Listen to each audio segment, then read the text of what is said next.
Welcome to the Butterfly Tumblr Radio channel. Are you ready to start today's story? Let's get started. Imagine stepping into a classroom where all sound suddenly ceases. As a goddess-like figure makes her entrance. She possesses not only heart-stirring beauty but also a smile that can ignite your soul. Yet, this mysterious woman named Ava harbors a secret that could turn your world upside down. In what seems like an ordinary college classroom, Ethan unexpectedly crosses paths with Ava. And a friendship and love story full of sparks is about to unfold. But as the truth gradually emerges, their relationship faces an unprecedented trial. Are you ready? Join me as we delve into this story brimming with passion, wisdom and the struggles of human nature here. Every turn may alter their destiny, and every choice will test their understanding of love and trust.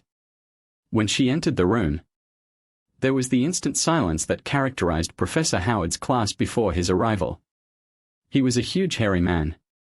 And although he was a great teacher, funny, kind, he had a certain don't mess with this man air about him. He wasn't there yet. And the basketball players in the back row were talking to each other too loudly in tones, trying to impress his friends and girls. When I looked around at the sudden silence, thinking that Howard had arrived, it was something else. She was tall, almost 6 feet. I guessed. With long dark hair tinged with pink that hung behind her in soft, heavy waves. Her face could easily launch the legendary thousands of ships. Her jeans were strategically torn, revealing the smooth tan skin of her legs. From the inside, she was wearing a t-shirt that said Thunderbolts and Lightning. Very, very frightening on the front. It was signed Galileo and featured an image of the astronomer. I loved the shirt, and what was inside was great God. She was amazing. The jeans were also perfect. She looked around the room, and one of the idiots in the back row made a comment. "Hey cutie, we have a chair back here." The look she gave him made him freeze mid-sentence. And she walked towards the front to me. I always sat in the front to avoid distractions. The chair next to me was empty. And the goddess took off her backpack, carefully placed it on the floor and sat down. As I passed by, I smelled the subtle scent of her perfume. It was Creed Windy Flowers. I knew this smell because my sister wore it. And I knew how much it cost when buying a gift. She looked at me, and the dark tan of her skin lit up with a brilliant, dazzling smile. "Hi, I'm Donovan," she said. "Don't call me Donna," I tried to speak. But all that came out of my paralyzed vocal cords was a stupid grunt. She laughed. I swallowed my saliva and tried again. "No, I won't," I said. "My name is Ethan." She laughed, extended her hand, and her long, slender, cool fingers squeezed mine. I just couldn't believe how well my day had turned out. Professor Howard walked in at that moment, and she whispered, "Ethan, I need that hand to take notes." I suddenly realized that I was still holding her hand. And it was terribly embarrassing. Then suddenly fun as we laughed together. Howard glanced at us as he put his bag down. "Is everything okay, Ethan?" "I've calmed down, yes. Everything is fine." He looked at Ava and did a double take. "Yes. I see that you are good." He started his lecture. And we started a little argument.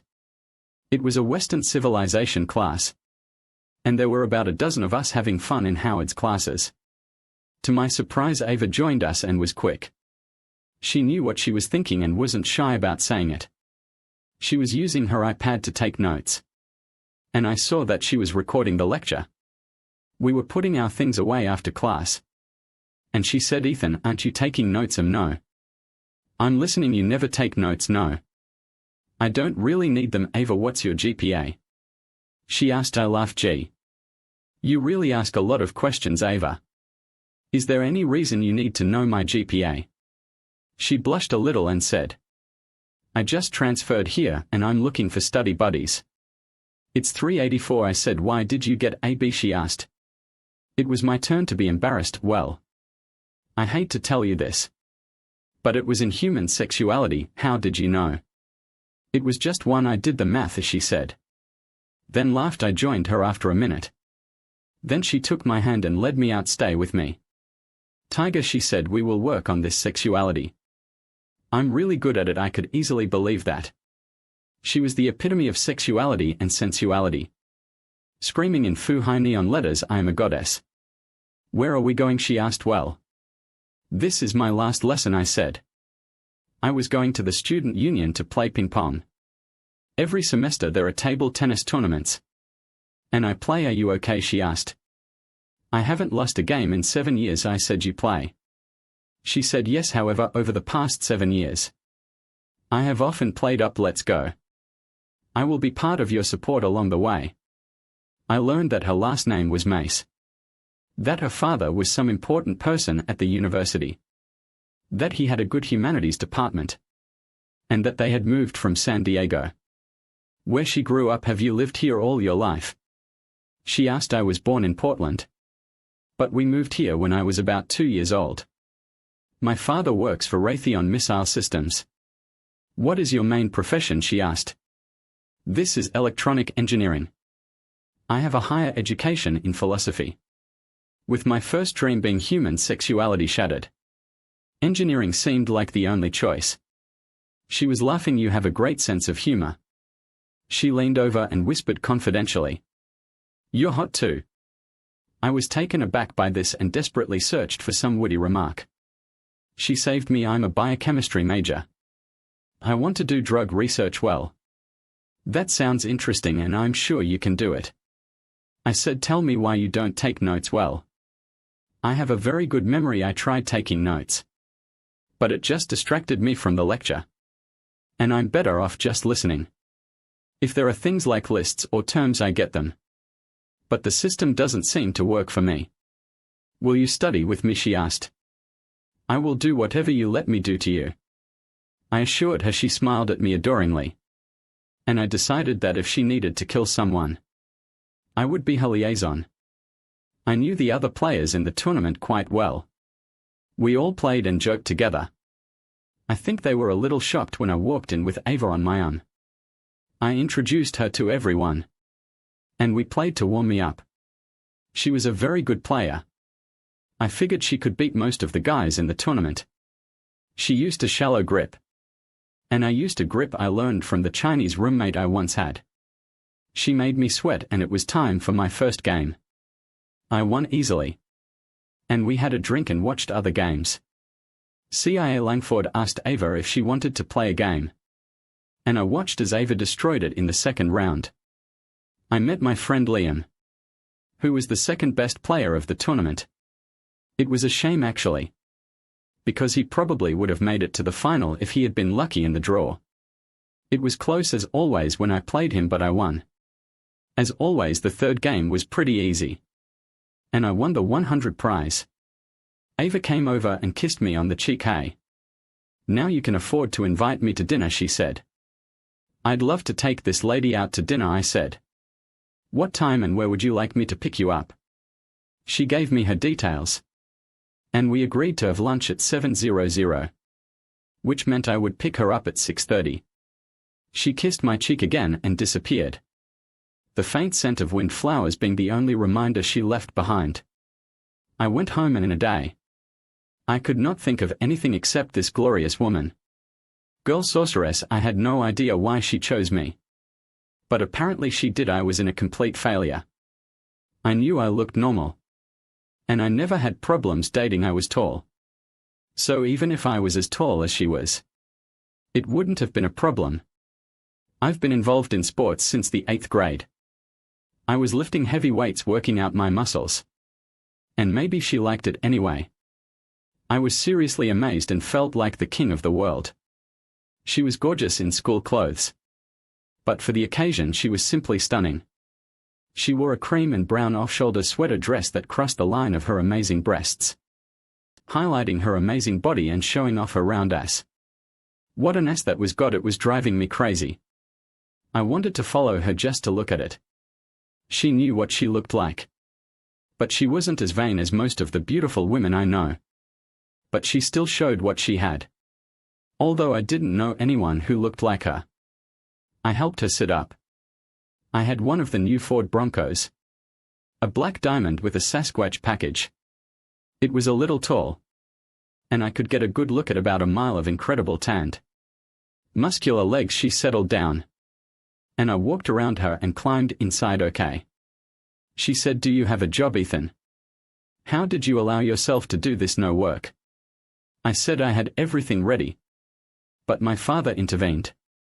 "I told you he works at Raytheon, and is a big deal there. He told me he wanted me to focus on my education and be a kid. He offered me any car I wanted within reason.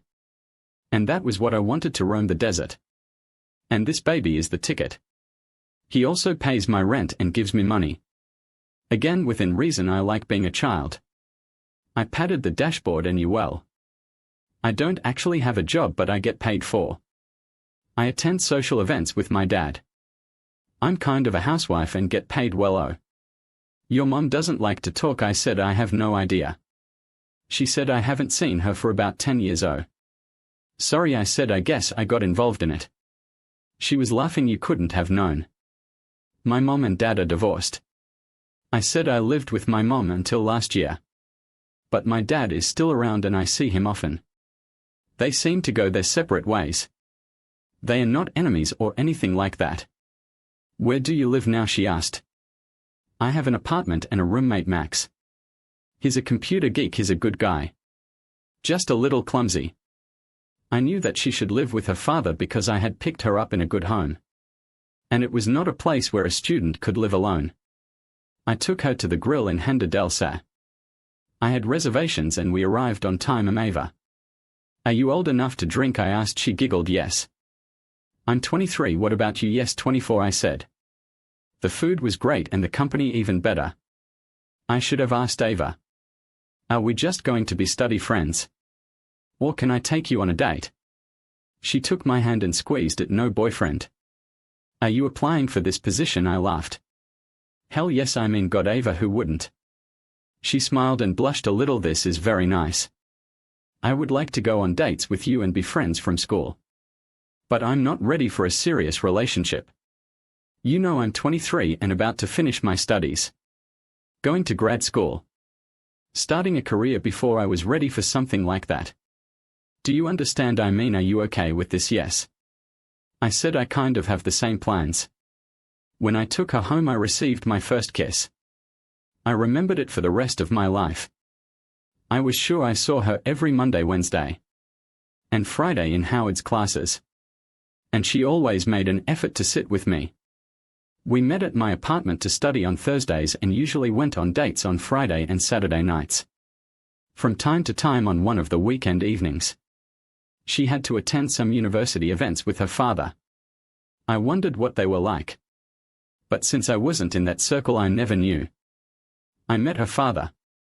And although I liked him enough and he seemed to treat me well, I knew when I first met him that we would never be close. He was one of those guys who was impressed by his own accomplishments. Everyone called him Dr. Mace or just Mace. And he was pompous and pretentious. I constantly wondered how such a smug jerk raised a daughter like Ava in the first place. She seemed to love him and get along with him. And he and I put up with each other. She was sometimes difficult to read. We spent quite a lot of time together. But I really knew very little about how she spent her time when we weren't together. It bothered me a little, but when we were together, she was completely devoted to me. When she focused on me, she had an approach that made me feel like I was the only person on earth. There was very little conversation between us about who exactly we were. Were we boyfriend and girlfriend? Were we just friends hanging out? Or was there something more? Everyone who knew both of us seemed to be under the impression that we were a couple.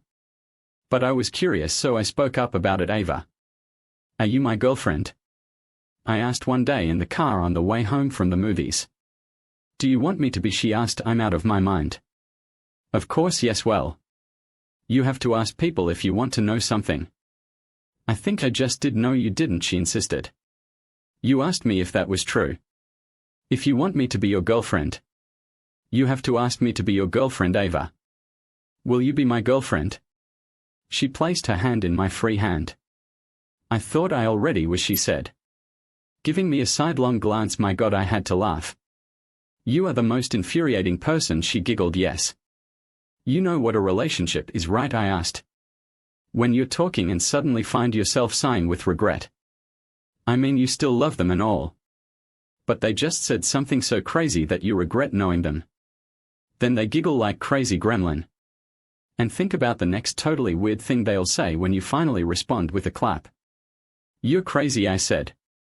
There is something seriously wrong with you. But since I have you in the car, it gives me the opportunity to ask you again. Do you want to be my girlfriend, Ava? Oh yes, can I? I nodded. It's official. What are we going to do now that it's official? She asked. Whatever we want, I said. Can I choose anything? She asked. Your wish is my law. I replied. Okay, how long have we known each other? Ethan, years, I said. She was laughing. No, really. 4 months and 19 days, I said. Wow, Ethan. That's impressive, she said. I want to spend the night with you. Are you serious? She gave me one of her glances, raising one eyebrow. You haven't even thought about it. Look at me. I am cute. I had to laugh. Yes. I know you're more than sweet, Ava. You are the hottest woman I have ever seen. Hell. Yeah, I thought about it. God. I don't think about anything else. I didn't know you'd want to go there right now. Listen, ignorant, what the hell am I supposed to do? I spend most of my time with you. I kiss you every time you take me home, Lord Ethan. I was already starting to think that you are of the wrong orientation. I laughed. Well, I don't. You're unlike any girl I've ever met, Ava. I was going to wait however long it took you. You're special to me and I didn't do it. I don't want to do anything to put pressure on you or scare you away. That's so cute, she said. You won't scare me away. I think you're special too. That's why I want to spend the night with you. I think I love you, Ethan. I am not a woman of easy virtue. I was stunned. Jesus. Did she think she loved me well? I was sure that I loved her, and at that moment, I felt like the happiest guy on the planet. Take me home, she said. I need to pack my things and tell Dad. Is it true? Are you going to tell him you'll spend the night with me? No, I won't talk specifically about you. Although he will know I'll get in your car. I'm a grown woman. I don't need to tell him everything I do. But I do need to tell him that I won't be home.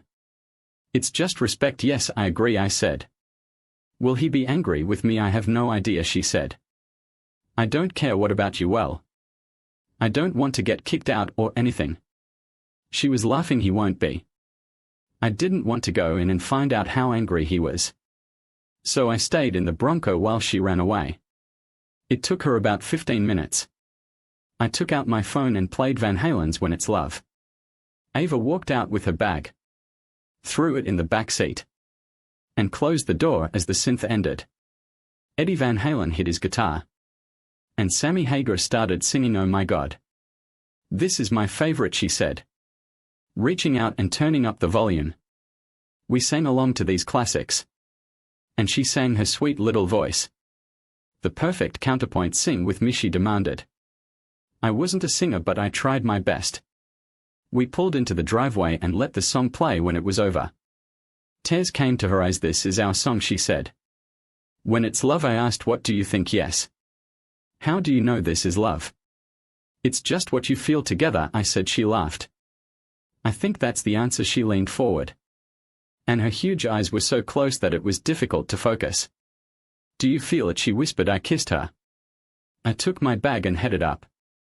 Max was at home playing on his PS5. She screamed when she saw him playing the new game. Fortnite. How did you get it? She asked. I have sources, he said. She sat next to him and watched as I put her bag in my bedroom. I opened 2 zippers and joined them. They became friends, and with her, Max lost his usual paralysis in dealing with women. He actually talked to her, which was rare for him. I need to run to the grocery store, I said. Do you want to come or stay? Ava, stay, she said. Max can let me play. Do you need anything, Max? She asked. No, I'm fine. I ran, and when I came back, Ava was playing and giving him instructions. I smiled and started eating dinner. I could hear them as I worked, arguing like little children about what to do next. I was almost finished when she came into the kitchen. Smells delicious, she said. What can I do? Pour some wine, I told her. The bottle is breathing there. Yell at Max and tell him 5 minutes, she let him know. He always needed 5 more minutes. But I could hear him saving the game. He listened to Ava. We ate. And Max gradually realized that Ava was staying.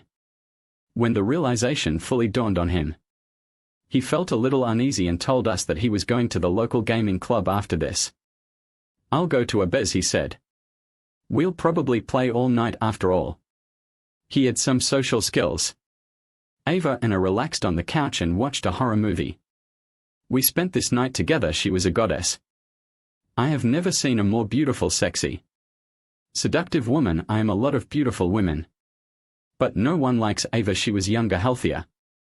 But at the same time she simply radiated sensuality. I had no idea that I would ever have the chance to be with someone like her. What, she asked. God, Ava, you're so beautiful. Baby, stop it, you're embarrassing me, she said. I just think you have it all. You could be with anyone, I mean anyone. You can make millions just from your looks. She laughed. Thanks. But I'm not interested in just anyone. And I'm never going to use my looks to make money. I want to be loved for myself, not for my looks. She held out her hands to me. I knelt down next to her. I know what you mean. I only want you to believe me. I love you for who you are. You are smart, funny, caring, warm. But you are also the most beautiful woman I have ever seen.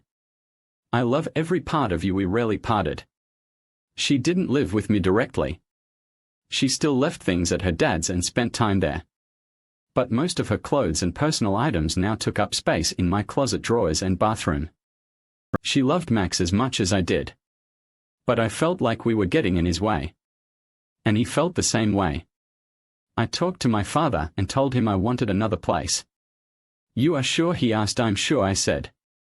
Ava lives with me basically. And we are embarrassing Max.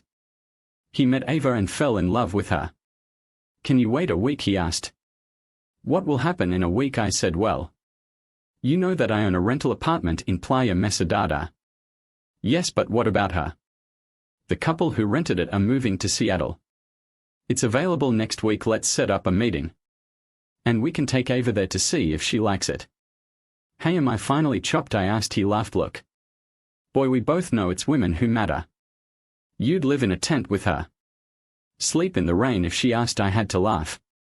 When did you become so smart? 5 years ago. You were dumb as a plug, he laughed. I'm still dumb as hell. Ask your mother. I know a thing or two, Dad. How much does it cost to rent this place? I asked. You'll probably have to pay a lot for this. Won't it cause you financial difficulties? It's none of your business, he said seriously. Ethan, I'm fine. You will inherit peace when I die. You and your sister will get rich. I told you that. I want you to focus on education. Once you get your degrees and find a job, you'll start paying for yourself. It's my job to give you a start in life. I am your father. Don't think I'm not grateful. I told him I'm grateful. It's just don't worry about it. Just don't kill me to inherit. I laughed. I don't know of any assassins yet. I talked to Ava and told her I was thinking about moving. Where? She asked. I told her I don't think I know where it is. She said I had time to give. I couldn't go. I wrote to my dad. And he agreed with the people who rented the house so that we could go look. As we drove I saw her looking back. Jesus, Ethan, these are damn good places. Well, I hope you like it. I said. It will definitely be different from my apartment. First of all, there will be no Max. She giggled. Poor Max. He loses both his playmates and his roommate. He will feel relieved, I said. He can sit in his boxes and have 3-day-old pizza boxes with 2 slices of pizza to snack on. We pulled up and her eyes widened. Dad was already there. He came up and opened the door for her. Hi, dear. They are not here. So we can just come in and look around. Oh my God. Oliver, is this the place? She was a little incredulous. He grinned. Yes. I bought this property about 20 years ago and got it for next to nothing. 5 years later I was sitting on a gold mine. I sold the lots and used the money to build this place. I thought I would live here. But I got the opportunity to buy my own place and I've been renting it out ever since. We walked to the door, and Dad opened it with his key. Stepping aside so we could enter, it was impressive. And I heard Ava gasp as she sucked it in. Oliver. Are you kidding me? He chuckled. No, of course not. The furniture belongs to them. So you will have to buy your own. How can we afford it? She wondered. Mother Ethan took care of it, Dad told her. She is engaged in the import and export of furniture. She had been planning his marriage for many years. I happen to know that she has things in storage. Things that she purchased, and she always planned for him to have them. But we are not getting married. Her voice trailed off. I know, but will you live together or not? She looked at me helplessly. Not really, Oliver. I still live with my father. I mean, yeah. We kind of live together. But I'm a hell of a long way from getting married or committing like that. And I think Ethan is too. I have an idea, I said. Why shouldn't we worry about this? I'm not going to worry about us living together. And I'm not asking for any commitment. Mum doesn't care. It won't be any different from what we have now. Except Max won't be there, and that's a lot more. Ava said, giving me one of his dazzling smiles. I like the way you think. I'll look around. Give us a tour, Oliver. She said. He did. I kind of knew the layout. I was there when Dad built the house. But Ava couldn't walk past the house. I can't believe it, Ethan, she said on the way home. Dad's space on the first floor would fit twice as big. Right, I said. Does this scare you? I guess so. I mean, it's cool that Oliver even thought about it. But damn, we drove up and talked to my mother. And she took us to a warehouse. That was incredible. There was a bunch of stuff under the blanket. And when she started to pull the blanket off, Ava was over the moon. Lord Catherine. Where did you get all this? Mom laughed. Mostly South America. Some are from Africa and Asia. And a few from Eastern Europe. It's not as expensive as you might think. I've been going to shows for years. And if I see something that I think is unique and special, I take it. It's not all yours. Part of it belongs to Toyn. Well, I like it, Ava said.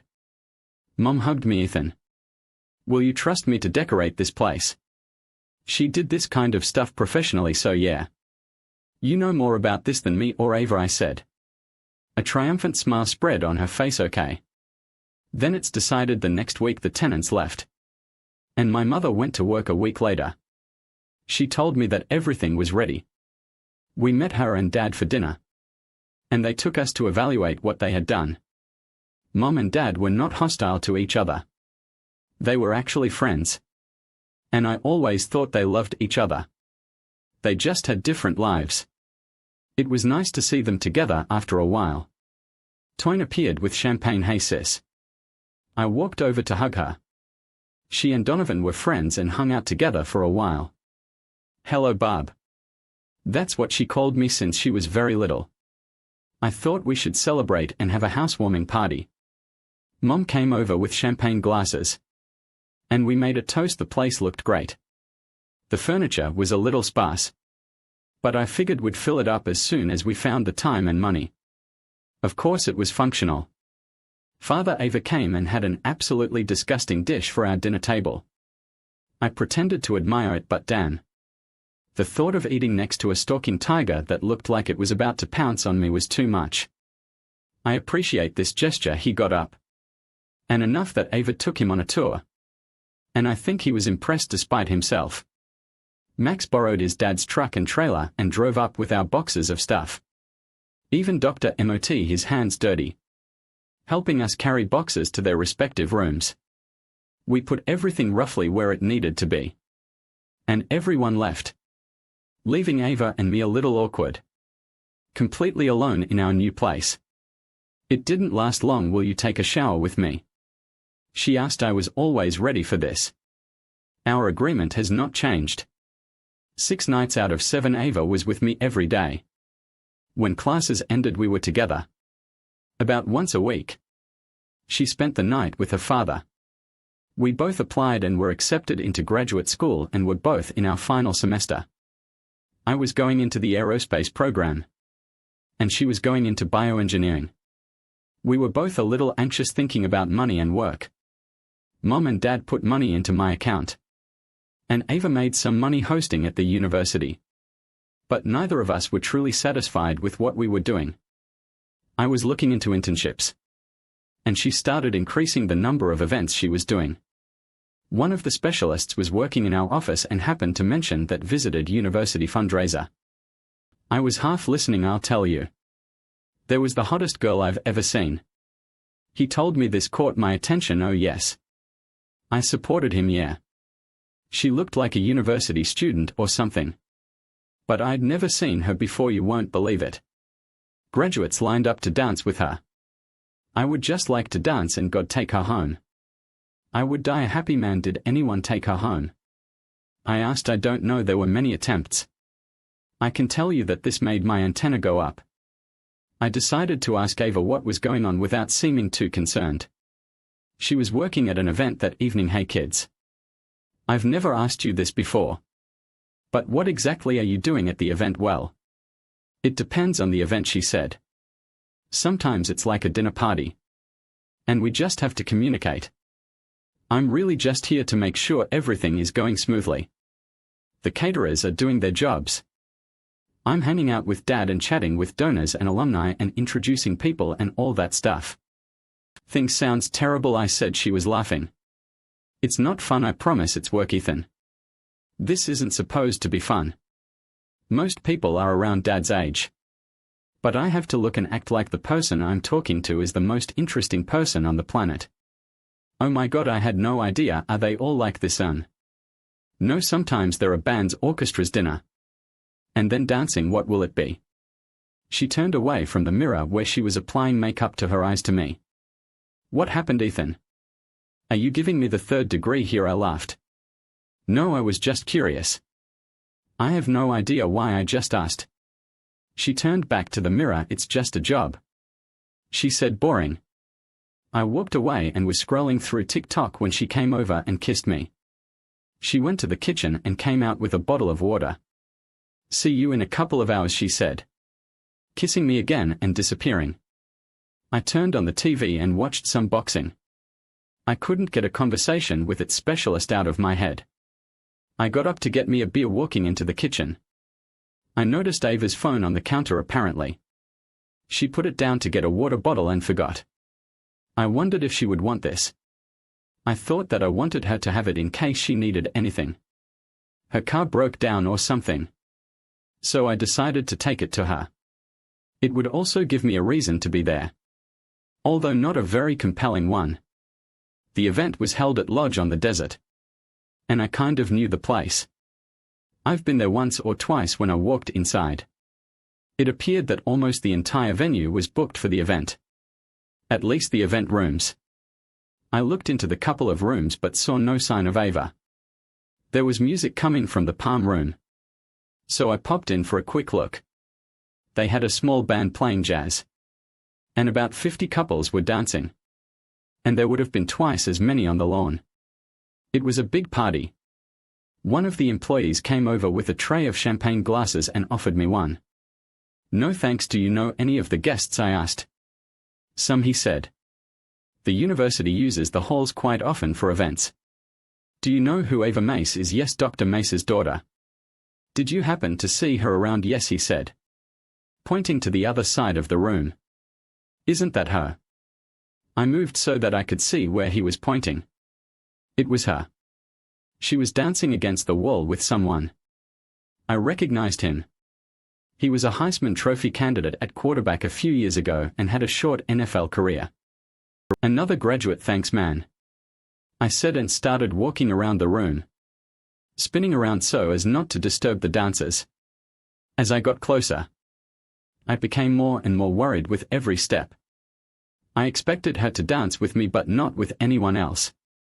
He held her too close. I stopped stunned. And watched for maybe a minute. I was angry. Incredibly hurt and in shock all at the same time. What did she do at these events? Well, to hell with it. I shook off my frozen status and walked up to them. Her eyes were closed when I approached. And her partner, seeing me and perhaps noticing the expression on my face, turned half away from me. Don't worry, dude, I said. I'm just here to deliver her phone. Her eyes widened when she heard my voice. Her mouth dropped open in the shape of a cute little Cheerio. Under different circumstances. I shoved the phone into her hand as I was leaving. I heard it fall to the floor. And she shouted after me. I walked on. Walked out the door and headed to my car, started it. And drove away. I saw her at the entrance looking for me. And she noticed me as I drove out into the street. She took a step forward and I saw her mouth move. Then she turned the corner I just drove along. Almost not realizing where I was. My brain seemed unable to think. And I was just a robot. I stopped at a traffic light and suddenly became angry. A red explosion of rage. And screamed and slammed his fist on the steering wheel. I was vaguely aware that something was trying to reach my consciousness. And I realized it was my phone vibrating in the passenger seat. I looked at it and it was her dark enchantress. My screen said I'll have to change that. I didn't feel enchanted at all. I threw it back on the seat. Now I needed to figure out where I was going. I didn't want to go home, she would come there. And I had no time for her. I pulled into the Circle K, went inside. And bought a large Dr. Pepper in a styrofoam cup. I sat down and drank absent-mindedly. Suddenly, I understood. I drove home. Packed up my campsite and camping gear and left. I stopped at the supermarket. Filled my refrigerators with food and drinks. Filled them with ice and drove on. One of my favorite places on the planet is Pooch Ridge Wilderness. I hadn't been to half the places I wanted to go. And I was getting ready to dive into the wild to clear my head and figure out what to do. I decided to let my parents know that I was safe and would not be available. So I sent them a message while I was still in signal range. My father answered, "Okay, have fun." I parked in the lot. Found a nice camp spot about a quarter of a mile away. And found a ranger to let him know where I would be camping. I set up my tent and set up the area the way I wanted. Lit a small fire. And took a sip of the tequila I bought at the store. My head was spinning with a million thoughts. Was this what I saw normal for Ava at these events? Is she doing anything else? What I saw didn't pass my girlfriend's test. But what else does she do? This, of course, occurred to me when she said she was staying with her father after the event. Was she really staying with him? Or was it a convenient lie to keep me in the dark? I didn't know. And the only way to find out was to ask her. But would she lie? I didn't think she'd ever lied to me. And the Ava I knew didn't seem like a liar to me. But I never imagined I'd see her dancing on some guy's leg. I was like a robot without a compass. I felt terrible from the tequila. And I fell into a restless sleep. Having nightmares about Ava doing something and hiding it from me. The next morning I had a bit of a hangover. But breakfast and a couple of ibuprofen soon fixed that. I packed my backpack and headed down the trail. It was beautiful. It was high enough to be cool. And when I went down into the canyon, it was hot enough that when I jumped into the stream, it was just wonderful. I pulled out my wild cleaners and washed myself in the stream. That night was a repeat of the previous one. And I did not gain any clarity about anything any more than before. The next day I headed towards Mount Lemmon. Climbed up a rock ledge and occupied my mind. It was almost dark when I returned. And as soon as I entered the small space, there sat Ava sitting on a rock face in her hands. Bowed down and seemingly crying. I must have made some kind of noise because she looked up and saw me. She jumped to her feet and ran across the camp, rushing at me and almost knocked me off my feet. "Damn you, Ethan," she screamed in my face. Then hugged me like an anaconda before yelling again. "What the hell is wrong with you? You can't just run away. You can't just throw me away." She beat my chest with her fists. I needed to talk. "Why did you do that? How did you find me?" I asked. "Your father told me you were here," she screamed. I got scared, stared, and made him tell me when I came here. "The ranger told me where you were. But you weren't here." She burst into tears and clung to me again, burying her face in my chest. "Where have you been?" I said I was on a hike. "I didn't want to see you, Ava. That's why I came here." This, she screamed. I needed to see you. Why are you not Ava? Stop. I said stop yelling. Let me light the fire. I am hungry. Hungry. You are hungry. She pressed herself against me for another minute, trying to pull herself together. No. And I'm not hungry. I haven't been able to eat for 2 days. Why do you stop? I said. I won't go into details until you pull yourself together and learn to speak like a reasonable person. Now I'll cook something to eat. You'll eat it with me. We'll have time to have a drink, sit by the fire, and talk. Okay, she snorted, wiped her eyes and nodded. All that man of hair swaying fine. I fried bacon. And we had bacon and eggs. She picked at the food first, then ate it greedily and cooked herself 2 more eggs and some more bacon. I think I was hungrier than I thought, she said. I can imagine if you didn't eat for 2 days, I said. I couldn't eat, she said. She felt sick to my stomach all the time. I didn't know what to say to her, so I remained silent. Well, I didn't plan for 2. I said I'm going to run out of food very quickly. I'll take more, she said. We finished eating, and I pulled out a bottle of tequila and poured a couple of fingers into a tin cup, pouring some for myself. There was a large flat stone by the fire, so I walked over and sat on it. She came and stood in front of me. Step back, she said. I did so. She spread my legs and sat between them, leaning back on me, and we looked at the dancing flames in silence for a minute. It was awkward, so I started. Ava, let me talk. She said, then you can go. Okay. I said, don't tell me any, Ava, I'm not in the mood. I won't, she said. First of all, I want to tell you, Ethan, I have never been with anyone but you since the day I met you. She leaned back and looked at me. Do you believe me? She sensed my hesitation, and her eyes filled with tears. You don't believe me, do you? I'm not saying I don't believe you, I said. Let's just say I believe you temporarily. What does it mean? There was a little heat in her voice. It means I accept what you said, and I want to hear what else you have to say. I told her, whatever you say may make me come back and say I don't believe you, or it may make me come back and say I absolutely believe you. If you don't believe me, then I don't think I have anything to say. She said bitterly, what's the point? It's up to you, I said. She stood up and walked to the edge of the circle of light, then stopped and looked back. I'm so sorry, Ethan. I love you and thought you were the one. I can't be with someone who doesn't trust me. I trusted you, I said. It was you who created the doubt. She bowed her head, seemingly defeated, and disappeared into the growing darkness. I stayed in the desert for 5 days and then went home. I could tell she left immediately. All the little things she had, the pictures, the little lace fabric things, the chargers that she always left in sockets around the house were gone. Her clothes, all her books and papers, the cosmetics that were always on her dressing tables and dressers. Everything was gone. God, that was depressing. You can't be with someone for 2 years and not feel like a part of you left when they left. I didn't feel guilty about it, but it didn't make the house any less lonely. I was willing to listen to her, but I couldn't just act blindly when I had other evidence telling me that things were different than I thought. I existed in some kind of limbo. I did everything I did before she came into my life like a bomb, but it all seemed a little empty.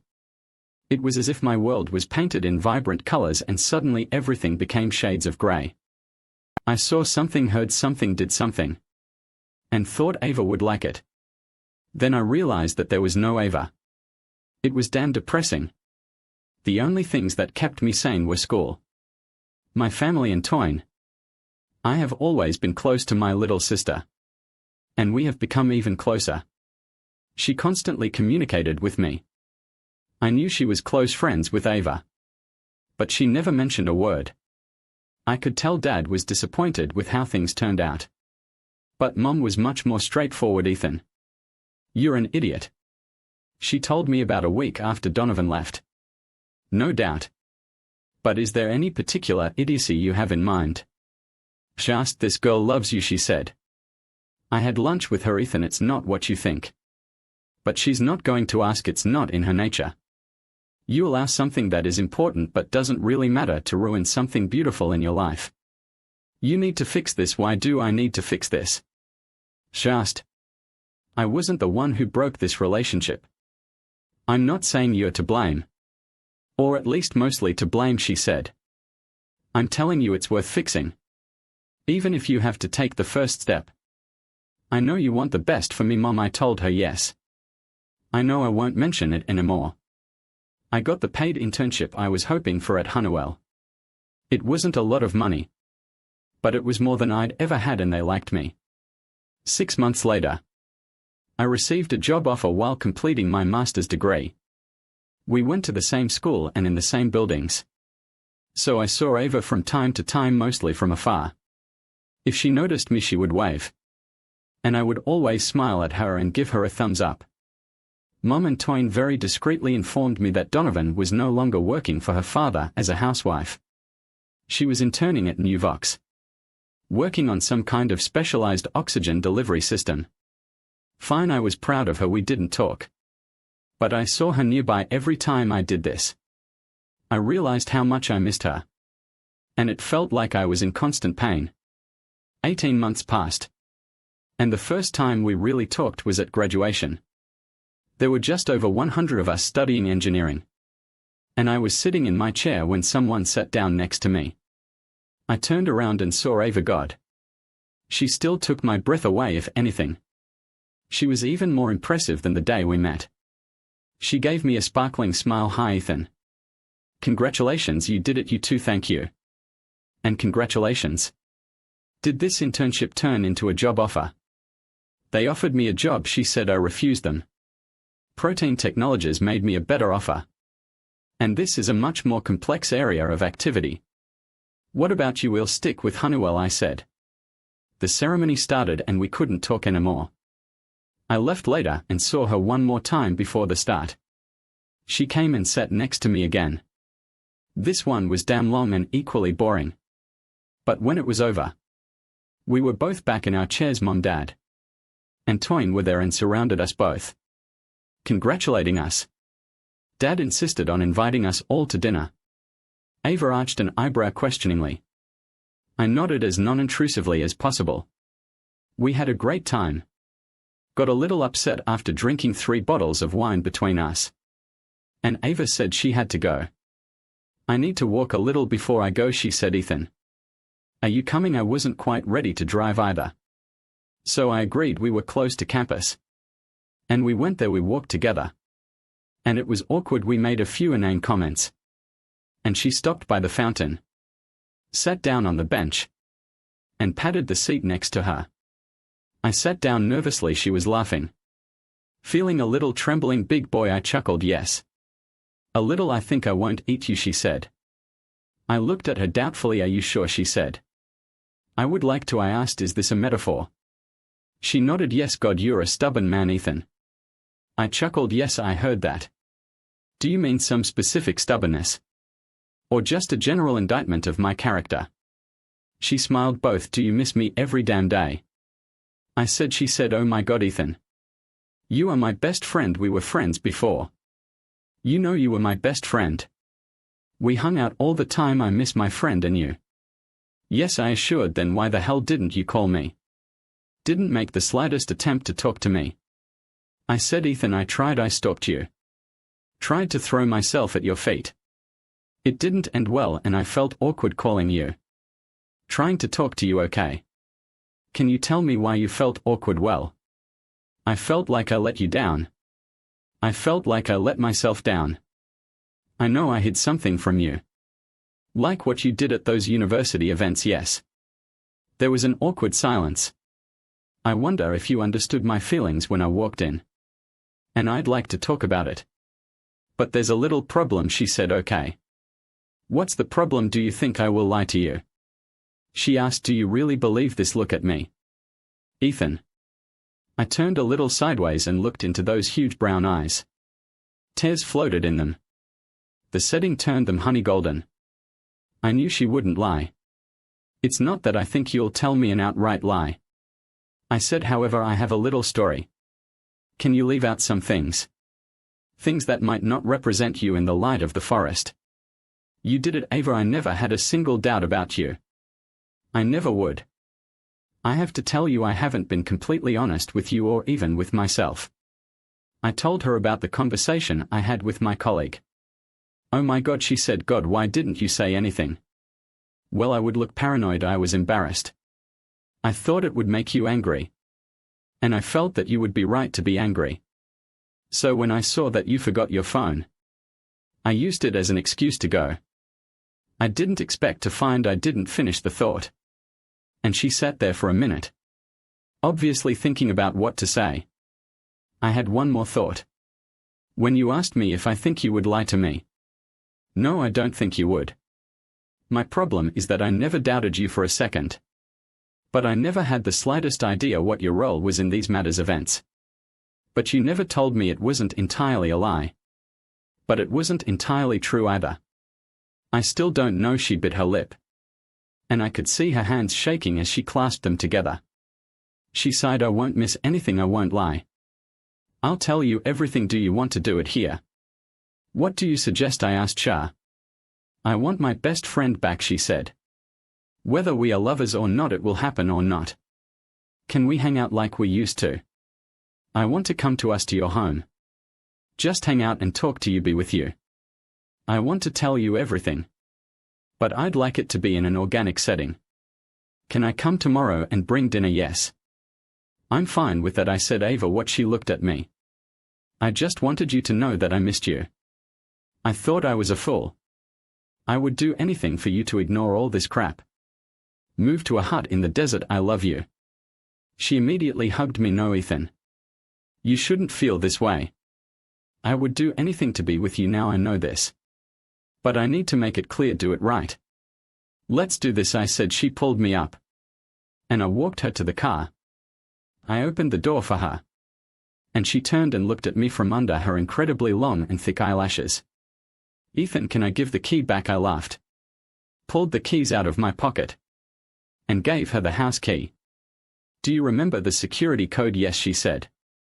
See you tomorrow evening. She stood on her tiptoes. Quickly kissed me and disappeared. When I got home from work, I stopped and bought her favorite Cabernet cheesecake and a yellow rose. Her car was parked in the driveway. And the smell of cooking filled the house. It smelled amazing. The garlic and oregano created a real aroma. I went in and put my bag away and then went to the kitchen. I knew she knew I was there. She would have heard me disabling the security system. But she was busy. She took my breath away. She was wearing a small yellow dress. Her hair was pulled back into a messy bun that showed off her graceful neck. And her shoulders were bare. The dress barely covered her fantastic ass. And she wore strappy platform sandals that showed off a mile of gorgeous legs. I sat down next to her, hugged her. Brought the rose I had and pressed it to her cheek.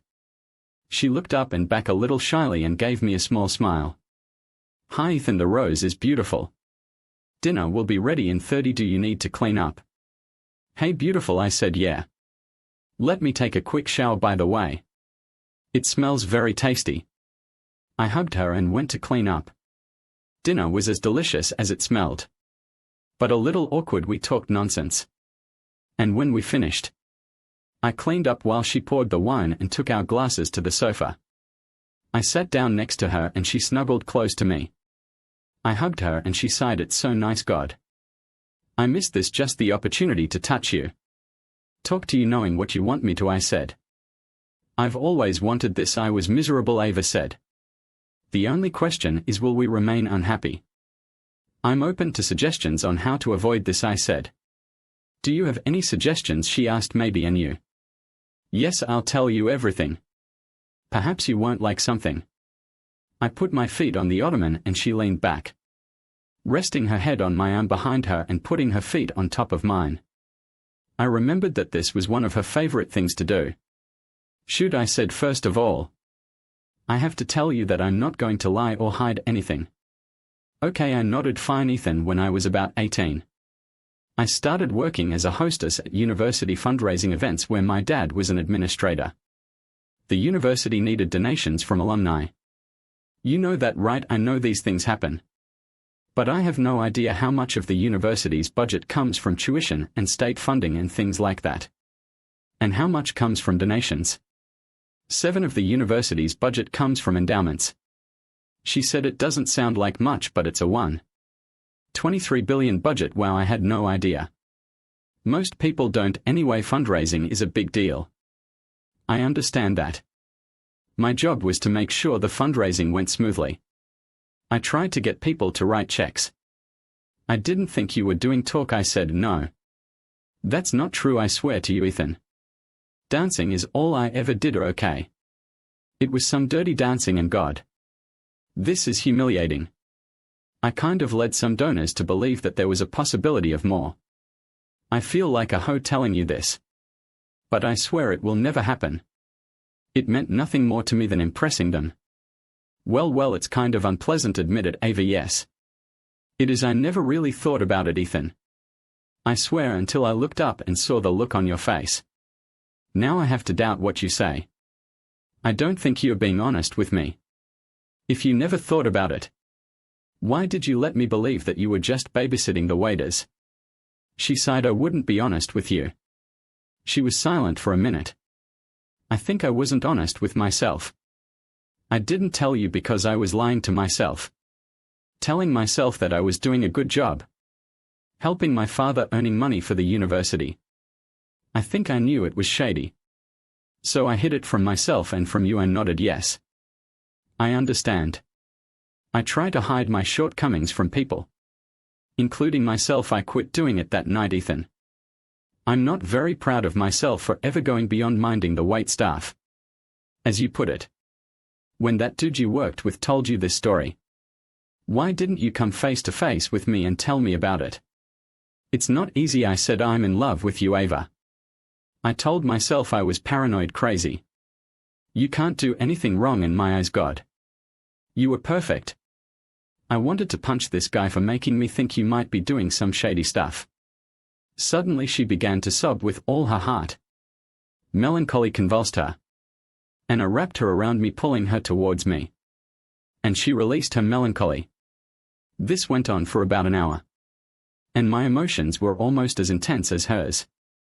I'm sorry I wasn't perfect. She finally managed to say, damn Ava. I'm far from perfect myself. I was a fool. I don't like what happened, however I was stupid. And you were a little better. We let it almost destroy something beautiful. Trust me, I still think you're perfect. You're human. That's all people do, stupid things. Not a single book or movie would ever be written. I know, she whispered. She felt so bad without you. Ethan, what can I do to get back? What can we do? What are we doing? I said. I was an idiot not to do this a few months ago. I'm not very good at confrontation. I need to work on this. Me too, she said. I was an even bigger idiot. You have no idea how many times I dialed your number but did not press the call button. I watched our text conversations just to hear your voice in my head. I squeezed it well. We'll have millions of conversations in person. She let out a watery laugh. Either way, I'll save the messages. It was a bump in the road. We resumed the friendship we had before. Made love for the first time. Walking slowly down the road, constantly going out. Hanging out together. And that easy intimacy returned. I was a little wary, knowing that I didn't know anything. But she tried to overcome my hesitation. She was as intoxicating as ever. The dizziness of just being in her company felt like someone was slowly casting a spell on you. The feeling of euphoria that came over me was overwhelming. And she was the same provocative, sweet, and gentle girl I met on my first day in Professor Howard's class. Our work was successful. Although we both spent more time at work than we wanted. She returned to our house this time without any reservations and without leaving any of her crap with her father. 18 months after she returned, I knelt in a very nice restaurant, put a ring on her finger and asked her to marry me. She squealed and danced to the applause of our colleagues. Oh my God, yes, I want to marry you so bad, Ethan. She grew serious and sat down again. Admiring her ring, I want a long engagement, she said. I don't want you to just fall in love with me. I mean, I want it. But I want you to trust me like a rock. And I'm still working on it, okay? If you want a long-term engagement, that's fine with me, but not for that reason, Ava. I trust you like a rock, just like you said. I think I've always trusted. I was thinking about some weird. But I guess I always knew what 6 months sounded like. I think 18 months, she said. We agreed on a year. 8 years later, we have 2 tiny Ava clones. One is 4, the other is 2. We bought a house from my dad. And now I come home every day and see 2 tiny girls waiting for Dad on the porch. Their mother will arrive in a minute. And I know that the sight of her will take my breath away, just like the first time I saw her. The girls and I were sitting in a restaurant. It was crowded and loud. There was silence for a moment. Hiccups amid the rock and roll noise. I turned and looked at the door. I knew what caused it, and here it is. She walked over to our booth, and when she sat down, the conversation resumed. She kissed me and turned to the girls. Are mommy's babies having a wonderful day? All was right with the world when it's love. Everything. Thank you for tuning in. If you enjoyed this episode of the story, please give it a like. And don't forget to subscribe to get notifications for updates. Welcome to the Butterfly Tumblr Radio channel. Are you ready to start today's story? Let's get started. On Valentine's night, Jack was shocked to find his wife Lily dining with another man at the restaurant he had reserved, and that man was none other than her old flame. Chris, a tangle of emotions is about to unravel. Are you ready? Let's uncover the secrets behind the 6 trials of true love together. Jack was home for Valentine's Day, without a date or party, for the first time since he was 16. He expected to spend this day with his beloved wife. He made a reservation at a small restaurant several months in advance. However, the reservation was respected as his wife was there. But today she was there with someone else. And he took her there himself. Lily was a good wife to Jack, attentive, respectful, joyful, and hard-working. These were the qualities that described this woman with a beautiful body, who for some reason married Jack. She even seemed to love Jack. Jack considered himself lucky. He met Lily at a local college at a Valentine's event. Jack was quite handsome in his usual way. He dated girls, but until Lily, he never found the one with whom he wanted to spend the rest of his life. Lily came to the event with friends. Until last Christmas, she was dating a guy she went to school with. As Jack later learned, everyone thought they were a perfect match and expected Lily and Chris to stay together through college and then get married. But Chris went to a prestigious university on the East Coast, and Lily could only attend a local college. The distance was difficult, but they kept in touch through text messages and cell phone conversations. They dated during the holidays when Chris was home spring break and most of the summer after his freshman year of college. The relationship began to cool during his sophomore year as Chris got an internship and had to study hard to maintain his grades. He stayed at the university for Thanksgiving. Moreover, Chris began to answer messages and calls less often than before. Chris did spend more time with new friends in college of both genders. And due to social commitments, school and internships, he did not have time to give Lily as much attention and effort as before. For her part, Lily became increasingly irritated and suspicious.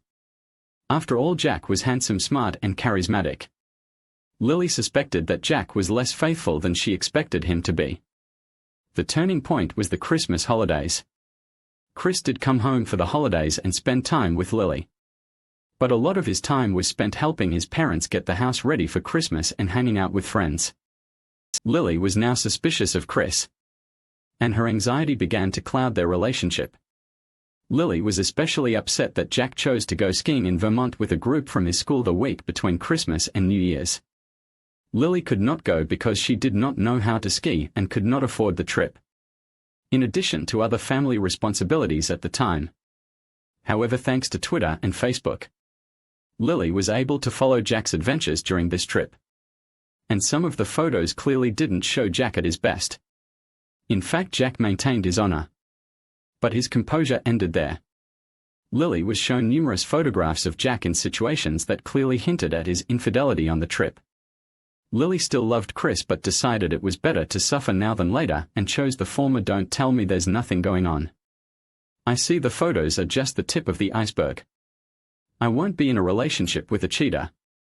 We are done. She stopped all contact with him. Lily started dating others and met Jack at a Valentine's event.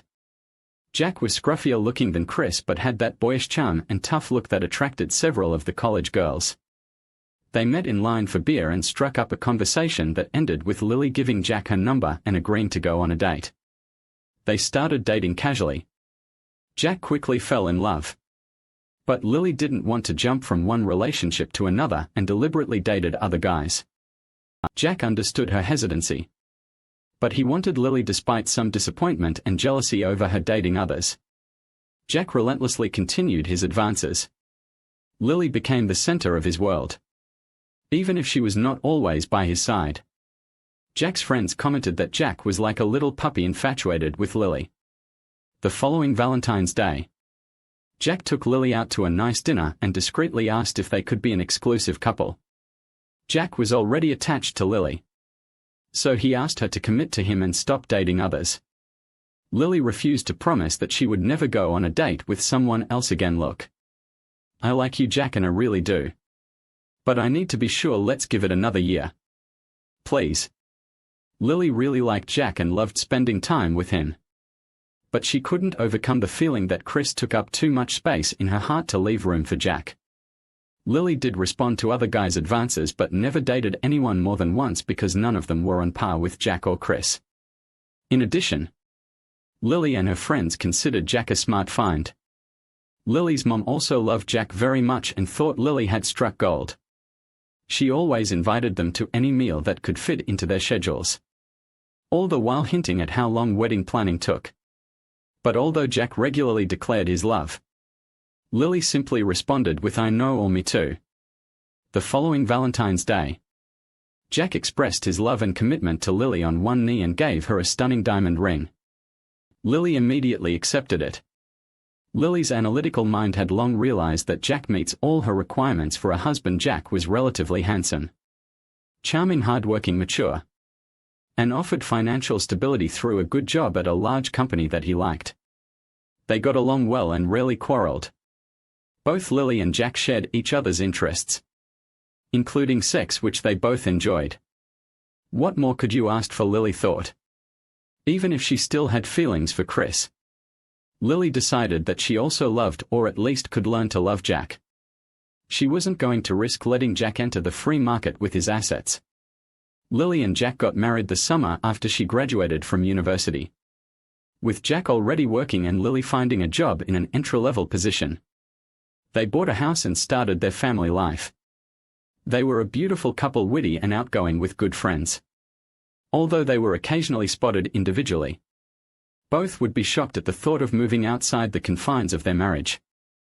They were very supportive of each other and both felt that each would be there for the other. However, Jack's love for Lily was more passionate than Lily's feelings in return.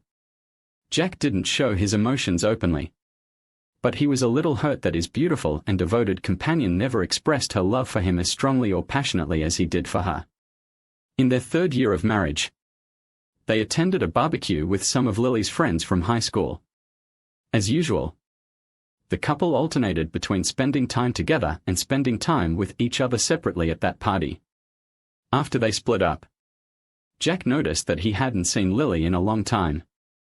He eventually found her sitting on a bench on the front porch with a man Jack didn't recognize, but with whom Lily was having an intense conversation. He decided not to get involved. But after half an hour without seeing Lily, he returned to the front porch where Lily and the same man were still talking. As Jack approached, Lily noticed him and stood up. "Honey, guess who's coming to dinner? It's Chris. This is my husband Jack." As they shook hands, Lily explained that Chris had convinced his company to open an office in his hometown and he had returned to develop the office. It was so unexpected to meet Chris. So much time has passed, and so much water has passed under the bridge. Chris added, "Yes, a lot has changed, but a lot has remained the same," Jack said. Congratulations on winning the golden ticket. Lily is one of a kind with that. Chris walked away while Jack and Lily returned to the barbecue. Holding hands but not saying a word. They continued to chat and enjoy the party until people began to leave. In the car, Jack finally asked, "I think you had a lot to talk about." "Yes, you know. Chris and I were close. And we haven't parted as friends." "It's time to bury the hatchet," Lily said. "So you buried it? What are you talking about?" "Oh. Burying the axe." "Yeah, yes, of course," answered Lily, looking straight ahead. Jack felt the sirens starting to sound in his head. Did he say something to the effect that he hasn't been with anyone since then because he couldn't replace you? Should I be worried? Although I'm not sure I believed him. But to your other question, no, honey. You have nothing to worry about. After a pause, she added, "You are my husband and a good husband. You treat me like a queen and are always there for me. I will never leave you." Lily then placed her hand on Jack's thigh and continued, "Just take us home and to our bed, where I'll show you how committed I am to you." The evening ended with casual sex. Although Jack wondered in the silence if Lily was thinking about him or Chris as she pressed herself against him. Over the next few months, there were several occasions when Lily found herself at parties or other events where Chris was present. Sometimes when Jack was around. Sometimes when he wasn't. Lily and Chris sometimes hugged hello or goodbye and occasionally touched each other's hands while talking.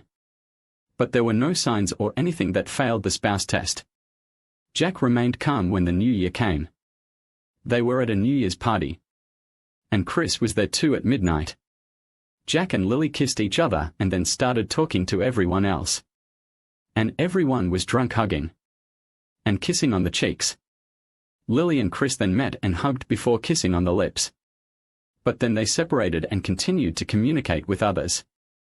Jack was a little upset, and on the way home, he asked, "Maybe I'm too sensitive, but I haven't kissed any woman on the lips. Kissing Chris on the lips while hugging is something I didn't expect. It was in public and in front of me. So it's not cheating. But it seems that this is beyond the bounds of what is permitted." Lily looked at Jack with a look of shock and annoyance on her face. "I'm sorry if it hurts you, darling. But it was just a New Year's greeting between friends. Nothing more. You don't have to worry about it. Sometimes a kiss is just a kiss. Please don't make it more than it is." Lily leaned over and kissed his cheek as Jack continued to stare at the road. Arriving home, Jack and Lily started the new year with the best sex they'd had in a long time. Jack noticed that Lily was more energetic than usual. And for the first time Lily moaned, "I love you," when they made love. Jack was pleasantly surprised, but then began to wonder if Lily was expressing her love to soften the impact of kissing Chris, or perhaps Lily was thinking about Chris when she said those words. Over the next few days, the kiss was forgotten because Jack didn't want such a potentially ambiguous event to overshadow his relationship with the woman he truly loved. Jack remained calm and confident in his marriage. Soon Valentine's Day arrived, which was a big event for Jack and Lily. The day they met for the first time and the day Jack proposed to her. So Jack made a reservation for a romantic dinner on Valentine's Day. This comfort was shattered later in January. That day Lily was working from home, and Jack was on the road. Instead of returning to the office after the trip, Jack decided to come home early. The garage door was open, so he entered the house where he heard Lily talking loudly on the phone to someone. Jack couldn't help but overhear Lily's side of the conversation. And it hit him like lightning. "I know. But I can't meet you for lunch or a walk or anywhere where we'll be alone. I'm sorry, but as much as I'd like to, I can't." Jack couldn't hear the other side of the conversation.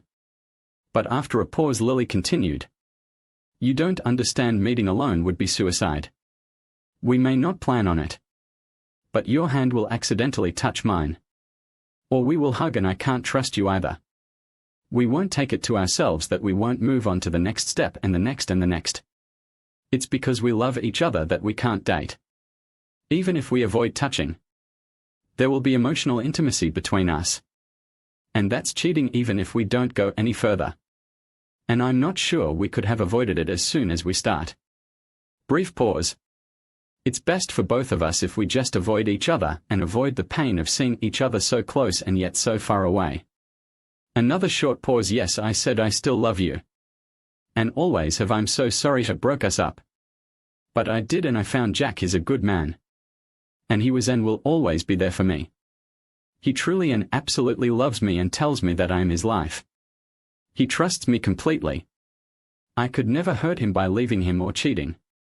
And the only way I can avoid hurting him is by avoiding staying alone with you. Like it's a plague. Pause. I don't care what words you use. Any private meetings with you will be dates. No matter how much you try to avoid that word. I promised myself to my husband. And I can't date you. I know I didn't say I love Jack. But it doesn't matter anymore. If I love him or love you more than him. I told you before. He's a really good man who loves me completely. He's committed to me. He doesn't deserve a cheating wife. And I could never break the promises I made to God and our families. Pause. We will still be friends and can see each other when other people are around. You will always have a place in my heart. And I sincerely hope that you find a woman who can love you without the baggage that I would bring. But it has to end like this. I'm sorry. Jack heard Lily sobbing quietly. He quietly left the house and then returned noisily. Jack dropped his laptop bag in the office where Lily was still sitting. Lily stood up and greeted Jack with a warm kiss and hug. I didn't hear the car pull up. My mind was somewhere else. But I'm just glad to see you home, Lily said, trying to pull away. But Jack continued to hold her in his arms. He could see a little red in her eyes. I love you so much, my dear. I know you love me, darling, and I appreciate everything you do for me. Now let me start cooking dinner. She replied and headed to the kitchen. The rest of the evening went as usual. And after dinner, Jack and Lily settled down to watch the show. During a break between episodes, Lily turned her head to Jack and asked, honey, can we talk about whether I should stop taking the pills? I know you want a family. And maybe we shouldn't drag this out too much because we'll never know what can happen. She then looked into his eyes and laughed. I really want everyone to see me with your baby and me. Then she gave him a deep kiss. Jack kissed her back because his love for her had never been stronger. He wondered, given what he'd heard earlier, whether Lily thought pregnancy was a way she could block out Chris and her feelings for him. When Jack broke the kiss, he stroked the side of Lily's face and asked, will you love our children the same way you love me? Lily was shocked. What question is that? Of course. I will love our children. I don't understand what made you say that. Looking into her eyes, he said, when I came home. I told you I loved you, remember you said. I know you do, and then turned to the kitchen. Lily's eyes restlessly moved from his eyes to the floor. Jack continued. When was the last time you told me you loved me? Darling, other than New Year's I don't remember. Do you remember now? Lily looked at Jack with horror, or at least with great stress. Darling, how can you even ask such a question? You are my husband and my best friend. I love being with you and want to have your children. My greatest dream is to grow old with you until death do us part. Why are you asking these questions? Why? You just expressed some wonderful thoughts, including that you love being with me. But I still haven't heard that you really love me. Why is this so hard? Sorry. But I'm a little confused by your questions. She replied, looking into his eyes. After a short pause she continued, yes, darling. I love you and please never doubt our love again. But she looked down as she spoke the words, only to meet his gaze again as she continued. Darling, we are one. And we will always be here for each other. Then she smiled, until you let me go. The next 2 weeks reflected the internal struggle that Lily and Jack were experiencing. Lily did everything she could to convince Jack of her love. She bought several new outfits from Victoria's Secret and became more active and perhaps even desperate in bed. But there were times when Jack saw that Lily's thoughts were somewhere else, not connected with him or her surroundings. Jack saw her loving behavior as an attempt to banish Chris from her mind and prove to herself that she truly loved Jack and not Chris. One evening while Jack was working in the yard, He had to go into the house. Then he heard Lily again in a telephone conversation, which he soon realized was with her mother. Then everything came out again. No, Mom. I think Chris has accepted the situation. He hasn't tried to contact me since we talked. And I'm definitely not going to contact him. I know you like Jack. And rest assured that I'm committed to Jack. I just need to sort out my feelings for Chris. It's not easy. They are stubborn and unwavering. I think about Chris all the time. And sometimes it's hard to keep it under control. I don't know how I can get over my love for him. I seriously think that maybe getting pregnant with Jack will force Chris out of my head. I mentioned to Jack that we should start. I want Jack's baby, and if it frees me from Chris, so much the better. Yes, Mom. We have to be very careful to never let Jack know that I love Chris. It would kill Jack. And it would kill me because I would hurt him, sure. Keeping a secret from Jack hurts. But it only hurts me. And I would never let anyone or anything hurt Jack. Jack is about to come home, so I need to go. Jack was absolutely in love with Lily. She walked on water. But now, Jack's view of Lily has reached a new height in light of her decision to sacrifice Chris to avoid hurting him. Jack wondered what to do. Lily shouldn't be blamed for Chris entering her heart. Chris was there before I showed up. She's trying desperately to stay true to me and our marriage and trying not to hurt me. But she clearly loves Chris, not me. Lily is wonderful and she deserves to be happy. Lily cannot be completely happy with me. Her true happiness can only be with Chris. If I really love Lily, and I do, the only thing that matters is Lily's happiness. Nobody loves without pain. Jack couldn't let Lily suffer. And he couldn't live in a marriage based on pity or obligation. Anyway, if he loved Lily, he had to act. And there was only one choice the next day. Jack scheduled a meeting with a legal friend during which he asked him to prepare a divorce petition with standard terms and division of assets. Valentine's Day was fast approaching. And Jack couldn't help but think that it was right and proper to show his extreme love for Lily on this day. The week before Valentine's Day, Jack couldn't make love to Lily in his mind. She no longer belonged to him but belonged to Chris now. He considered sex with Lily to be treason. It might be crazy, but Jack wanted Lily to leave him as the pure goddess he imagined her to be. On Valentine's Day, Jack came home from work to pick Lily up for dinner. He was amazed at how sensually but tastefully Lily dressed. It was a burgundy dress with a lace top that ended above the knees, black stockings and matching 4-inch heels. Lily laughed as she turned to him, hinting that he had noticed the outline of her garter belt. She was great. You did a great job, he said, trying to hide the jealousy he now felt. Aren't you worth it, darling, she answered. Then whispering insidiously in his ear, she added, but wait until you see what's underneath for you, my loving husband. Jack smiled sadly because Lily had no way of knowing that he wouldn't be the man to undress this beautiful woman tonight. And another man would reveal Lily's secret. We'd better get going, he said as they got into the car. Lily chatted on the road, happy and looking forward to another pleasant evening with her husband, while Jack quietly reflected that this might be the last time he would take her. Jack couldn't carry on a conversation. He just listened to Lily speak that golden voice that he would never hear again. When they entered the restaurant, Jack put his arm around Lily's waist for what he thought was the last time. Lily, Valentine's Day is a celebration of love. And on this day of love, there is only one gift I can offer you that will even come close to demonstrating the love that every molecule in my body feels for you. Jack looked around the room and saw Chris sitting alone at a table for two. Jack had called Lily's mom the day before and, through many tears, convinced her to act as a mediator to get Chris here. La also saw him and covered her mouth with her hands in horror. Jack still held Lily by the waist, from which he gently guided, perhaps pushed the stunned Lily towards the table. Chris stood up slowly, perhaps still not fully aware of the event in which he had participated. Lily collapsed rather than sat on the chair. Jack took an envelope out of his pocket and placed it on the table. Lily, the contents of this envelope will provide the happiness you deserve. Then turning to Chris, I said I trust Lily's well-being to you. Don't let me down. I'll leave Lily's overnight bag at the entrance. Good luck with that. Jack quickly turned around before his tears became visible and walked away. On February 15th, Jack woke up without Lily by his side.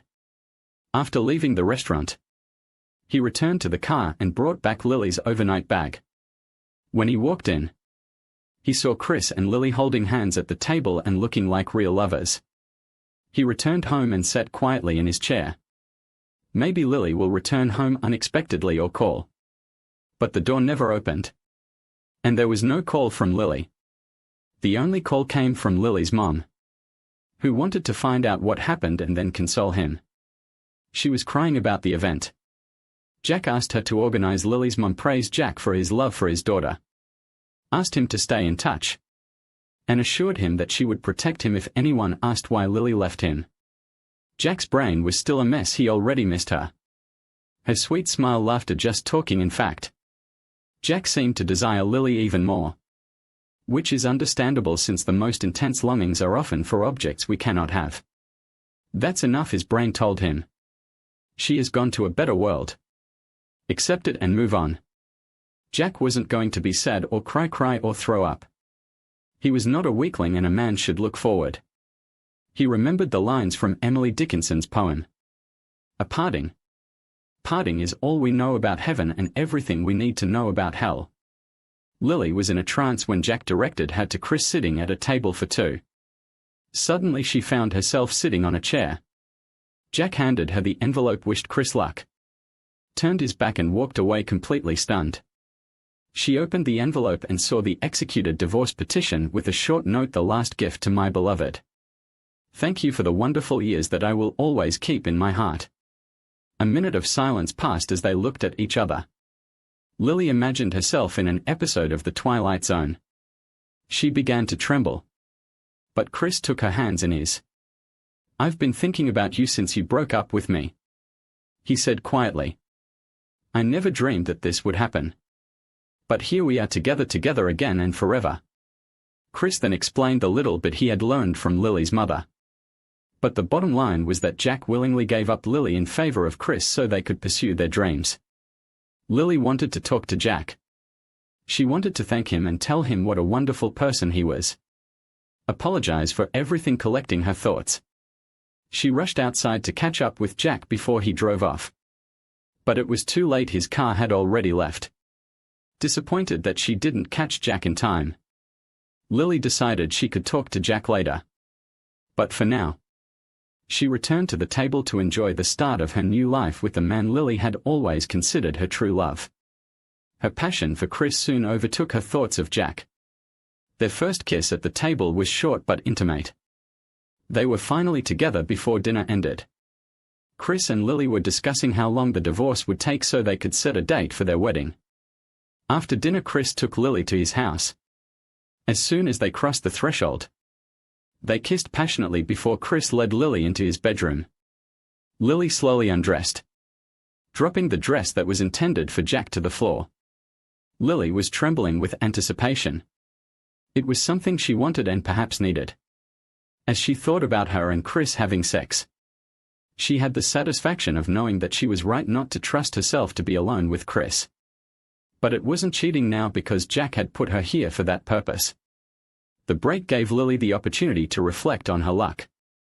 Lily did not cheat but still felt like a woman. She was still married. But tonight she was enjoying herself in bed with another man other than her husband. Even though this was her husband's action, she still felt strange another man was in her bed. It was fantastic and exactly what Lily wanted. Yes. The thought, Lily. My husband loved me so much that he sacrificed himself for my happiness. But then Lily began to worry, who is Jack with now? Or is he alone at home? And is everything okay with him? Is he suffering? Her happiness suddenly seemed less important. Lily herself couldn't understand why. But being grateful for the best sex of her life. Her thoughts were now not about Chris, where biology and brain should have been, but about Jack. Before Lily could come to any conclusion from her thoughts, Chris returned and they hugged and kissed. But no more words were spoken other than "that was great and you were great." There were no pillow talks about feelings and life like there would have been with Jack. Chris quickly fell asleep, but Lily could not. She must have been on cloud nine. And the sex was divine, however. Lily's body was still not in place. Everything happened so quickly. 1 minute she was getting dressed up for Jack. And a few hours later, she was getting naked for Chris and enjoying great sex with him. She was ecstatic and satisfied. But while she tried to concentrate on her future with Chris, she still felt like something was wrong. Jack's actions overwhelmed Lily's thoughts. What made Jack sacrifice himself and give me the freedom to be with Chris? I dreamed about it, but I never asked for it. Lily's mind was full of internal debate between two parts of her consciousness. What have you done, she thought, still trying to understand how this Valentine's Day had changed her life. You feel guilty, girl, because you're a cheater. But the other part of Lily's brain responded, I'm not guilty. And I'm not a traitor because Jack arranged this. Then she thought, how can you not be guilty if Jack only did this because he found out about your passion for Chris? You are guilty and you cheated, at least emotionally. Lily was still wondering how Jack was feeling. He shouldn't be alone on a day like this. But he will be alone because he is a good person and will not want to burden others with his sadness. Maybe he went to his brother. Oh my God. Do I have Natalie's phone number? I should call her and make sure they get in touch with Jack if he doesn't get in touch himself. Jack was such a good person that he shouldn't have been alone when he must have been suffering even worse. Lily's subconscious was remembering how she made love to Jack. Lily's brain synapses replayed memories of Jack and compared him to Chris. Lily tried to banish thoughts of Jack and think only of Chris. But it was a losing battle. Lily was clearly thinking about how much Jack loved her. Chris had given her better sex that first night than Jack had ever had. But still, Lily's brain was reproducing Jack's body heat. Lily, in her conscious state, decided that she was simply used to Jack. Chris was her life now. And she was sure that it might take one more day with Chris to forever leave Jack as a sweet but distant memory of the wonderful man who had helped her in her previous life. Chris, Lily tried to convince herself, was now her true husband. These thoughts continued to play in her mind until fatigue finally overcame her mind. And she fell asleep. When Lily woke up on Saturday morning, her first thought was that there was a stranger in her bed. Where's Jack? She remembered, of course. He's the love of my life, Chris. But as she reached for him, the rays of the morning sun met the diamond on her engagement ring and reflected off the gold of her wedding ring. Lily froze. Her thoughts about last night resurfaced. Her other brain reminded her. Remember how people asked how he could afford such an amazing ring? And then the other brain remembered Jack's answer. The price is nothing compared to the joy of seeing you in it for the rest of his life. She tried to take them off but couldn't. So she rushed to the bathroom to use soap to remove the rings from her fingers. These rings are so beautiful, just like our marriage. Lily carefully placed the rings in her purse and made a mental note that she needed to return the rings to Jack and ask him to find someone who deserved them more than her. Her thoughts were interrupted by the sound of Chris waking up. Jack will have to wait. Lily had to make up for the years of Chris's absence. Jack also woke up this Saturday morning without Lily by his side. Lily didn't come and didn't call. Jack grabbed the yogurt and then drove to his office, which was empty on a Saturday. Jack needed solitude. The combination of solitude in the office and monotonous research helped to avoid thoughts about his changed life. He called his brother and invited himself to dinner that evening. He had a good relationship with his brother mother and his wife Natalie. She was smart and successful in her profession but also arrogant. Many, including her family, considered her rude and difficult to get along with. But Natalie got along with her son-in-law. And she and Lily accepted each other like sisters. Although they were not close friends. Jack told his brother and Natalie what happened. They listened to him and said all the expected phrases. Natalie challenged Jack for letting her go to Russ so quickly and not fighting for Lily if he loved her so much. What do you think is going on in Lily's head right now? Dear son-in-law, Natalie asked and then answered her own question. I imagine that she feels that you abandoned her. If I were in her place I would be hurt. Jack understood Natalie's point, but it was done. If Lily is in pain, she will soon get over it because it was meant to end this way. She will eventually relegate me to a distant memory. Hopefully a pleasant one. They talked a little more before Jack headed home to spend another quiet night in the empty house. On Sunday morning, Jack picked up the Sunday newspaper. Lily and he always enjoyed Sunday mornings with a cup of coffee, a bagel or a muffin sitting next to each other, and doing the crossword puzzle in the newspaper. He tried to do the same alone, but the coffee seemed bitter. He didn't buy bagels or cupcakes because there was no one he could share them with. Solving a crossword puzzle was no longer fun without the jokes and touches that accompanied solving the riddles. His feelings were a mess, but there was a feeling of completeness. Lily was ready to sacrifice her happiness with Chris so as not to betray him. She gave up Chris for him, even though it was clear that she loved Chris, not him. The right thing to do would be for Jack to respond in kind. He was sure that he had done the right thing. After attending a church service, Jack went for a long run, leaving his cell phone at home. Returning, he saw a missed call and a voice message from Lily. Her message surprised him. Are you hiding from me? Pick up the phone, you coward. How could you leave your wife like that? I was a good wife, and you had no right to throw me out.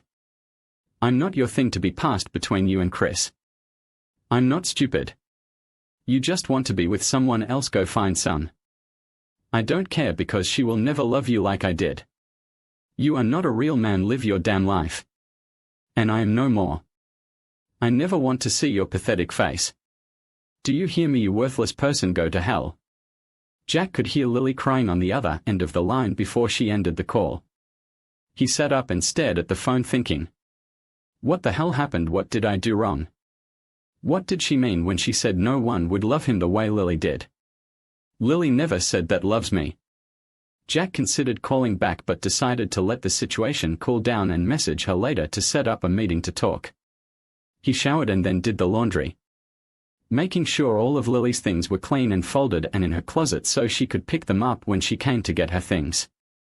The phone rang again and it was Lily's mom. Jack. Chris brought Lily here. Please come. Lily really came to her mother to collect the pieces of her shattered life. After Lily got out of bed and showered on Saturday morning, she and Chris had a late breakfast and went for a walk in the local woods, which was their favorite activity that Lily also enjoyed with Jack. Chris and Lily were holding hands and talking. It was normal, but conversations didn't go as smoothly as when she was hanging out with Jack. They both seemed to feel the need to say something to break the too long silences. During these pauses, Lily began to think about Jack again in her mind.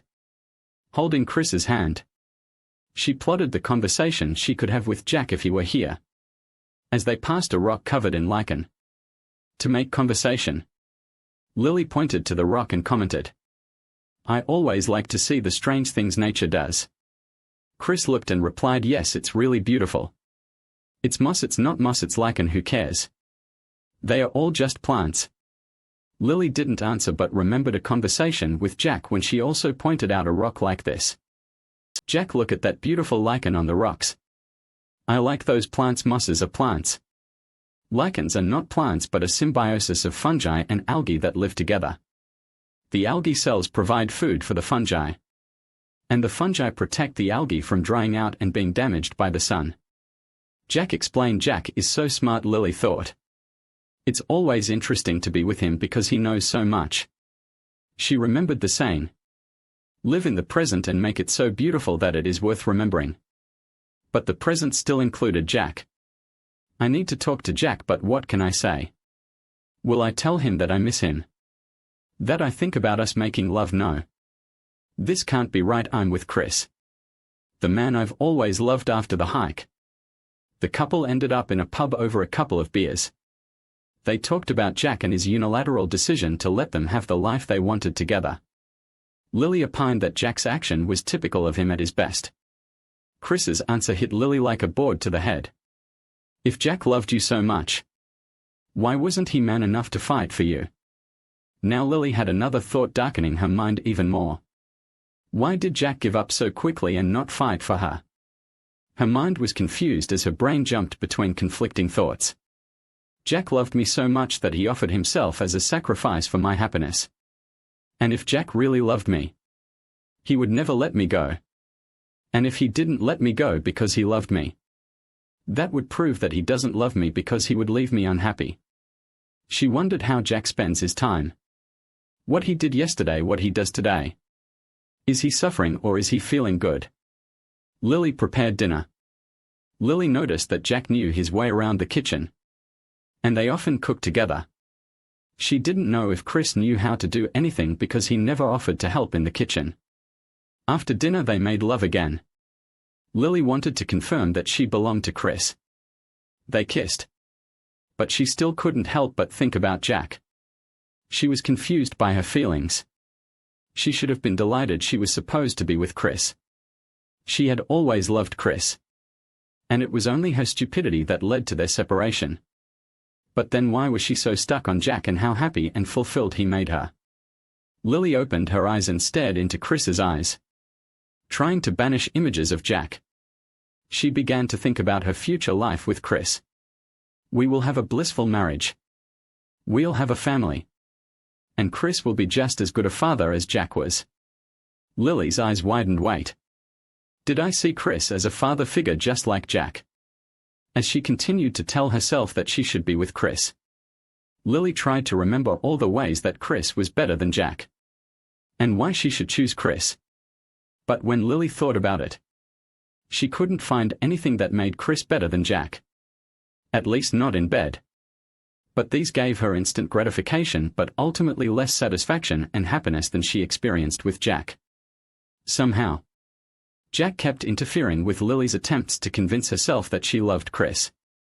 That night, Lily dreamed not about Chris but about Jack. These were vivid dreams of Jack making love to her in their bed and then being surrounded by hundreds of people cheering for them. Lily's thoughts then went back to how Jack was feeling. Jack must have suffered, perhaps even physically, after he took her to the restaurant. She had caused that pain. And now Lily was suffering from the thought that she was the cause of Jack's pain. Reality collided with fantasy. And fantasy lost badly. However, she was with Chris.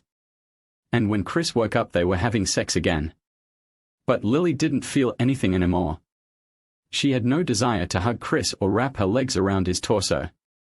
She was no longer making love to Chris but was just a sex object. And she felt not real. Chris went to take a shower. He didn't suggest they shower together, which Jack would have done. In fact, Jack would help her with her hair and wash her body, kissing the back of her head tenderly. Lily went down to the kitchen. She was disappointed. Why didn't Jack make coffee like he always did? Oh yeah, he's not here then. Doubling her disappointment, Lily remembered that Jack hadn't brought bagels or cupcakes.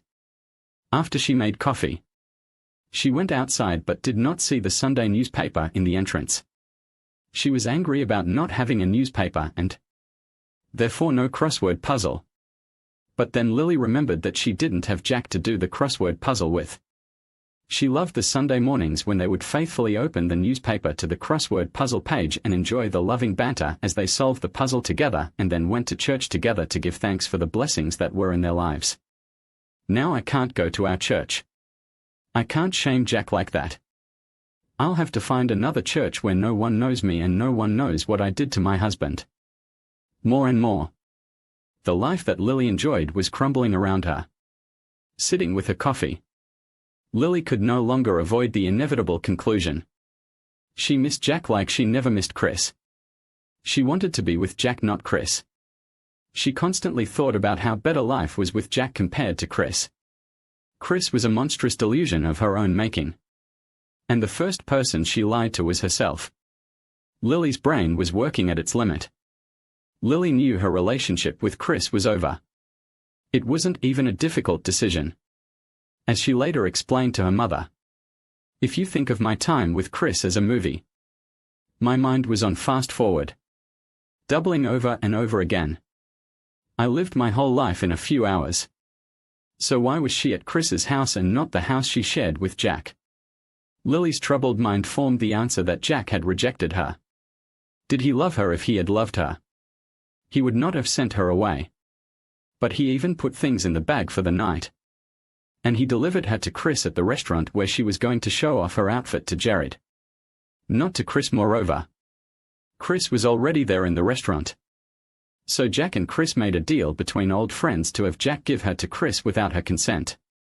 They turned her into a piece of property. Will Chris have to give it back to Jack when he gets tired of it? Lily was now raging internally. Jack had no right to decide who she loved or who she wanted to be with. She was not a piece of meat to be passed between men. Chris was not her lover who honestly won Lily, but was a gift from Jack. How dare Jack make those decisions for her? All Lily could think about was that Jack would now go and make another more deserving woman happy. The idea began to form in Lily's mind that Jack had not sacrificed himself for her but rather had freed himself to find another woman who would be much more worthy of Jack than she was. But Jack belonged to her, and he had no right to be with another woman. Lily called home and tried to reach Jack's cell phone but only received voicemail. So she left a voicemail which Jack later heard. Completely surprised and completely confused. After expressing everything over the phone, Lily calmed down and wondered why she called Jack and why she was so angry with her words. Now that she spent time with Chris, Lily had accepted that Chris was an illusion. She didn't want to spend another night with him. Lily wanted to go home and be in bed with the man she had just cursed. She saw Jack as unique. His good-natured and kind sacrifice showed how special he truly is. Lily then got dressed and asked Chris to take her to her mother. Her mother provided details that led to the Valentine's Day dinner and Jack's sacrifice. Lily in turn poured out her feelings to her mother. Lily explained how Jack had now taken up residence in her head and what should have been the best weekend of young Lily's life had turned into a nightmare. Her mother had always loved Jack, so she wasn't entirely surprised by Lily's doubts. She also understood the real reason Lily called Jack. She did what mothers do, reminded her that it was Lily who made the statements that Jack overheard. Lily stated that she loved Chris and treats Jack as a responsibility. Jack, having overheard the two phone conversations, made the final sacrifice by returning her to the man Lily had clearly stated she loved and wanted to be with. Her mother encouraged Lily to accept that she now needed to fight for Jack. Lily didn't reject Chris when he was proposed to. Lily chose Chris and spent 2 nights making love to him. She needed to talk to Jack and try to save her marriage before things got worse. What makes you think you left such a terrible message for Jack? Seeing Lily hesitate, her mother continued. How did you really feel when you called Jack? Passionate messages like that don't just come out of nowhere. Lily thought about the question and then answered. Weirdly enough, I think I was angry because I was losing Jack. I had a panic attack at the thought of never being with him again. Not crazy, you were miserable and desperate. But why did you feel such agony over losing Jack? Lily stared at her mother as the realization hit her. I made a terrible mistake, didn't I? I was blind and stupid. I seriously screwed up my life. What now? Talk to him. I can't. I'm ashamed. It wasn't any wrongdoing. I wanted Chris and he gave him to me, Mom. I don't know what to do. After a moment of silence, Lily added, he loves you, Mom. Can you talk to him? Please, I'll talk to him, but only to invite him here. After that it's all up to you. Then she called Jack. When Jack arrived at Lily's mother's house, Lily was sitting on the couch looking miserable and scared. Jack took the chair opposite Lily. Lily's mother left, saying she needed to go for a walk. Several minutes passed in silence before either of them could say anything. Lily then stood up and knelt in front of Jack, spreading his knees apart as she placed her hands on his hips.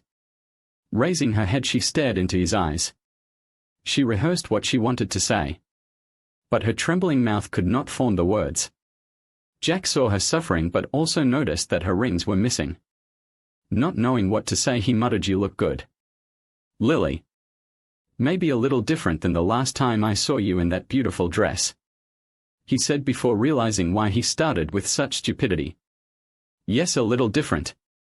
But none will ever see that dress or anything else I wore on Friday again. I threw away all those clothes. I bought those things for you. But then I wore them for another man. And now I can't even look at them. Let alone wear any of them. Why did you do that, Lily? I knew when we left our house. Even if you didn't know that you would be wearing and taking off your outfit for Chris. I accepted it. You didn't do anything wrong. I did something bad and that's why I'm here. Lily was now trying to remember the words she had formed in her mind earlier that day. It is impossible for me to fully understand the depth of love you showed for me this Valentine's Day. But this weekend was an awakening. No. My dear husband, that I love only you. I made a terrible mistake. I thought I was in love with Chris. But it was a ghost that I began to consider real because of our history and how we broke up. I was still living in the past. I didn't love Chris but had a naive crush that turned into some kind of ideal that wasn't really true or existed. But you are reality. You were with me all this weekend. You showed me that Chris was an illusion. Your Valentine's Day gift not only cemented your commitment to me forever, but being with Chris only cleared my mind and made me realize how much you mean to me and how much I want to be with you and only you. Chris's demon is forever banished. And the thought of another man pushes me away. Please forgive me. What message did you leave me on voicemail a few hours ago? I really regret what I said. I didn't mean any of those things. Love and hate are just two sides of the same coin. I was angry because I felt like you abandoned me. That you didn't fight for me, for us. I wanted to spend the rest of my life with you. And my mind twisted your sacrifice into betrayal. I began to imagine that you wanted to get rid of me to be with another woman. I became angry because in my imagination, you were abandoning me and I was hurt and jealous. I wanted you but you weren't there. And what you heard was my cry because I thought I lost you. This fear is a terrible feeling. I didn't fight because I thought I had already fought for your love and lost it. It's crazy to do the same thing expecting a different result. And I hoped I wasn't going crazy. Fighting a losing battle can only bring more pain. I gave you the last of my love. I thought I clearly heard you say that you were staying with me out of obligation. And I couldn't live like that, I know, darling. And I understand. I can't say enough about how sorry I am for what I thought and what I said. I now understand that it was all my fault and my fault alone. You heard my phone conversations. And I'm so sorry you heard that, Lily. You told Chris and your mother that you were staying with me out of duty or pity. And I couldn't live like that, I know you heard it. But in my heart, I now know that it was not my duty as a wife that stopped me from cheating or divorce. But my desire to be your loving and faithful wife. If I did not realize or say this before, darling, I love and adore you even if I'm bored. I'm sorry I said life with you is boring. It's not, it's predictable and repetitive. But it's predictable because we plan it that way. And it's repetitive because we like it. I liked our boring life. I'm ready to try anything you want if we do it together. The only thing I ask of you is that you love me the same way you showed your love this weekend. I want to be one with you. Jack put his arm around Lily's shoulders. And together they moved to sit next to each other on the couch. Jack still had some images in his head. And nothing could be worse than what he imagined. So he decided to face his worst ideas and hopefully the reality would be better than his imagination. It's really not a big deal. But did you use a condom with Chris, he asked. Hoping that perhaps Chris and Lily weren't trusting enough of each other. Lily looked down before raising her head again. It was meant to be with him forever. I'm sorry for the extra pain it brings. But I have to be honest with you, the answer is no. There was no condom. Lily looked down. Afraid to look up and see the pain her honesty must have caused. Was it good? Lily began to sob. Why are you asking this? I'm already suffering. And I don't want to hurt you. It will help if I know and don't imagine anything. We need to work things out to complete this. I don't know why you need this torture. But if you must know and I must tell the truth. It was very good then. Sensing that the truth was hurting Jack, Lily added. But it didn't go better than with you, honey. I promise you that by the end. I was thinking about you and how I held you tight. The best sex is just a bitter memory. It was good at the time, but it didn't stay with me. You are my husband and we make love. It's mature and real. And it stays with me for days afterward. My memory about Chris isn't sex but the painful feeling that I betrayed the only person I love. Being with Chris was exciting and enjoyable. But ultimately it was a disappointment. I never want to experience the emptiness and pain that was my time again without you. How did your desire for Chris suddenly turn into such disgust? I was fascinated by Chris. We had great times. I really loved him even after we broke up. Because I didn't think I could trust him. But now I see that it was young love where only passion matters and excitement. We are older and wiser now. I need and want more from life. And Chris couldn't give it to me, but you can. How can you be sure that I am the right person? How can you now say that you love me when you could never say it before? My wonderful husband, I've apologized several times. And I'll say it again. I'm so sorry for what I said and didn't say. You were a wonderful loving boyfriend and husband. I was foolish to believe I was still in love with Chris. And I think that created a boundary around my feelings. Chris is now gone. And I am free to see life as it is and without the restrictions of false love. What I see is that I always loved you. Even if I couldn't.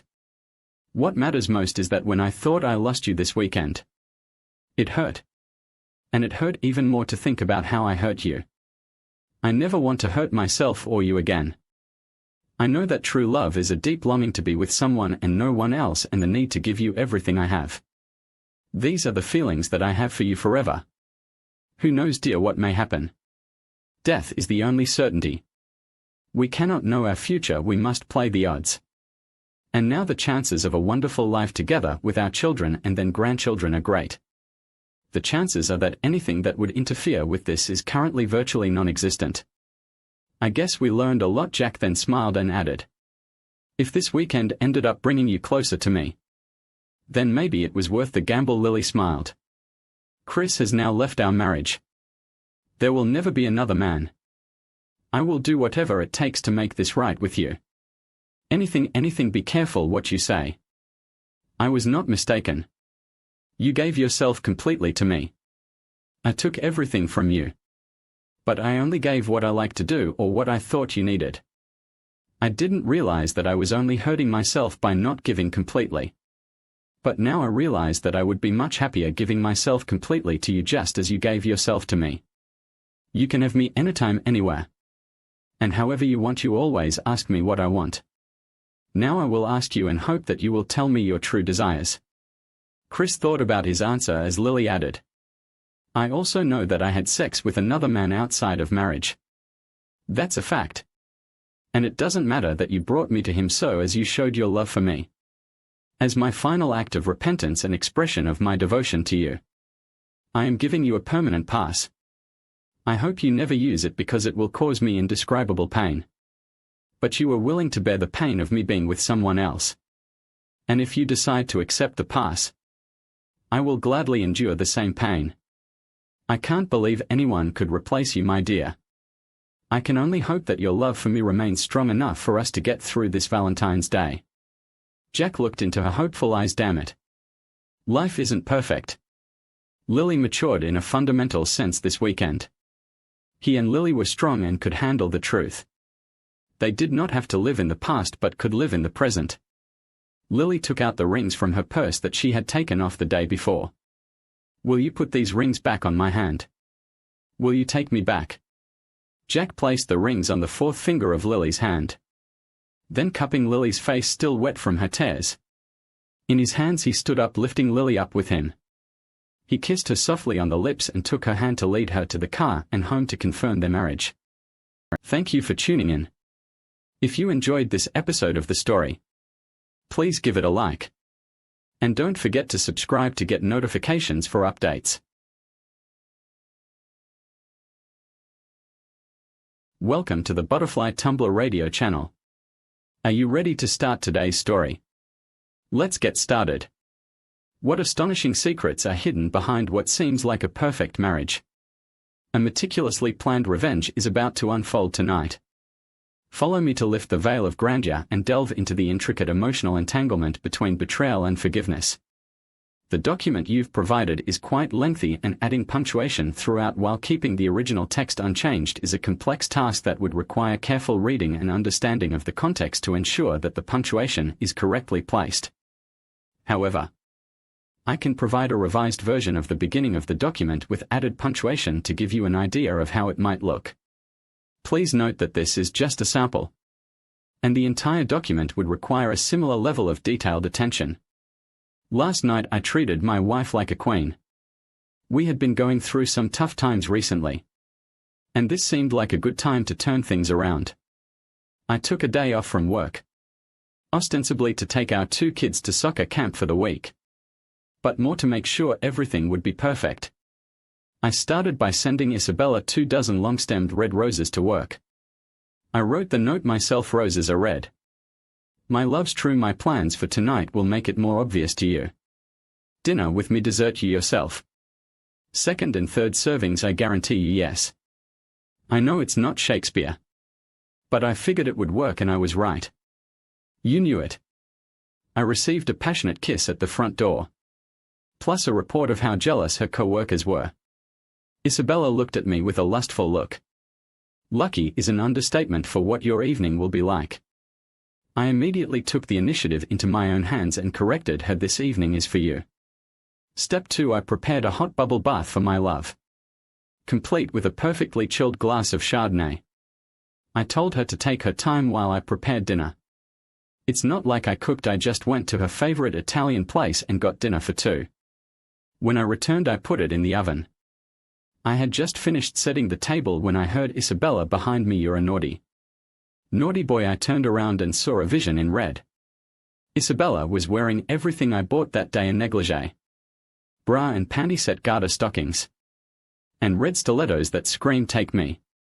She had no idea how naughty I planned to be.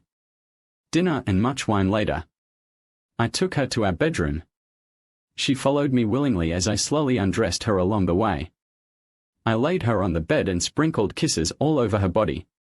And then, after multiple caresses, we got busy making love. We rested for a few minutes, saying the words that lovers say.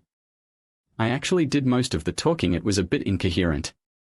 I told her over and over how much I loved her. Then I started caressing her again. And then we had sex again. I climbed into bed next to her and immediately fell asleep. I slept very soundly. I woke up early the next morning, took a shower, and left the house before she knew it. I left a note reminding her that I would have to work late to make up for the day off I had taken earlier. Oh, I definitely had work to do today. Alex Carter, am ambushing a girl of easy virtue. I looked at my watch. She should appear any minute. This girl will be my wife, Isabella, the aforementioned queen of last night's lovemaking. Isabella has been cheating on me for well over a year. I found out most of the year. I was sure of this last month. I suspected 2 months before that.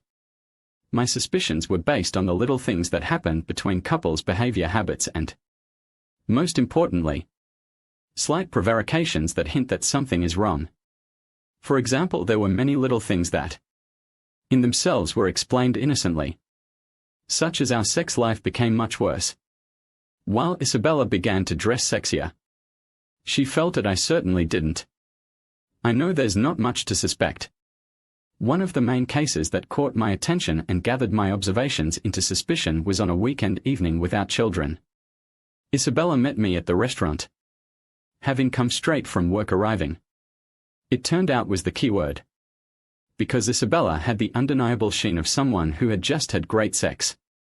It was visible in her eyes, on her face, and especially in the way she moved that night. When I was supposed to be the lucky one, she refused. Used sex, citing a mild thrush. I decided to find out the truth. So I started following her, monitored her time away from me, checked her laundry, and listened very carefully to everything she said. It's amazing how much you can hear in ordinary conversations if you really listen carefully. I have always relied on the idea that a woman will do everything possible to avoid outright lies. This doesn't mean that you will get the truth. It means that you need to really listen carefully and consider all the possible meanings of the words that are spoken. It's almost like you're playing verbal chess, so many possibilities and permutations. I was surprised by the subtle hint of disrespect that permeated our interaction. There was an undeniable disdain expressed. I seemed to have lost my former place in the hierarchy and equality of our relationship. It was also difficult to reach her at work on Tuesday and Thursday afternoons. Although my suspicions had turned into certainties in my mind. Nothing was serious enough to warrant going to a lawyer. Then I found what I needed: actual physical proof, a pair of black lace panties. I knew the last time I saw her in those panties. I knew until the day we last had sex. The difference between the two dates indicated infidelity as far as I was concerned. She was more guilty than innocent at that point.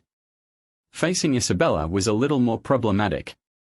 I mean, she's been lying to me for who knows how long. I assumed she justified her betrayal with some twisted rationalization.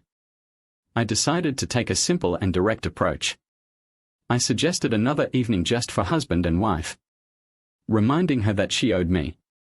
I asked her specifically to wear black lace panties that night. As we were getting dressed, I reminded her about the panties and she said, "I won't be disappointed. The dinner went well." I lavished her with attention and wine. By the time we got home, Isabella was horny like I hadn't seen in years. "Take off your clothes for me." I leaned back against the head of the bed. Hands behind my head. "Come on, sexy thing. Show me what you've got." Isabella began to sway as if drunk but shook her head. "Come on, Isabella, you owe me. We haven't had sex in almost a month." I waved my finger at her. "We had sex on the day of your business trip. It was only 2 weeks, 2.5 weeks, okay? 2.5 weeks. One fact has been confirmed. Come on, sexy thing, take it off, okay? But don't expect it to be every time you take me out." I nodded as Isabella slowly undressed first. She took off her shoes, then her stockings. Her blouse slowly unbuttoned. She worked diligently on every button. Her blouse was off. And underneath she was wearing a black lace bra that matched her panties. She actually gave a teaser by taking off her bra first, lowering the strap, then lifting it back up. Then the straps came down and stayed there. "I can't wait to see those panties, baby." I saw a wave of anxiety on her face. This only increased my excitement. I was ready for some trick of hers.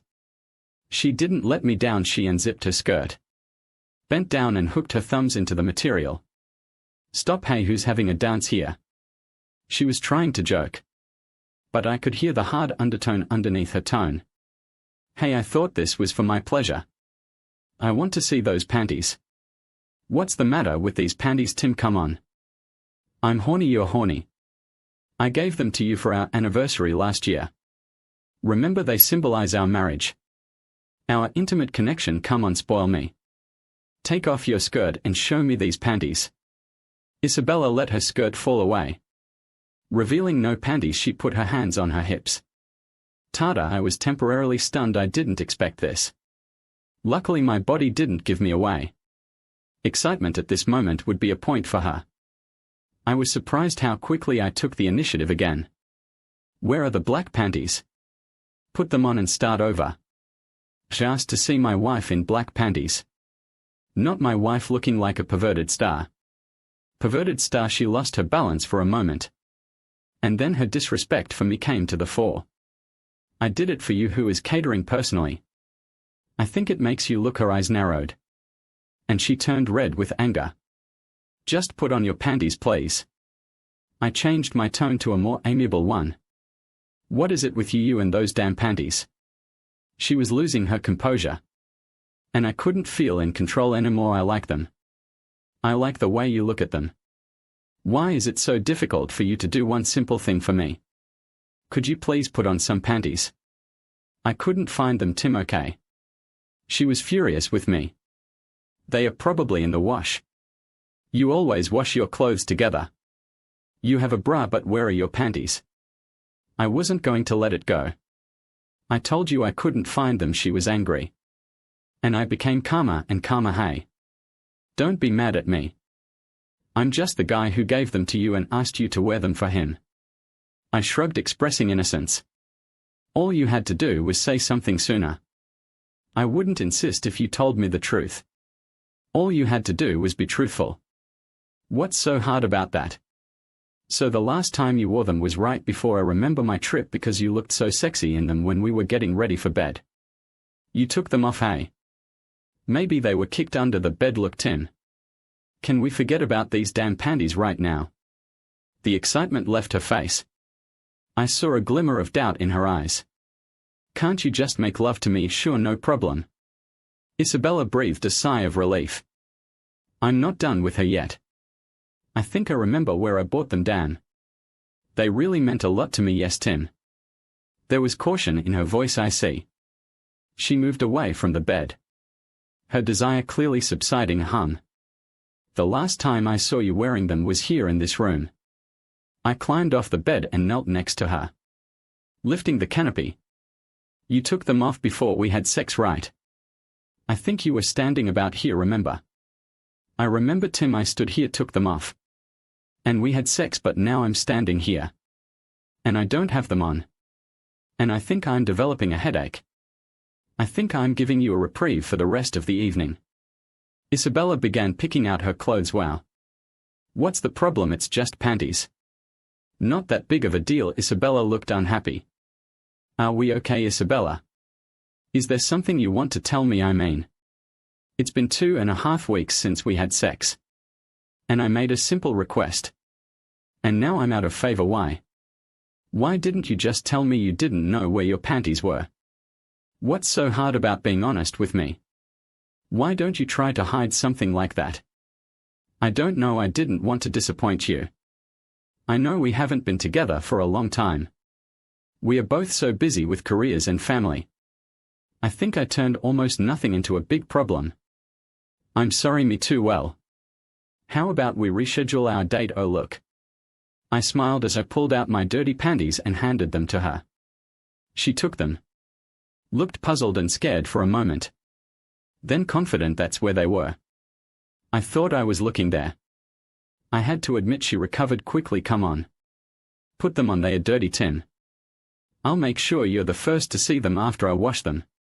What happened next was a bravado display of lies and evasiveness. We were wrong about the dates and times we had sex. She even made a big deal out of realizing that I suspected her of seeing someone else. I was jealous without reason. The high point was that she thought it was cute that I suspected her of being a horny woman. I apologized endlessly for my jealousy and bad memory. I watched as a feeling of victory bloomed on her face. I'm sure she thought everything was fine. This was not the case. She was wrong. It was not nothing.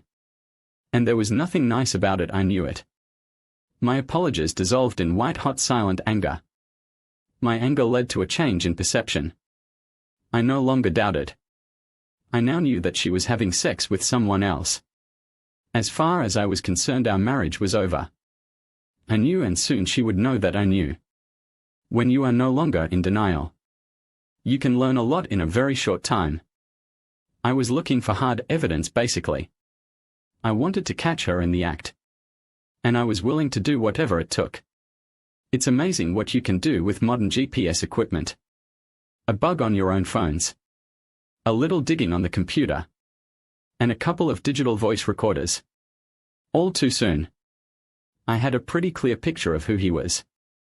What they did, how often, and most importantly, when they planned to meet next. Her lover was some guy named Darius. They met 2 or 3 times a week. Usually at a motel on the other side of town. It all sounded so routine when you listened to the tapes. The biggest surprise for me was the complete lack of guilt on her part in recorded conversations. I was usually portrayed as simply someone to be factored into their schedule. That's all. I was a complication of their meetings. When I realized her absolute indifference and the depth of her disrespect for me, I went from vague thoughts about a possible reconciliation to absolute revenge. She would pay. I wasn't going to fight for her. She was now the enemy. I was going to fight against her for everything. It's amazing what such clarity can do to you. I can even tell you exactly when I reached this turning point. This happened while listening to one side of a conversation shortly after the panty incident. The voice recorder in her car recorded her side of the phone conversation between Isabella and her lover. Isabella suspicious no more. Tim trusts me completely. You should see how much he tries to be nice to me. It's really very nice, Isabella. I just explained that the dirty underwear he found was because of him after we had sex. I said I had been looking for these panties for weeks. I thanked him for finding them under the washing machine. He believed without a second thought, Isabella, yeah. But he's my dumbass, Isabella, yes, I love it. Be patient, I'm almost there, Isabella, no, Darius. I already told you I love Tim, he is my husband. Isabella, yes, I love you too, but in a different way. Thank God I don't have to choose. I have the best of both worlds, the husband who makes love to me and the lover who sleeps with me. It's funny what you can think about when you don't care about the other person anymore. The will pay and a lot.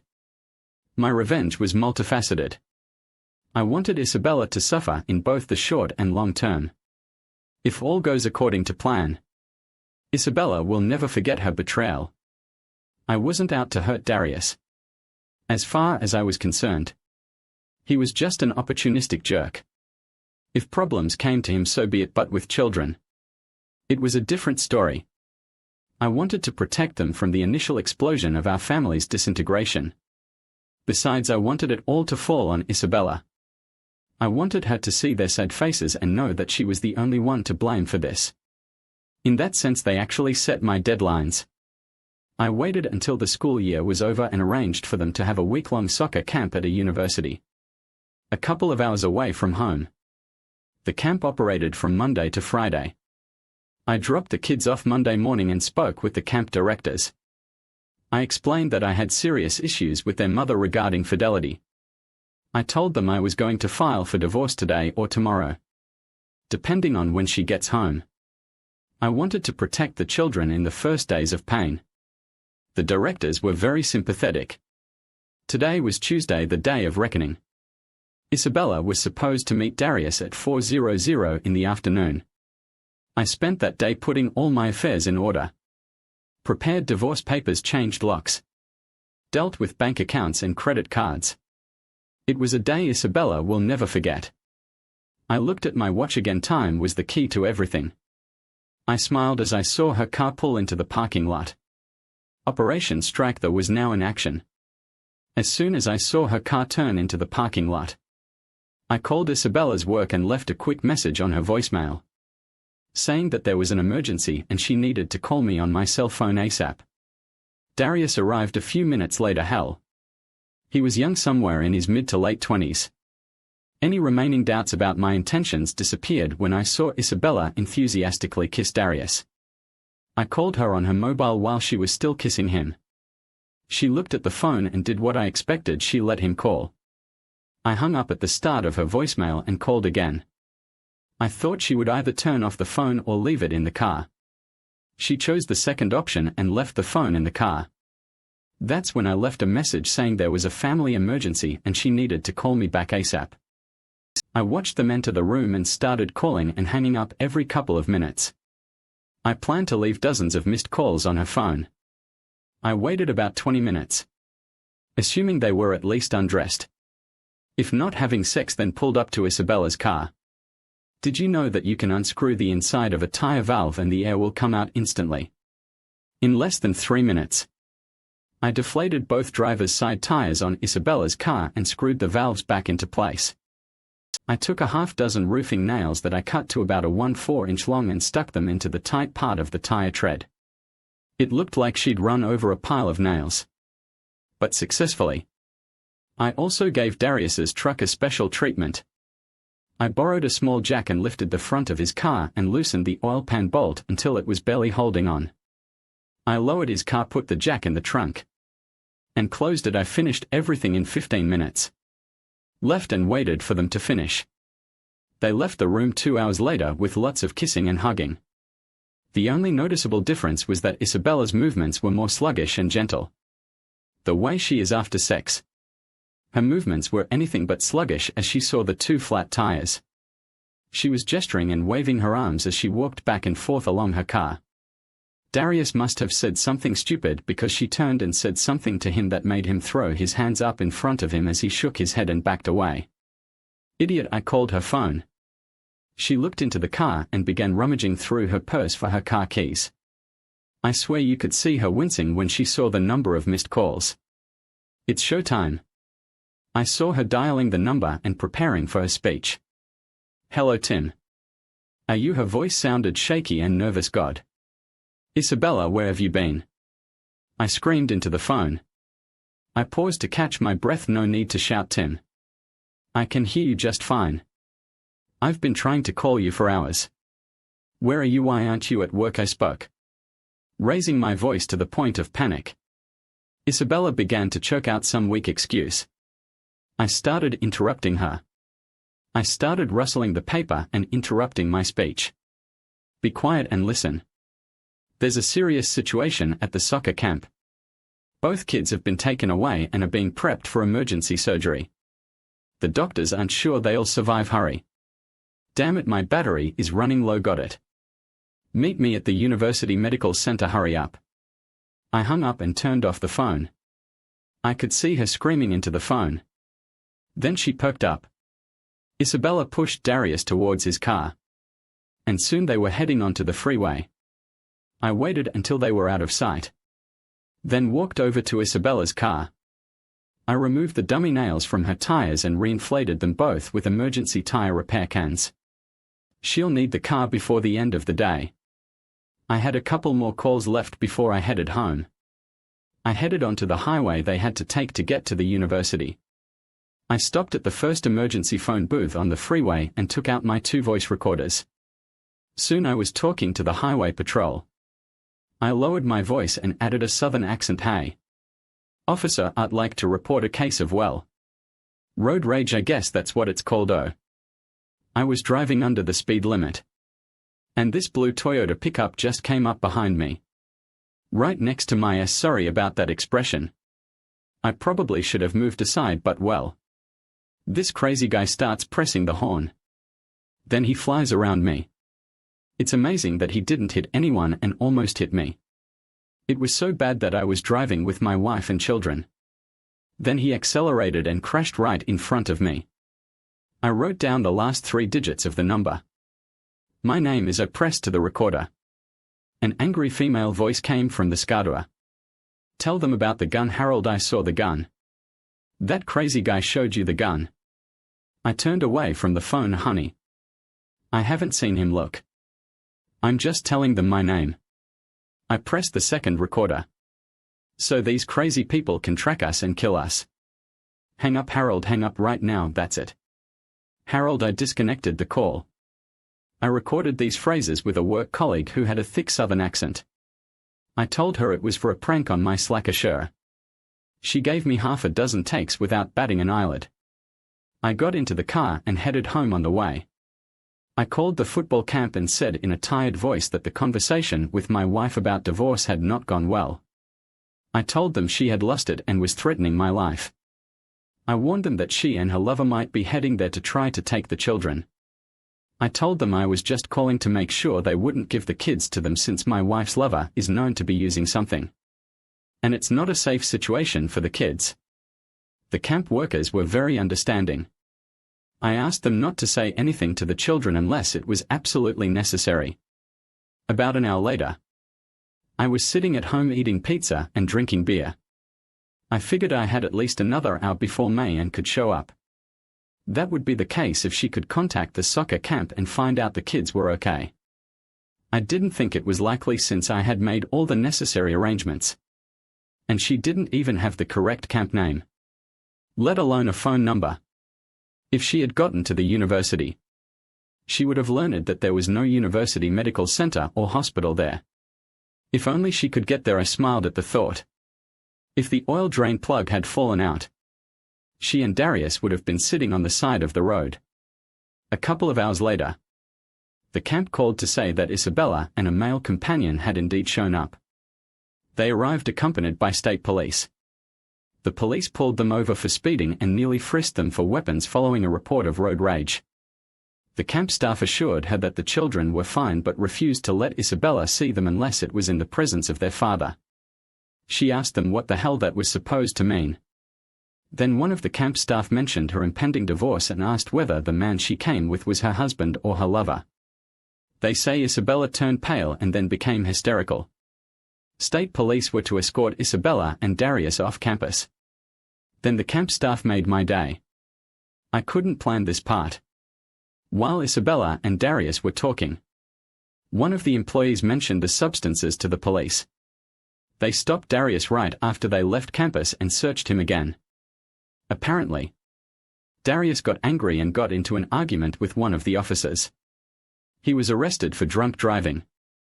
Isabella was declared unfit to drive due to her hysterical emotional state and placed under temporary arrest. Sometimes after scuttling with the camp staff, I received a call from the state police.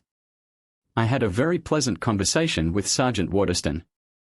I explained that my wife had been cheating on me and that I had finally reached my breaking point. Isabella was informed this afternoon that I have contacted a lawyer and filed for divorce. I gave the sergeant my lawyer's phone number. The sergeant asked if I would remain available as he wanted to talk to my wife. I said sure, but don't be surprised if she denies everything. I even suggested that I wouldn't mind if they wanted to swap her. Half an hour later he called again. They were releasing Isabella, and my wife wanted to talk to me. I told the sergeant that she could call my lawyer at the number I provided. He laughed a little when he asked if I was coming to pick up Isabella. I informed them that her car was in the parking lot of the motel where she had sex with her lover. He laughed a little too. 10 minutes later, they called, and I saw Isabella's phone number on the display. I picked up the phone and said nothing finally. After a long pause, I heard Isabella's breath and trembling voice. Tim, I don't know what you think is going on, but please don't make this any worse than you already have. Your cheating ruined our family. You stupid cheater. I hung up and turned off the ringer. I would have loved to have seen her face when she heard the new greeting on her answering machine. Hi. This is Tim. Isabella doesn't live here anymore. Her phone number is. It was 2:00 in the morning when I heard someone knocking on the front door. I walked up to the door and shouted through it. Your stuff is in the driveway. Take your cheetah and get out of here, Tim.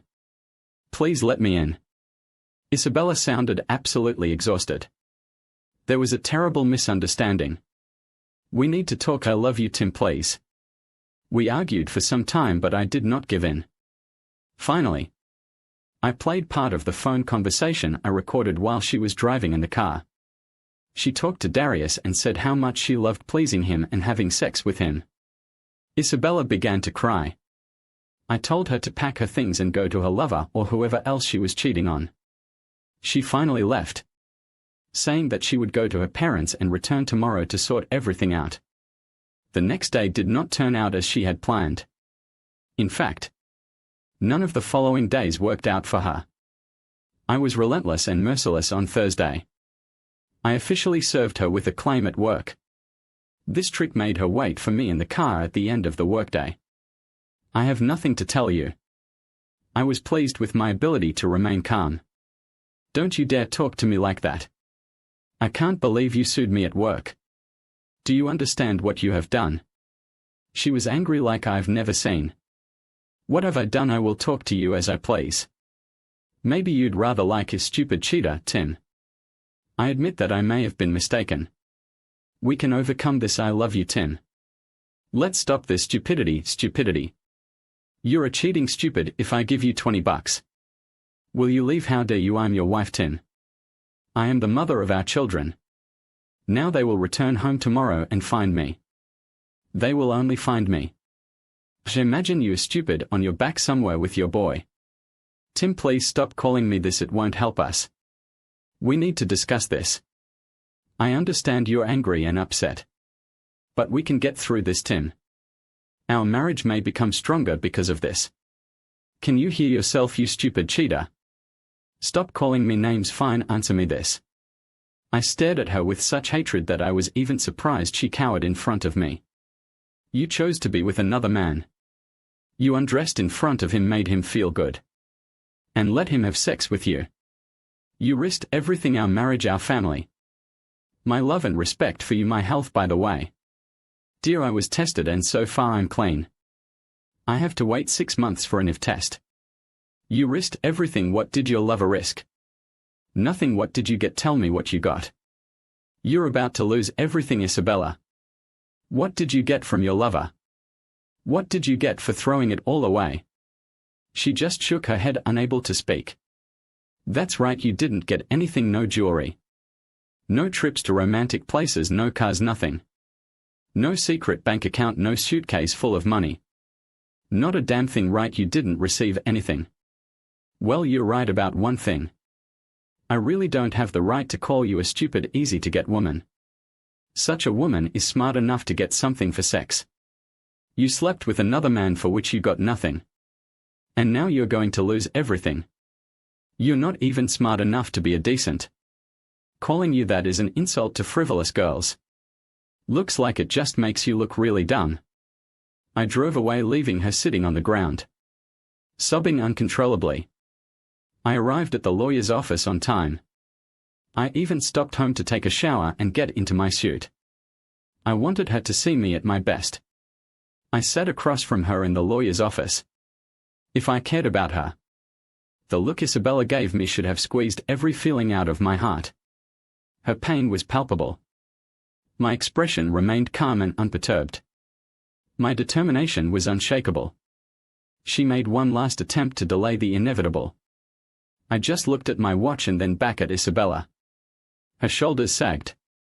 She took a pen and asked my lawyer where to sign. The victory was mine. I felt like I wanted to do some stupid victory dance. The first document she signed was a divorce petition indicating the incompatibility of characters. Once upon a time, it was important for me that the reason was stated to be betrayal. I was lucky to have a lawyer who really knew how to hurt. As she told me over and over again, the key was the terms of the divorce. Success was determined by knowing what the other side wanted and what you could get them to give in return. The entire signing process was literally a production that my lawyer and I had thoroughly rehearsed. There were props and characters. It was really impressive. The next document was a request to change the last name. Isabella needed to go back to her maiden name. If you think this isn't important, think again. She won't have the same last name as her kids anymore. This moment almost ruined the agreement. Oh yes. It was very painful. I watched as Isabella refused my last name, tears rolling down her cheeks. A small black tray was placed in front of her. This time when Isabella looked at me, her expression was blank. That's when it hit me. And I actually felt a pang of sympathy. It wasn't just the realization that hope of avoiding this was fading. It was more than that. The awareness of loss was overwhelmed by the reality of surrender. Her losses suddenly became real. They were no longer negotiating points. She looked at the tray and shuddered as she took off her wedding ring. As soon as she placed it on the tray, it was quickly carried out of the room. She twirled her engagement ring on her finger. I let her keep it. But even that small victory soon turned to ashes. Do you know why I'm letting you keep this ring? Isabella, I gave you this ring when I asked you to be my wife. I want you to keep this ring to remember all our promises and everything you threw away. I took my wedding ring off my finger and pushed it towards her. You can return this, it's still intact. I kept my promises. One of the paralegals returned with a tray. Isabella's ring was cut in half. I took both pieces and held them in my open palm. Then threw the pieces into the trash, useless trash. Isabella swayed in her chair and reached out to grab the table. Her head shook a little. My rush of victory began to fade. I really started to feel sorry for her when the next document was placed in front of her. This was a waiver of rights to her share in the house.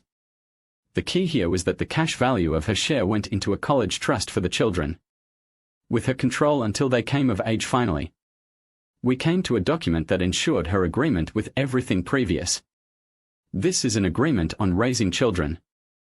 My lawyer spoke clearly. Do you fully understand the terms of this parenting agreement? The children remain in the house. Parents alternate living in the house every week. The transfer of parenting rights occurs every Sunday from 6:00 to 7:00 in the evening. All expenses are divided equally until the children graduate from college or reach adulthood. If you agree to these terms and conditions, simply sign below. I watched as my soon-to-be ex-wife signed. The pen fell helplessly from her hands, and she began to cry in earnest. Defeat is not a pretty sight, and it lasts for a very long time. I was ahead of Isabella from the moment she walked out of that motel room with Darius. My position was unchanged: divorce and control over raising children. Apparently, she thought she would find a way around all this. I had said several trump cards, of course. The key was the children. I tried my best to protect them and make sure Isabella and her parents had access to them. I also promised not to tell the children about what their mother did that led to our divorce. It was couched in the language of your mom and dad are separating as partners but not as parents. Another clue was the threat to release and distribute video evidence of Isabella and Darius. Although in truth I didn't actually have it. Years ago, a friend told me that he had seen porn with an actress who looked like Isabella. I checked and admitted that there was indeed a resemblance. While planning my revenge, I used this similarity to my advantage by purchasing several of these films. I found a couple of videos of actors who fit Darius's description: 20-something. Average height and weight, dark hair, etc. By recording portions of the TV video with my camcorder, I was able to create a fairly graphic motel scene. This was especially effective when viewed on the camera's 2.5-inch LCD screen. It looked like Isabella having sex with Darius. Isabella would have recognized the fake immediately, but not her father. We had a meeting where he tried to convince me to give Isabella another chance. He said he was willing to pay a lawyer to prevent the divorce from taking place. So I showed the video to her father. I told him it was one of the easiest to watch, and that I had hours of it apparently. He was very persuasive in persuading Isabella to give up her resistance. I think I would be too if an angry brother-in-law was threatening to send a video to anyone and everyone they knew, family, friends, co-workers, etc. The defining moment, once everything was signed and finalized, was the co-parenting agreement. Over the next few weeks, I made sure that the agreement was specific and clear that Isabella was not allowed to bring her lovers into the house. You know what's funny? The last thing I expected when I was getting divorced was the impact it seemed to have on women. I can't say my self-esteem didn't suffer after Isabella cheated on me. You can't help but feel like I'm not quite a man. Or at least I must have been a bad lover. I was shocked to learn that my new marital status, or lack thereof, had a catnip effect on women during my divorce. I stubbornly held to high moral standards by not engaging in revenge through sex or dating at all. It just wasn't in my nature. Plus my lawyer insisted there were no additional complications. But as an officially free man with a good credit history and sufficient free funds, suddenly I became desirable. And you know what's even better? It turned out that many women were determined to help me cope with this difficult period. I was pleasantly surprised by the number of women willing to help me get back on track. They were so persistent that I began to look forward to time spent at home with the children. I needed a rest. I had offers from women at work, from acquaintances, and even from residents of my new apartment complex where I was staying on my week off. This is how it happened the first time when I was still moving to a new place. I ordered pizza, so the quiet knock indicating its arrival was not surprising. However, the courier definitely surprised me. I recognized her as someone I had seen in the building. I didn't know her name. Hi, my name is Darlene, and I just wanted to welcome you to the building. Darlene was of average beauty and had an easygoing and pleasant personality. I invited her in, and we shared pizza and a couple of beers. Darlene was divorced. She was trying to a woman's entire being. Charming, a little overweight, and incredibly outspoken. She said, "Tim, I like you. You seem like a really nice guy. So when you need the company of a woman, just call old Darlene." I nodded without realizing I almost started saying that I was okay with cooking and cleaning as a newly single guy. I really had no idea I love sex. Both receiving and doing. But we will only do it after the date. Darlene had my zipper and zipped in seconds. She looked at him with a critical eye. Well, Tim, you have a good copy, lucky me. This was without a doubt the strangest offer I have ever received. The next night we had sex. I managed to convince her that the pizza dinner we shared the night before counted as a date. We started having sex often. It's not that we were an exclusive couple, far from it. A couple of weeks after we started dating, Darlene went on a business trip during one of my off weeks. So she sent someone to replace her Rhonda. Oh my God, she knew how to have sex. I'll admit I was a bit of a libertine at first. I slept with, or more accurately, said I had sex with and was satisfied with 17 different women in the first year after my divorce. The sex was wonderful, if a little empty. I admit that I missed the intimacy that Isabella and I once had. On the other hand, this lack only fueled my ongoing grief for her. I was not shy about demonstrating my love affairs in front of her. I loved seeing that pain in her eyes every Sunday night. Gradually everything returned to normal. Even the children seemed to feel normal. The holidays were painful, especially the first time. But we made it through. Months turned into years. And we all grew older, if not wiser. 4 years after the divorce, the unexpected happened. I fell in love. The children participated in a youth group at church. The group organized various events, including a couple of weekends in the snow each winter. I was sometimes asked to be a chaperone, and I was more than happy to help. During one of Jillian's ski trips, one of the other escorts broke her arm. After providing first aid to the ski patrol, I was asked to take her down the mountain to get an X-ray and a cast. Once we got to the hospital, it turned out to be overcrowded due to a car accident. So we went across the street to eat and kill a couple of hours. Jillian was pretty not beautiful, and she was only 25 as we talked and ate. I realized there was real chemistry between us. I felt deeply attracted to her, and she didn't do anything to dissuade me. It took me a month to work up the courage to ask her out on a real date.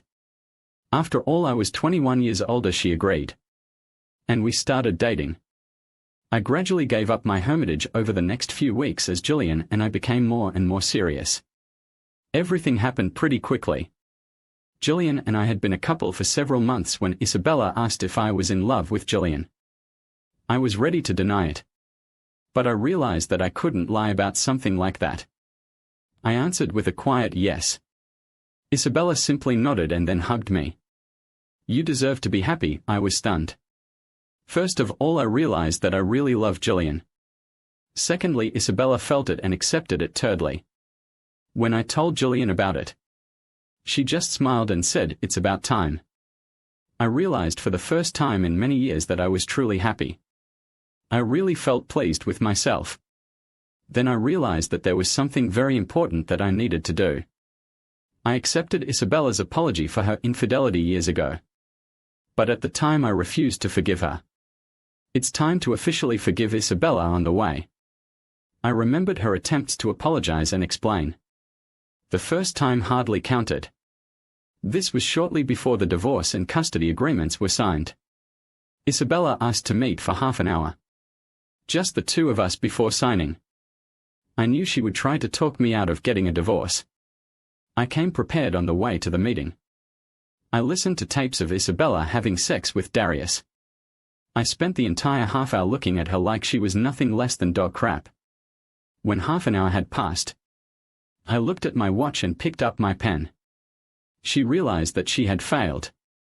Her second attempt was right after our first celebration of the holidays as a divided family. Due to a quirk of the calendar, I found myself with the kids on Thanksgiving and Christmas. It was a terrible time, and in early January, Isabella asked to talk to me. Then I learned that she knew about my dates, or, as she put it, my open door open fly policy. Everything went downhill from there. Listen, Tim. I know I messed up. I've caused a lot of pain to our family. Tim, the holidays were terrible for me, for you. And for the children, we all suffered. I know you've been with several women. And it just tears me up. We have to be together. Tim, all of us. I made an appointment with a family consultant. It's time for us to reunite. I've learned my lesson. I was amazed. I was so surprised and stunned by what Isabella had just said that I couldn't respond at first. Then the anger began to seep in. And my thoughts came into a cold focus. Learned your lesson, yes, Tim. I will never lie to you again. I'll be completely honest. Isabella looked at me with an expression of complete sincerity. I assumed she believed her own. I understand. What about your lovers? Does this mean you plan to give them up, singular? Not plural.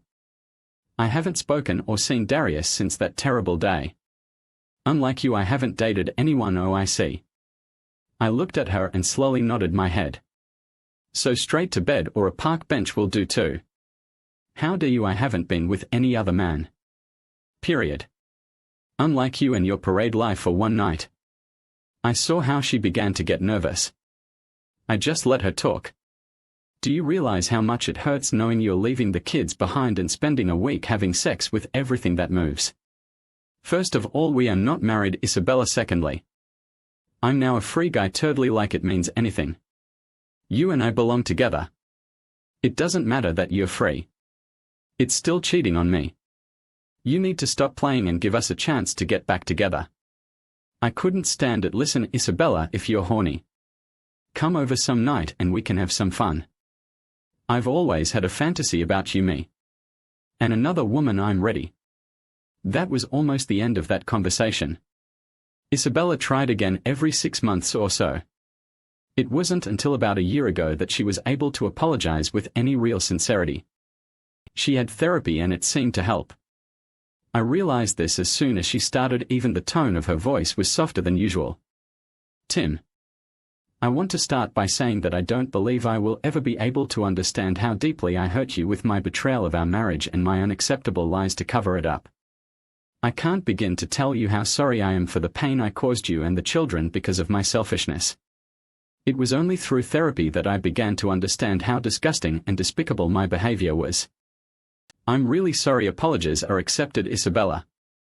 She went on to tell me that her infidelity was the result of undiagnosed depression, a midlife crisis, and a complete breakdown of her values, morals, and ethics. She did it. She was unfaithful simply because she could. When all was said and done, this is what she was left with. Darius wasn't some amazing lover. He was just different. There was nothing romantic or seductive about the way she met Darius. It was work-related.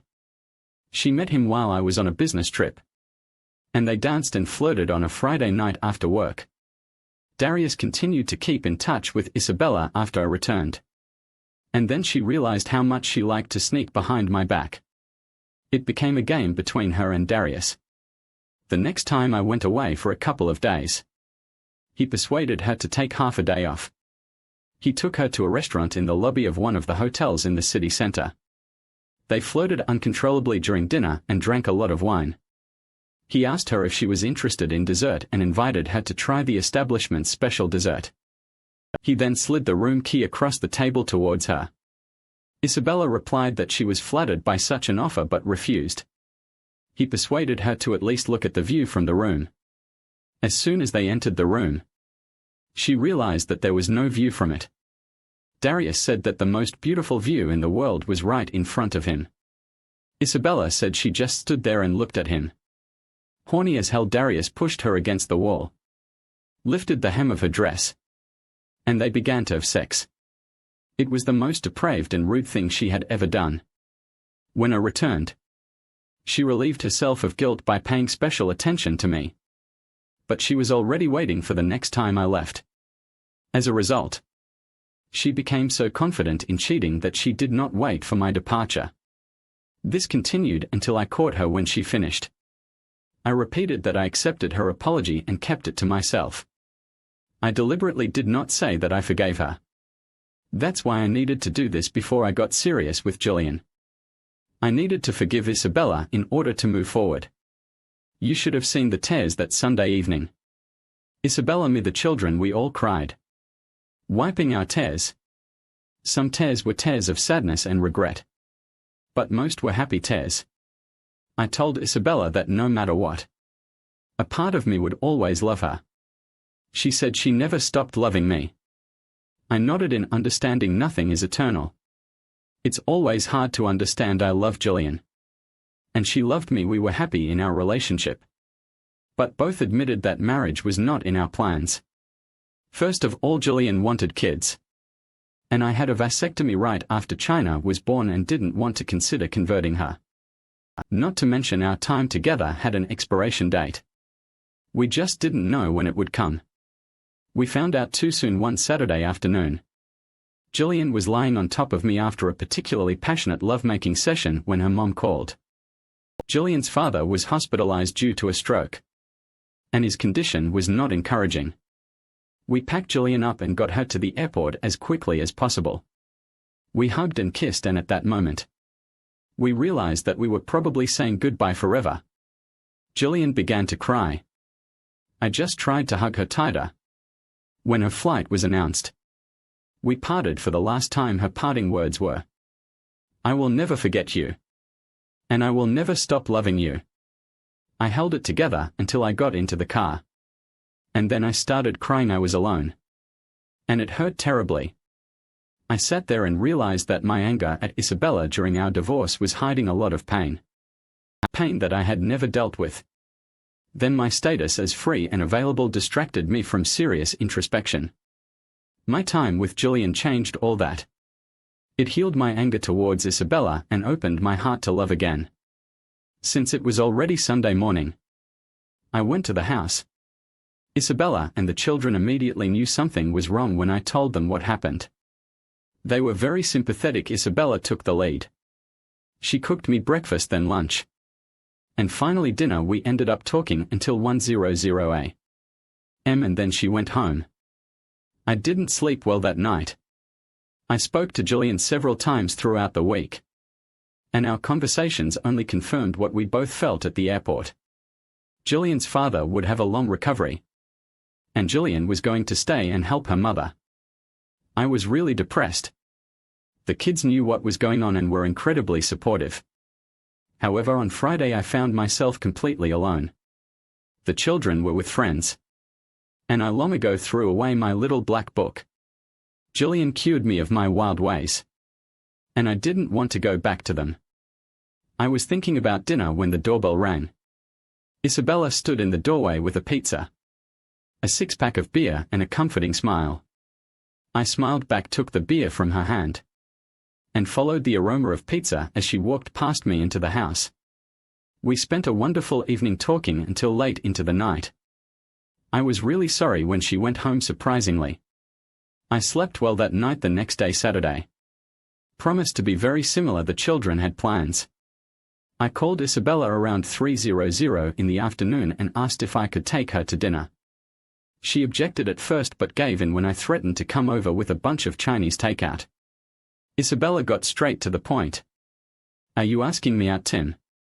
Her tone was as conversational as it was interrogative. I noticed an ambiguity in the obviousness of our conversation. God, how cunning she was. She left it up to me. What she didn't know was that I had thought about it before the call. Exactly this. Yes, I will do it. I was calm and allowed the pause to complete my thought. Then he quickly spoke. If you have no other plans, I certainly don't want to burden you. Maybe next time will be better. No. She spoke too loudly and too harshly. I don't have anything important planned. Good recovery. Okay, I've loosened things up a lot. If that's no problem, I'll pick you up around 7. Okay, it will be good at 7 sharp. She sounded comfortable. I was waiting for the inevitable. Oh, Tim. What place do you mean? The question of whether it was a date pales in comparison to this question. It was a real question. It wasn't about what to eat, it was about what to wear. If clothes make the man, then the way a woman dresses tells you. Dan. I had no idea. I don't know a single woman who knows how to look good for any occasion better than you. I'll pick you up at 7. By I immediately hung up. The next moment, Despite the awkwardness of my speech, I was gripped by a full-blown panic attack. I just asked my ex-wife out on a date. What the hell was I doing? Was I serious, and if so, in what way? I thought I had thought it all through. Now I wasn't so sure. Was it some kind of ricochet feeling because of Jillian? Was I playing with Isabella? Or was it something serious? Did I want to be with Isabella again? I wavered between excitement and horror. I almost called her half a dozen times. The problem was that I wasn't sure why exactly I was calling her. Whether I was cancelling or clarifying. And what exactly did I specify? I had a dozen different internal dialogues about what was happening. And I didn't agree with any of them. Finally, I decided to take a shower. It turned out to be a long shower. An unexpected erection required firm handling. After bathing, washing my hair and shaving, I still hadn't come to a decision. I had no idea what I was doing. Asking Isabella out on a date or what I was going to wear. I left the bathroom and found myself in the unknown. I wasn't alone. Isabella stood in front of the mirror doors of the dressing room. There was a red bra and panties on the bed. She was holding a short red dress in one hand and jeans and a t-shirt in the other. I'm just not sure, Tim. What do you think? I couldn't think. I stood naked in front of my also naked ex-wife. How could I think I was excited? A fact that did not escape Isabella's attention. Oh. Your recovery time has definitely improved with age. This answered the question of how long she had been here. She stared at me. No, it was not just a look. It was more like she was aiming at me. Maybe if you tell me what you want, Tim, I'll have a better idea of where we're going. I was paralyzed, unable to speak or move. Dinner and our date were no longer a question. Where were we going? Well, part of me definitely knew where it wanted to go. My heart was pounding. Did Jillian turn you on that much? Did she enjoy seeing you like that? I have to say, Tim, that's really impressive, very attractive. And very, very sexy. Yes, Jillian did it to me. And she really enjoyed it. I would have said this to Isabella if not for the fact that during the last sentence, she closed the distance between us. Do you agree, Tim? Are you horny in the shower because of shaving? Or the reason you were shaving? Why? Why were you shaving, Tim? Are you starting to itch down there? I felt uneasy. I couldn't speak. I nodded. I'm itching too. Really bad. You probably won't believe how much I'm itching. Isabella wrapped her arms around my neck, simultaneously pulling and jumping on me. She wrapped her legs around my waist and we had sex. That's how the kids found us. I completely forgot about them. They returned home to get ready for their dates when they heard Isabella scream. They will likely be scarred for life that night. The children went on dates. Isabella and I went to our well, sort of. We couldn't handle the sexual tension and returned home to have sex like rabbits. The next morning, we were awakened by knocks on the bedroom door. Safely covered with a blanket, we invited them inside. Their facial expressions were vague, something like caution, fatigue and expectation. Are you back together? There is nothing more direct than youthful directness. I took advantage of your father last night, Isabella said. Her voice firm and tinged with sadness. She sighed, about to say something else when I interrupted. Yes. She took the opportunity for us to consider reconciliation if it suits her and you too. I think she and I should move here together as soon as possible. Even today. What? The bed shook with Isabella's tremors. I think we both need a lot of counseling and time and patience. But I really don't see any other alternatives. Do you have any? Isabella's response was intensely physical. She rushed at me and started kissing me. I heard the bedroom door slam shut. And a muffled yes came from the other side. Isabella took the situation and me into her own hands. You have no idea how carefully I'm going to make sure you never regret this. Even if it takes the rest of my life. She was thorough. Oh yes, very, very thorough. I decided that the rest of our lives would be just enough. Thank you for tuning in. If you enjoyed this episode of the story, please give it a like. And don't forget to subscribe to get notifications for updates.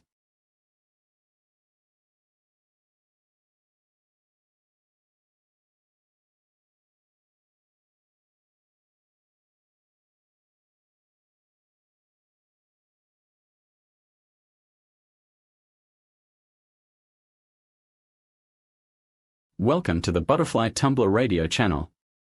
Are you ready to start today's story? Let's get started. Imagine your perfect life with your spouse suddenly shrouded in doubt. As a game of betrayal silently unfolds. In this emotionally entwined novel, April and Gary's marriage appears blissful. Yet it conceals secrets unknown to all.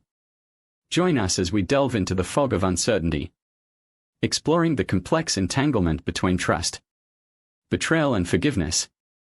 April, Gary and I are in our 30s.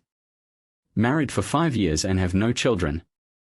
We dated briefly in college and after graduation. We both got jobs at a large company called Secure, where we continued dating. I really enjoyed my years of dating and the variety of sexual experiences that dating gave me. When I finally had sex with Gary, he was different from the others, damn it. But the man is perfect. I don't know what happened to us after that. It seems to me that I was ready for a serious relationship with him. But he did not ask me to meet. And when he finally did this, I had already agreed with someone else and was forced to refuse him. A few days later, he left Secure and started his own business. After that, we only saw each other occasionally when he would drop by the Friday bar, where security employees gathered. One evening when I was there alone, I invited him to join me for wings and another beer. After everyone else had left, I asked him how he was doing and if he missed working at Secure, and was surprised and delighted when he said that the only thing he missed was seeing me every day. Hell, I missed him too. And although I don't remember everything, we somehow ended up together after that later. Despite my desire to avoid long-term commitments and enjoy everything the world had to offer, I realized that I loved Gary and wanted to be with him. When after some hints he proposed to me, we got married. We became friends with Ryan and Linda, our housemates. They moved into our neighborhood just a month after us. And although they were 7 or 8 years older than us, we quickly became friends. We were able to buy this house because Gary's business was very successful. And we are now quite wealthy. Linda and her sister received an inheritance from their mother. But before the inheritance was finalized, the sister died. And her husband insisted that Linda receive the entire inheritance. This money allowed them to afford to live here too. We shared property lines, cleaning services, and many common interests. And the age difference didn't seem significant. We dined at theirs and they at ours. And we often went out together all this time. I did not notice anything that could be considered more than normal sexual innuendo between the four of us. I liked Ryan. And I could see that he was attracted to me too. But neither of us said or did anything about it. The same could be said about Gary and Linda. Ryan and Linda were an attractive couple. And I think by most people's standards, we were attractive too. So there must have been a mutual attraction. It's just that none of us did anything inappropriate. Or so I thought. About a year after meeting Ryan and Linda, I began to suspect that Gary was cheating on me. I found some subtle signs on his dirty clothes, things like the faint scent of a woman, as well as what looked like lipstick marks on the inside of his boxers. Yes, lipstick, they were faint. But I was almost sure it was lipstick. There were even signs that he had bought new underwear because I didn't recognize some of them. The woman's scent was familiar, but I couldn't place it. When I started paying more attention, it became obvious that if he was cheating, it must be at work since he was rarely out in the evenings. We were home almost every night, except for a couple of Fridays a month on Friday night, when he had a poker night with friends at the club.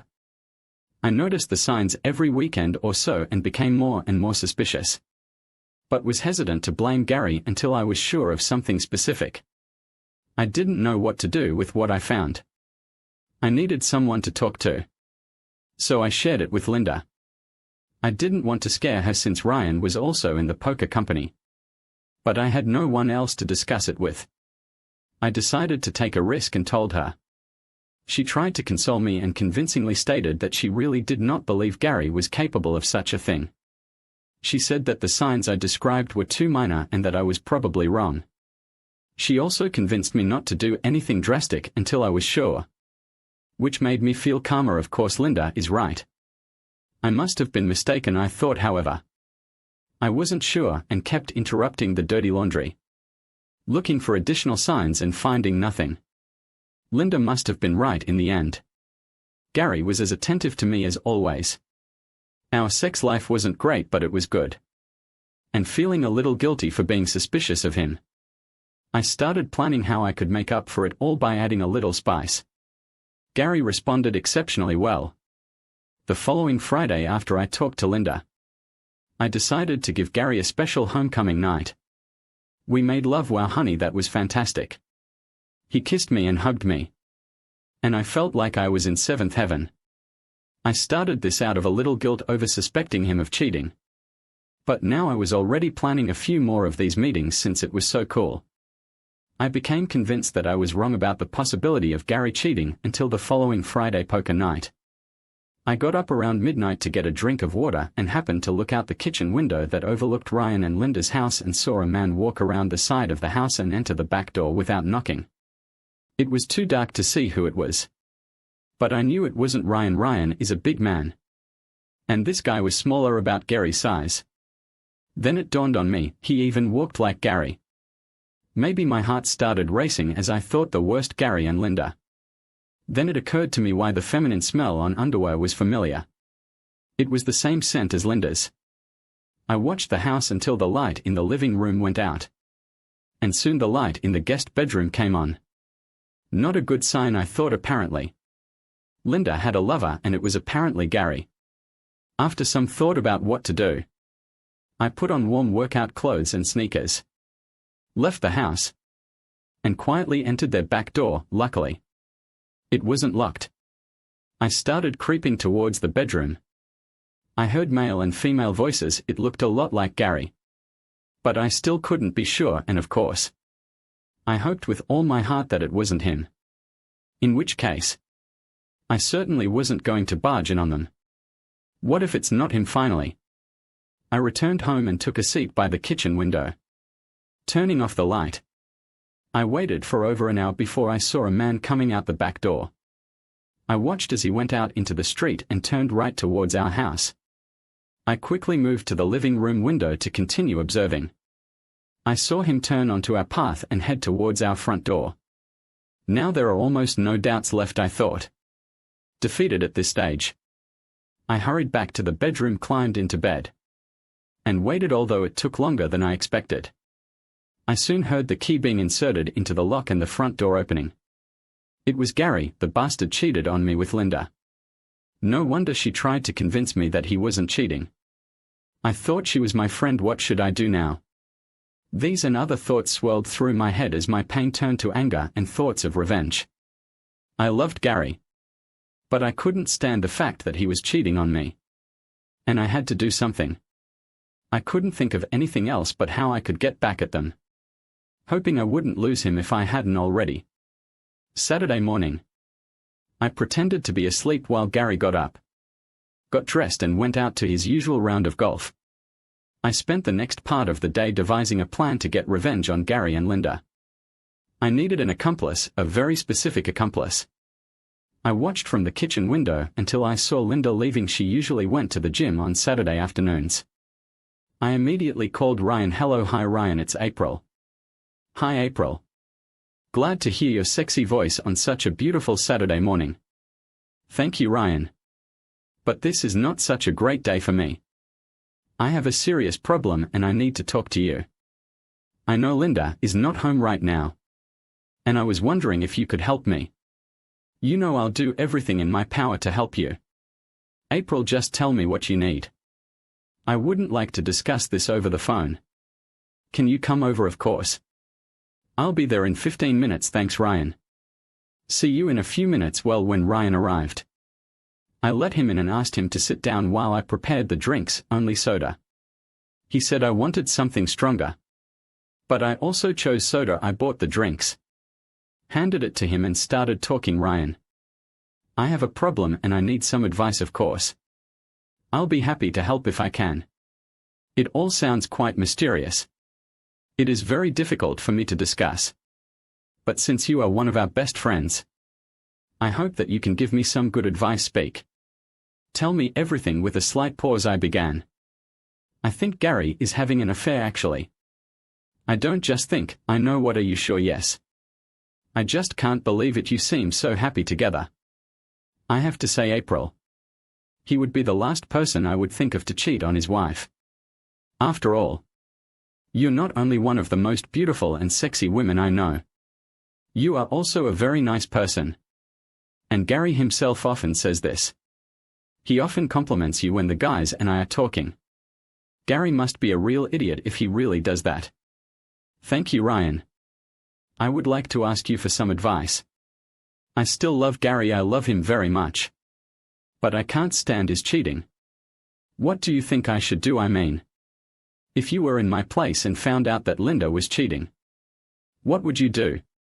Ryan's expression looked like he'd been caught with his hand in the cookie jar. But he recovered quickly. Damn. That's a tough question. I admire the way you stick with Gary. It's not easy to accept the fact that your spouse is cheating on you behind your back. What would I do? I'm not sure. Yes, I love Linda. But that would be a very difficult decision. Do you mean you would consider divorce? Well, it would depend on the circumstances, but yes. If she was doing it behind my back, I would think about it, but when it comes down to it, I would probably try to resolve the situation somehow. I have to say that the thought of Linda doing something like that never even crossed my mind. He said with a laugh, maybe I should think about it. I'm glad to hear that because my problem is also your problem. Ryan, what do you mean my problem too? Gary sleeps with Linda. He was amazed. You're kidding. Right? No, I'm not joking. I wish I was joking. But unfortunately I saw, or better yet, heard them last night. They didn't see me. But I heard everything. When I saw him leaving your house I waited a while. And soon Gary came through the front door. Damn. April, are you sure about this? I know Linda loves him. She said it often. But I don't know if she could have done it behind my back. Damn, Gary and I were together last night. Though he left before me. Shock and perhaps fear flashed across his face. I think Gary left the poker game earlier and went to your house. He seems to be doing this a couple of Fridays a month for a while now. I found a foreign scent on his underwear and even traces of lipstick. And it's Linda's scent, I'm sure of it. I continued. And his expression changed from shock to anger. That bastard has actually been gone before lately. A few times now that I think about it.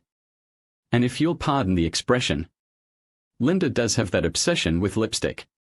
And this morning at breakfast, Linda seemed different, nervous in some way. That's the reason that bastard said he wanted to go home to his sexy wife.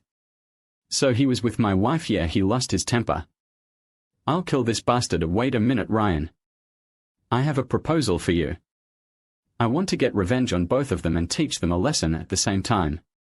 If you agree, we could have some fun and get revenge at the same time. After he calmed down, Ryan agreed to listen to me. Okay, what do you mean? Before I tell you my plan, I would like to ask you a personal question. Yes.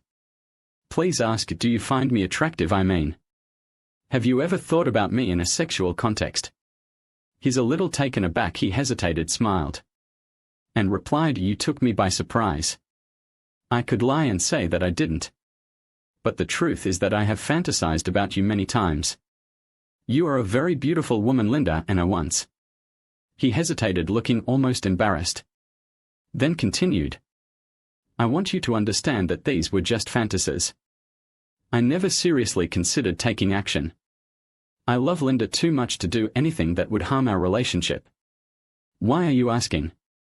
I wanted to ask what he started talking about Linda, but decided not to spoil the atmosphere and said, I had similar thoughts about you. You are a very sexy man. I think almost everyone fantasizes about other attractive people. It's forbidden fruit syndrome. I'm very flattered. April, I had no idea. Now that I knew Ryan was attracted to me, I laid out my plan to him. He was inspired and was confident that we could accomplish this.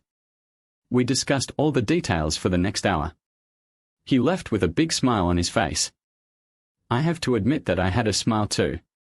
Even though I was upset about what Gary and Linda had done. My plan with Ryan worried me. I gathered all the necessary materials and waited for Gary to return from golfing. Gary returned home, took a shower, and we had dinner. After dinner, he dozed off in his rocking chair as usual. Soon, Gary woke up and I got his attention. I said I wanted to try something new. Blindfolded Gary, then sat him on a chair in the bedroom and tied his hands and feet. Gary asked if I tied him too tight. I told him that everything was fine and that I was planning to give him an unusual performance. I left him tied up and called Ryan after a while. Ryan came, and I led him into the bedroom to the tied-up Gary. After removing Gary's blindfold, I explained that I had found out about his affair with Linda. I decided to take revenge in the same way. To have sex with Ryan in front of Gary. Gary denied cheating and begged me not to do it. But we were adamant. I told him I loved him and that I hoped we could get through this ordeal. I left him tied up so he could think about how to make amends. I threw on my robe and let Ryan wear Gary's robe for the ride to his house. We left Gary tied up and went to Ryan's, where Linda was in the same position as Gary. She, unlike Gary, did not deny her betrayal but continued to tell Ryan that he was making a mistake. A big mistake. We ignored her protests and repeated our performance for her. Linda was not happy, but what could she do? Before I left, I had to tell Linda my 2 cents. I hope you enjoyed the show. We did it earlier for your lover Ryan. I told Gary he wasn't going to stop tonight. I totally agreed with him. We have a lot to deal with. You two have been cheating on us for a while now. Linda just sat there, looking sad and shaking her head. I paused, then continued, you were my best friend. But best friends don't cheat on each other behind their backs. I sincerely hope that you and Ryan can work this out. I really want this, but I have my own problems, whom I need to take care of. The next few moments became the worst of my life when Linda's eyes suddenly widened in shock when I said, best friends don't cheat on each other behind their backs. April, if I understand what you and Ryan are thinking correctly, you have a lot more problems than you think. She then turned to her husband Ryan and said, Linda, I'm sorry for what I did to you, I really am. But are you and April? Gary has been your friend for so long. But I can't imagine that he would agree to let you use April for revenge on me for what I did to Cleve. From the sound of it all, you were wrong about Gary and Cleve, exclaimed Ryan. My chest tightened. But I was able to say, don't lie, Linda. I came here and heard you and Gary last night and saw him come home right after you finished. Ryan knew he was leaving the poker game. Used to be almost every Friday. Tears streamed down her cheeks, and for a moment, I thought I felt the satisfaction of revenge. But Ryan's face showed concern. Something went wrong. I looked back at Linda as she sobbed, oh my God. What have you done, Ryan? I'm sorry. But you know we were talking about Clive. And it was your idea to have a threesome. You knew I wanted to do it with you. But I was nervous and thought you'd agree if I did it with him once before we all got together. I always thought Gary was attractive. But he's our friend and April was my friend. I haven't met Gary. April. You know that Gary checked the alarm system for George and Harriet White on their weekend crap. I knew it. I forgot. My chest was so tight that I couldn't breathe for the first time since last night. Doubt began to flood my mind. Then I remembered that Gary was still tied up. Oh God, no, please no. I ran home to find Gary still tied up in a chair. His face wet with tears. I began to break his chains, screaming, forgive me, forgive me. As soon as he was free and standing, rubbing his wrists, Ryan burst into the room. Damn, Gary. I'm so sorry, we thought it was you and Linda. We really did. We thought it was you and Linda," exclaimed Ryan at Gary, whose face was still wet from tears and expressed such sadness that alone could have made me cry. I stood tall and said, "I really don't know what you're talking about. I feel bad. Please go away, Ryan. Before I do something stupid and give you a reason to beat me other than how you slept with my wife. I don't want to see you or talk to you." Despite his nakedness, Gary walked across the room with his head held high and went into the dressing room, where he began to dress. "Oh God, Gary, I'm so sorry," I said, unable to think of anything else to say. After a few moments, it was obvious that Gary was about to leave. "Gary, please don't leave. I'm sorry. I'll do anything to fix this, please." Gary looked at me for a moment, seemingly confused, then said with a sob, "Oh no, not Linda and Cleve." "How did you know this?" exclaimed Ryan.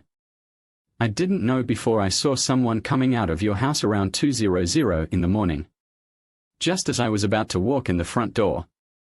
And when he saw me, he came up to say hello. It was Cleve." "Gary, please forgive me. And you need to know that this was not Ryan's idea. I convinced him that you and Linda were cheating on us, and I offered to do it in front of you. I'm sorry. I will do anything to fix this, April. I won't stay here tonight. And I won't discuss this anymore tonight. I need time to think about everything. No matter what I come up with. I'll call you tomorrow or come here. But I'm not here tonight. I'll stay with Ryan." Then intervened Gary, "I'm not without sin either. I swear when I heard what April said, just like she did, I believed that you and my wife were cheating on us. And I was angry and hurt. My guilt doesn't end there. Ever since Linda's sister Annie died, Leave Anna remained close. You know, he didn't even take Annie's share of her parents' inheritance. Over time, I suggested that many consider the possibility with Cleve and me." Then he lowered his head as if ashamed and continued, apparently addressing both of us, "We love each other very much. We both love Cleve. And it would seem very exciting. But from what I understand, Linda was nervous to begin with April. Now you know that they met last night. Not so much behind my back, but rather to better prepare for my fantasy because of some other things. You come home right after Linda sees someone, Cleve, leaving my house. You are late on Fridays because of poker. And you forget that checking the alarm for your clients.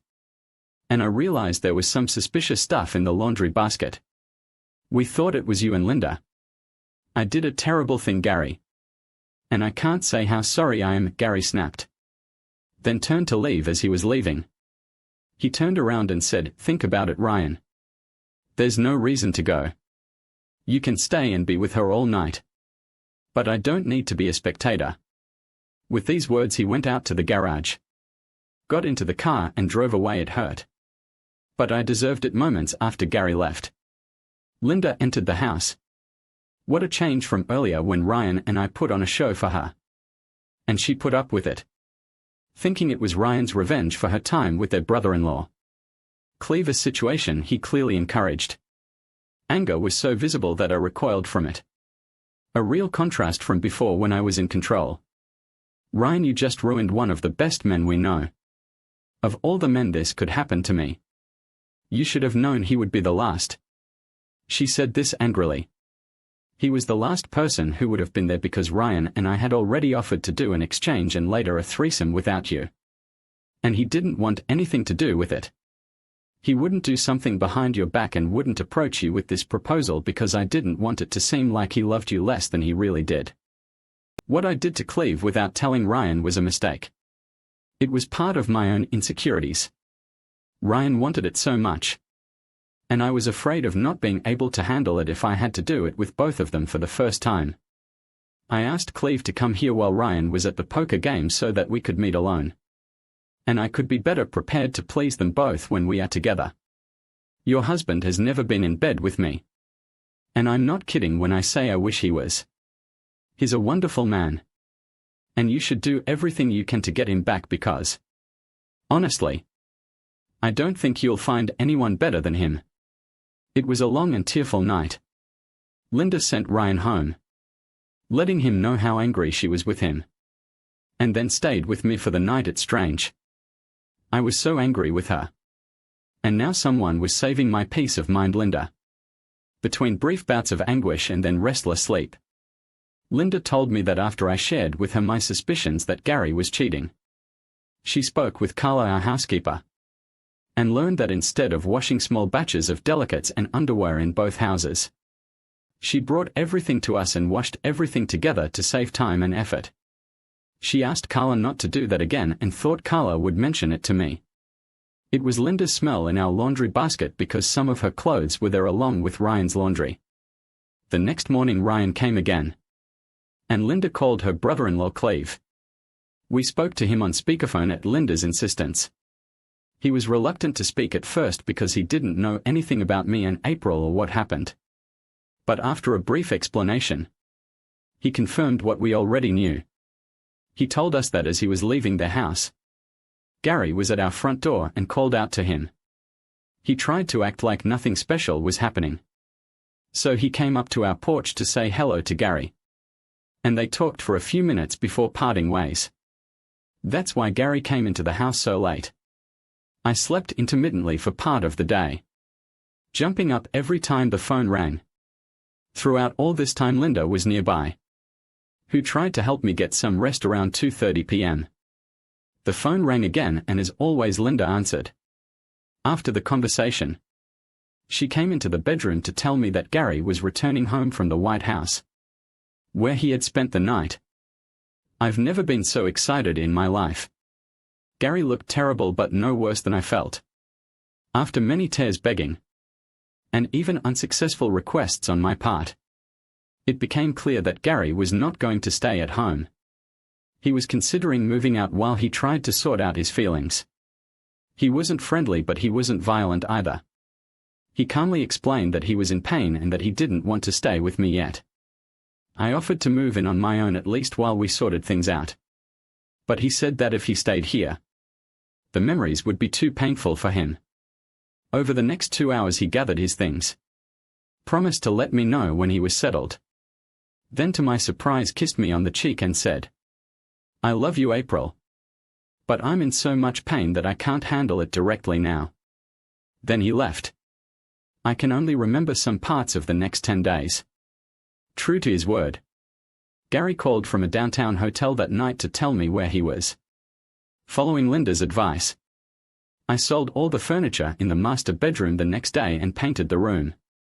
The next day, she helped me choose a completely new interior. The following Wednesday morning, he called and asked to have dinner with me. I was so excited and hopeful. I immediately called Linda, who has been with me through it all. Despite what I did to her, she was never mad at me for sleeping with Ryan. She was angry about what Ryan and I did to Gary. Exactly at 18:15 Gary arrived. He came to the door. And although I was filled with excitement to talk to him about what had happened, I was almost crushed when I realized that he had rung the doorbell of his own home. I pulled myself together and answered the door. He looked much better than the last time I saw him, but he still looked nothing like the old Gary. I invited him in but he smiled and said no, thank you, and asked if I needed a little more time. Hell, I was ready within minutes of his call. So I grabbed my purse, locked the door, and walked over to the car, where he opened the door for me. This was something he hadn't done in a very long time. Gary sat in the driver's seat, looked at me, and smiled and then got straight to the point. "April, this is awkward for me and probably for you too. Do you mind if we just go to a restaurant and talk there?" I said I didn't mind, and we drove in silence to a local restaurant we'd been to before. Once upon a time, we sat in a secluded booth in the corner, barely able to pay the bill, and rushed home to make love. I hope this was a good sign. We made small talk, then ordered, but both seemed to be concentrating on the wine and barely touched the food. Finally Gary moved on to the topic of the evening. "April, I can't find a way out of this situation. I watched that night over and over again. I remember you telling me several times that you loved me, and I tried to focus on that. But all my thoughts go back to you and Ryan and to what you did and said. I'm sorry that I'm not stronger. I really love you and want to find a way out of this. Assuming of course that you want it, I want to. I know I hurt you and I'm ashamed and sorry. And I'll do everything I can to make it right. What I'm asking for is time. I need to deal with things I never imagined.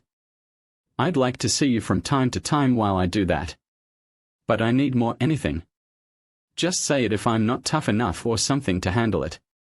And we end up getting divorced, please Gary, no. I interrupted him. I started crying.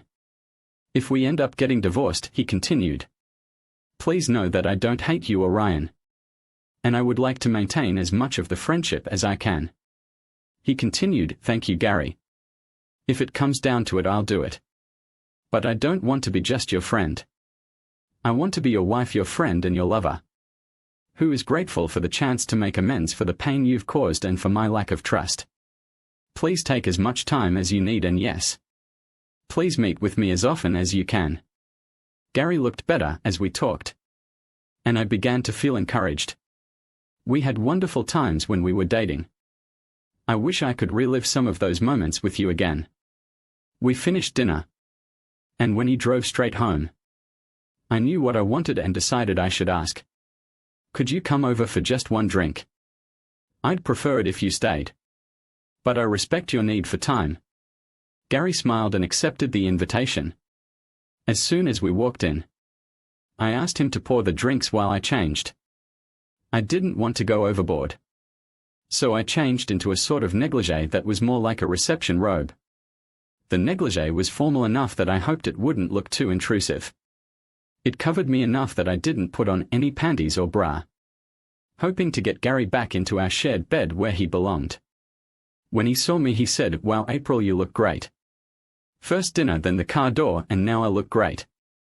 This hasn't happened for quite some time, however. The conversation began to decline. Each of us trying to find a topic for conversation that would not remind us of that Saturday night. After almost half an hour of this conversation, Gary said that he had to go and got up to leave. I walked him to the door and was glad to receive a kiss. Even if it was on the cheek.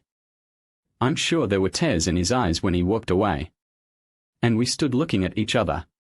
Despite my promise to give him time, I leaned forward and kissed him on the lips. He soon gently but persistently pulled me away. I'm sorry April, I really wanted this, I really did. He said as his tears started flowing. And soon I started crying too. He left. His next call came on Saturday morning to tell me that he was moving from the hotel to an apartment near his office the following Wednesday. And that he would like to pick up his desk, one of our computers, and more of his clothes and personal items. I was terribly scared and turned to our friend Linda for support. I told her how afraid I was that I wouldn't be able to get him back. She was sensitive, intuitive and caring. It's hard to believe that just a short time ago, I almost hated her. Gary and I met twice more for dinner over the next 2 weeks and took a trip to the lake where we have property. But the conversation was difficult. And neither of us enjoyed our time together. We met by chance 2 days later when I was having lunch at the mall. Linda and I were shopping. But she had an appointment with a dentist who is in the same shopping center. I was waiting for her in the cafe when Carl Teddy stopped to say hi and was essentially trying to start a relationship with me. He heard that Gary had left. And I'm sure he was trying to get into my pants. Carl has quite a reputation in this regard. Carl looked good and in other circumstances I might have been interested, but I love Gary. And I want him to forgive me and come home so I can try to make up for all the damage I caused him. I'm sure I made that clear to Carl. Unfortunately, while Carl was sitting at the table with me, Linda returned with Gary, whom she had just met at the dentist. They stopped at the food court entrance. And it was obvious that Gary had changed his mind about joining us when he saw Carl and me. Linda confirmed this when she joined me moments later. I felt terrible. I saw Gary again the following Friday at a restaurant near the supermarket we usually use. I was finishing my shopping and as I walked by, I saw Gary sitting at one of the tables. The woman was with him. but she was sitting with her back to me at first. I felt the urge to run and hide. But that's what Gary did when he saw Carl and me. And he came to the wrong conclusions. I decided not to repeat his mistake. I took a deep breath and walked in, waving to Gary as I approached the table, and was overjoyed to see his cousin Ruth stand up to hug me and say hi. They asked me to join them for coffee, which I did. And when we left, they both kissed me goodbye. The next call from Gary came on Sunday around 11:30 a.m. He apologized for the short notice and asked if he could come by that afternoon. Yes, I said, anytime, come now if you want. He said he had some work to do but would be here around 2 p.m. over the next 2 hours. I began to worry about what he might say. As nervous as I was, I realized that we couldn't go on like this forever. I'm sorry for what happened, and I'd like a chance to fix it. But if he can't or won't give me that chance, then we'd better both move on. My mind told me to prepare for the worst. When Gary arrived, he seemed determined but also vulnerable at the same time. We sat down in the living room, and he started talking. April, I've been thinking a lot. We both made mistakes, and I know you regret what happened. I too regret my reaction and the way I left. But I feel that if we can talk openly about our mistakes and work together on our problems, maybe we can find a way to repair our relationship. My heart beat faster with hope. I agree, Gary. I'm willing to work on this as long as it takes. I really love you. It takes me a while to fully trust you again, but I want to try. Could we start with some couples therapy sessions? Sure, I think it's a great idea, I said, feeling relieved and hopeful. We spent the rest of the day together, discussing how we could restore our understanding and trust. Gary hugged me tightly goodbye, and the hug seemed like a promise of a better future. The next few months were difficult but productive. We attended regular therapy sessions to help us slowly rebuild our connection as we learned to communicate better and understand our feelings. Our attitude improved. Looking back to this time a year after that evening, I see that although it was one of the most difficult times in our lives, it was also one of the most meaningful. We have learned to appreciate each other and our time together more than ever. And although our past has not disappeared, we have learned to accept it and move forward, working together to build stronger and healthier relationships. I am grateful for every day we spend together, learning from the past and looking forward to our future. Ryan and I play poker at our club twice a month. But I have clients who are also friends and whose contracts were the beginning of my success with my own company. They own a jewelry business and have a home alarm system because they often have valuable items in their home. They travel periodically, and to make them feel at ease, I check their system while they are away. Unfortunately, this means that sometimes I have to leave poker early. But it was their contract that started my success. And they are great people, so I do it. One Friday night I left poker early, checked their house, and found that the system showed open. I looked around and eventually found an open window, but there was no sign of forced entry. So I closed it, reset the alarm, and drove home. As soon as I arrived home, I saw a man coming out of Ryan and Linda's house. And since he was too short to be Ryan, I became suspicious and began to go over to check. He waved to me and came to my doorstep. It was Clive, their son-in-law. His wife died some time ago. She was Linda's sister. Clive and I talked for a few minutes, and then he left. And I went into the house where I found April sleeping. It was disappointing when she rejected me when I pressed myself to her a week earlier. She had given me an unexpectedly passionate night, and I was hoping for a repeat. We'd had a pretty good sex life before, but I seemed to be expecting something more. And the next day when I returned from golf, April was up for it too. She was dressed sexy and was described as interested in some games. This seemed like a continuation of last Friday night. So I took off my clothes and let her tie me up by the chair. And as she said, "Play with me," expecting me to tie her up and do the same. April looked so beautiful and sexy, and I felt like I had died and gone to heaven. Before the evening was over I found myself living. But I was in hell once she had me securely tied up. She brought our neighbor Ryan into our bedroom.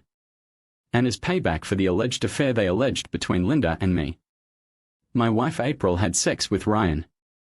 She claimed I was with Linda last night. But I was at the Whites and remembered too late that I had to reset their alarm. And the computer clearly recorded that I was there because I had to use my own code. They claimed that my clothes smelled like Linda's perfume and that her lipstick was on my underwear. And even that I had new underwear that I wore just for her. I knew it wasn't true but they didn't listen. I became desperate, hoping it was all a dream and that I would wake up and everything would be okay. Or that it was a joke and Linda would show up soon. But this did not happen, and despite my protests, April called me a liar and announced that she would have sex with Ryan and perhaps even other men. They then left me tied up, apparently to repeat the process in front of Linda. It occurred to me that my marriage was over. They disappeared for a long time. And through the heartache, I realized that this would be really bad. I loved April with all my heart. I was looking for a way to deal with it. And all I could think about was revenge. But somewhere at the bottom of my soul, I remembered my mom's words, when your heart is broken like this, in time you will get better. And that's what you will remember most. It's not the pain but how you dealt with it. You will either be ashamed of how badly you did or you will find comfort in maintaining your dignity despite the pain. I decided to behave with dignity. Although I was angry and hurt by what they had done, I decided that there was no way I would rush into plans for revenge or say or do anything to humiliate myself further than they already had. I was shocked when I heard April burst into our house, screaming, "I'm sorry," again and again. When she reached the bedroom she broke the ropes, continuing to apologize as she did so. Ryan followed her in, also apologizing out of breath. She told me everything she saw and heard, which convinced her of my betrayal. She was hysterical and crying, and it was difficult to understand what she was saying. But it was clear that I had a vision in my mind of her having sex with Ryan. And I could still hear her telling me how great he was doing. Then something clicked. April overheard Linda having sex with someone she thought was me in their house. "Clive," I said out loud. Ryan was surprised that I knew. But it was Clive who had been out late that night and who came to talk to me from their house. I wanted to cry but not in front of these people. I wanted to maintain my dignity. So I told April as calmly as possible that I wouldn't stay and that I would call before I left. I lost some of my composure and told Ryan off and that he didn't have to leave since I was leaving. And he could continue but without me as a spectator. As soon as I was out of sight, the sobbing and tears started. But at least it wasn't in front of them. I had no place to go. So I just drove for a while until I realized that I was near the White's house. And they were away. I went in and took a nap on their couch. The next day, I called and said that I would come by to pick up my things. The 2 hours I spent there were almost as much hell as the previous night. But I remained true to my promise to behave with dignity and even kissed April on the cheek as I left. I checked into the hotel and spent many hours reviewing what happened in my head. Trying to be thorough, I wrote down what I knew. April kept saying she loved me, even when she was having sex with Ryan. Ryan and April both apologized, admitting they made a mistake, even though it was wrong. Evidence came out that it was me who was with Linda. And the most striking of all was that April seemed absolutely devastated when everything became clear. At the bottom of the sheet I casually wrote, "I love April." I decided to take my time and called April. Inviting her to dinner, it was awkward. And we couldn't talk much. But I was able to tell her that I loved her and that I needed time to get over it all. That night after dinner, she asked me to come over for a glass of wine. And I agreed. The conversation was just as awkward.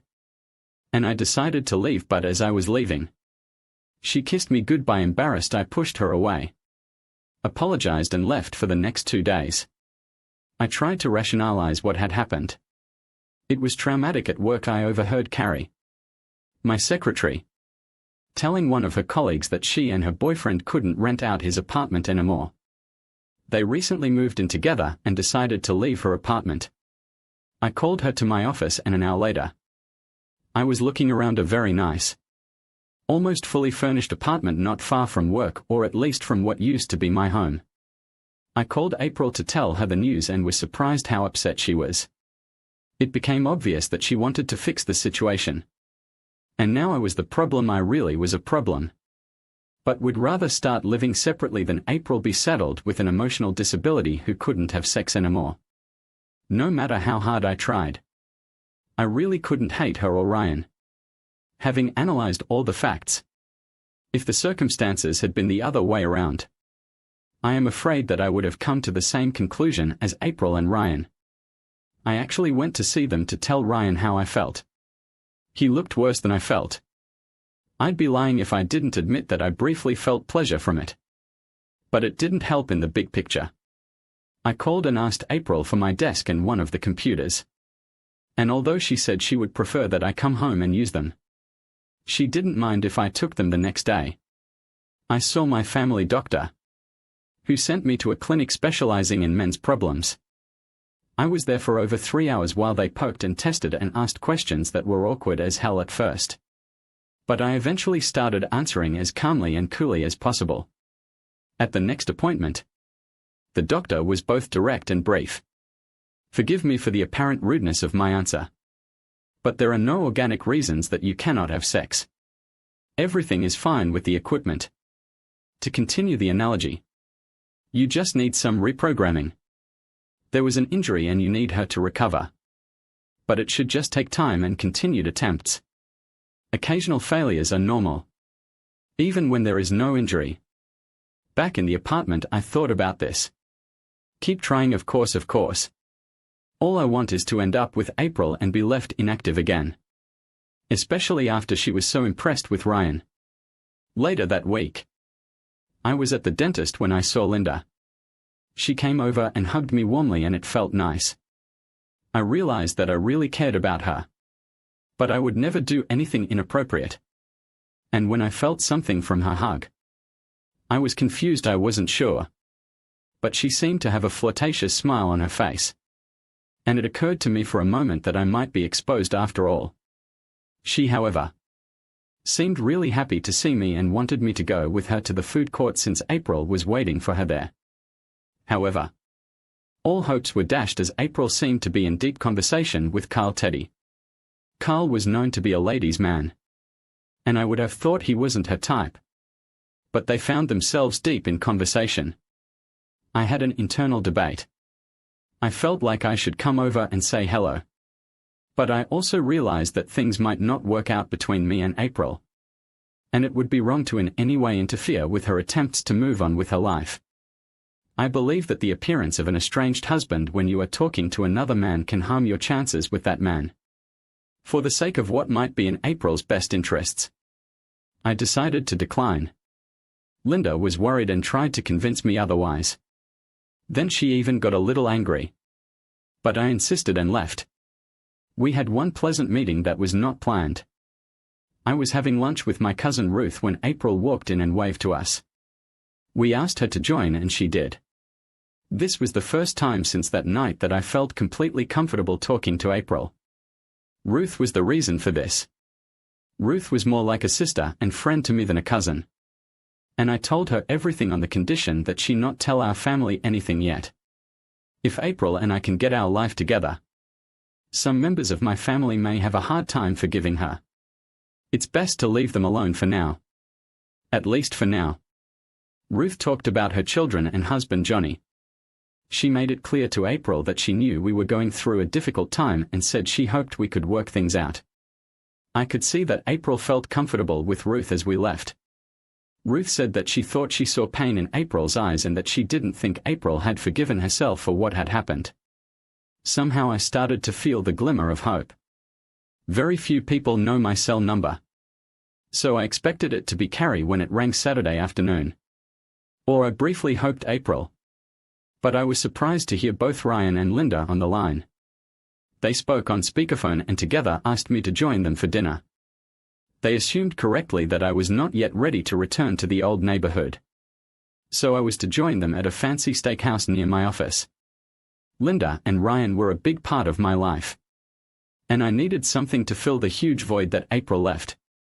So I accepted their invitation. I found a suit shirt and tie that didn't look like I'd slept in it. And after showering and getting dressed, I was able to arrive almost on time. When I was brought to their table, Ryan was there alone. He stood up and extended his hand. I briefly thought about refusing, but there was a look in his eyes and tears, and I just couldn't do it. He took my hand in both of his and shook it warmly. How Linda just went to the ladies' room.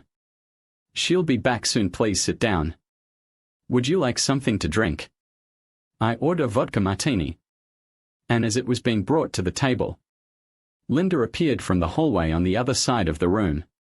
Linda was an attractive woman, but dressed the way she was now.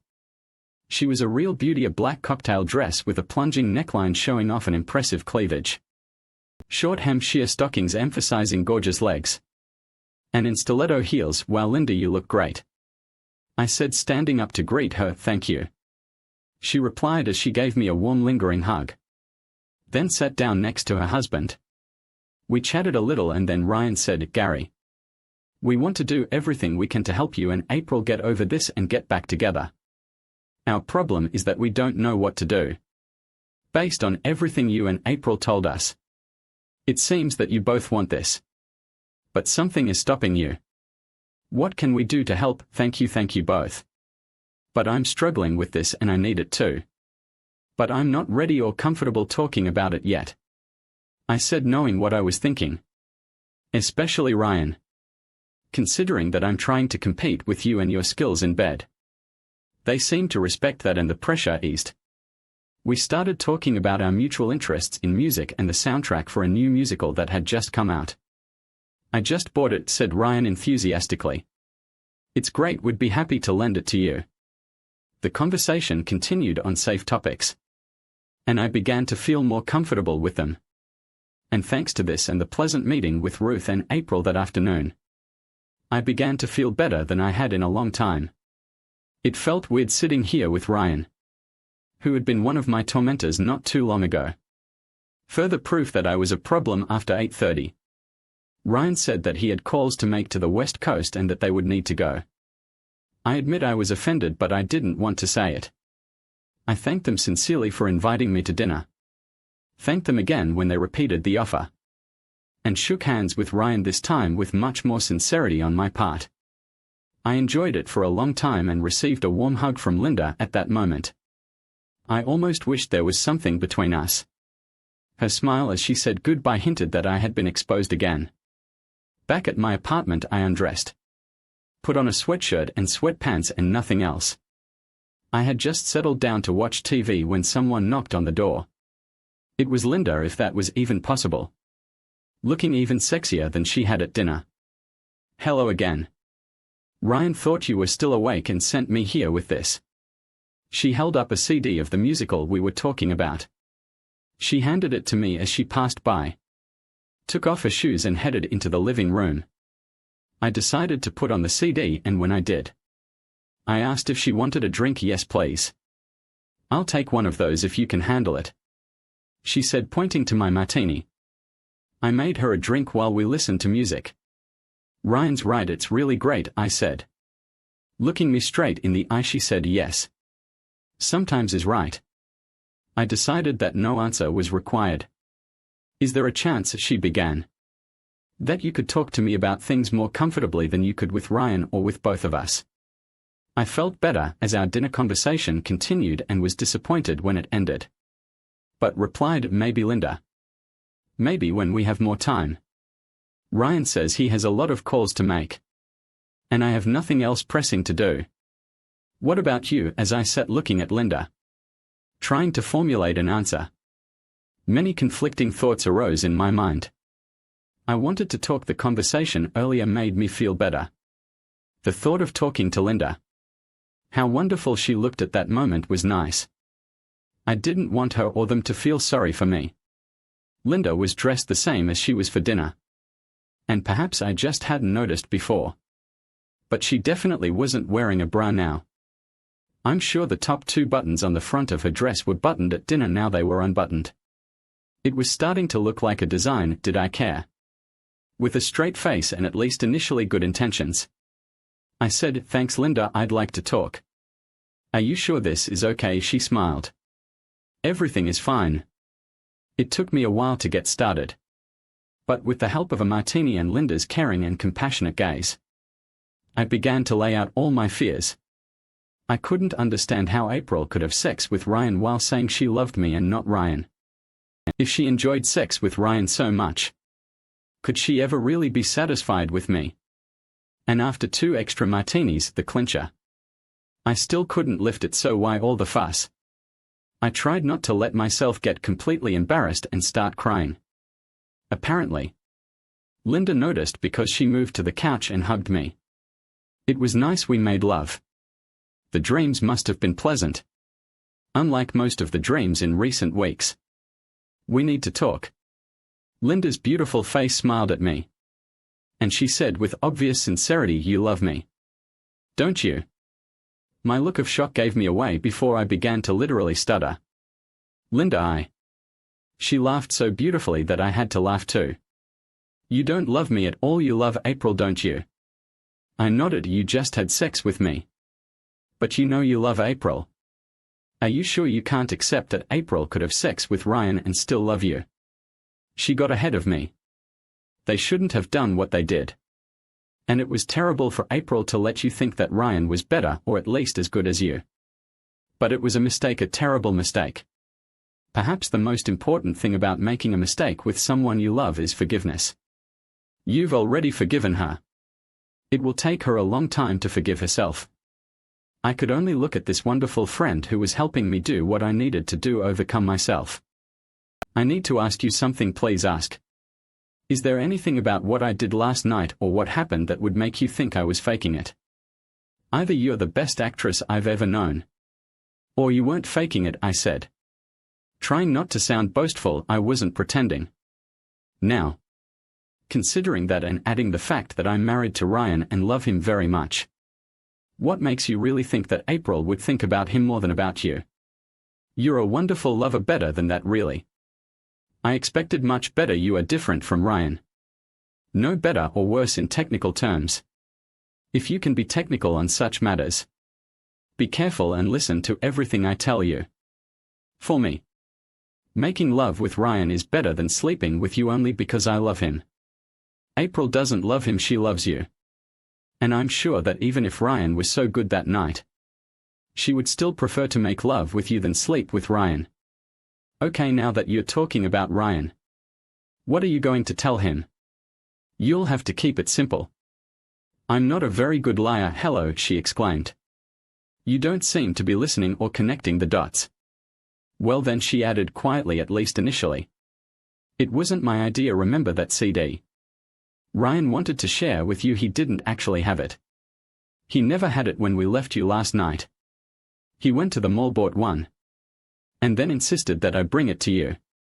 I suspected that he had other intentions. So I asked him directly what he expected me to do. He spent a long time convincing me that he loves me, that he feels terrible for what he did to you, and that you might need a confidence boost. She asked how far he expected me to go, and he said how comfortable I would be and no more. This left me a lot of room to maneuver. He was the one who insisted that I wear this dress. Gary, I would never have come here without his support. I have already made a serious mistake of this kind. I'm not going to repeat this again. He made a mistake and wants to do everything he can to make things right. I smiled, and it seemed to me that tears were welling up in my eyes. Go home and tell your wife that you love her, that you will forgive her, and most importantly, remember that she loves you and there is no reason that you cannot feel confident in yourself and in her. Then she kissed me and got out of bed. Starting to get dressed, I put on a robe. And when she finished dressing, I walked her to the door, hugged her warmly and affectionately as best I could. She kissed me on the cheek and walked out the door. Turned around and said, April feels very guilty. As she should. and we'll look for ways to make things right. Let her do it. It could be a lot of fun for both of you and really good for you. I'll tell you a secret, I definitely enjoy everything that Ryan does to get out from under the bunk. And a few minutes after I get home, I think he will enjoy it too. I called April and apologized for the late notice, asking if she could meet me that evening. I received what seemed to me an enthusiastic yes.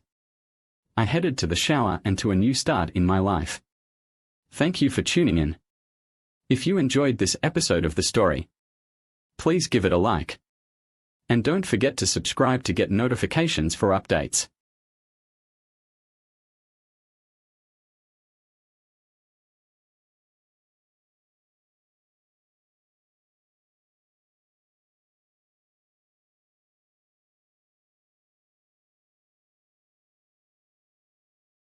Welcome to the Butterfly Tumblr Radio channel. Are you ready to start today's story? Let's get started. Imagine coming home to find your locks changed and being told you need a divorce when you had no idea it was coming. This isn't a movie plot, it's the real story of accountant Alex Thompson, who in an instant fell from ordinary life into a whirlpool of chaos. Clutching his phone, standing in front of his own door, Alex is faced not only with his wife's betrayal but also a series of legal and career blows. Follow our narration to uncover the shocking truth hidden behind this divorce story, step by step. As soon as the South Alex plane touched down at Sacramento International Airport, Alex Thompson took out his phone. "Hi, honey," he said cheerfully when his wife, Marlene, answered.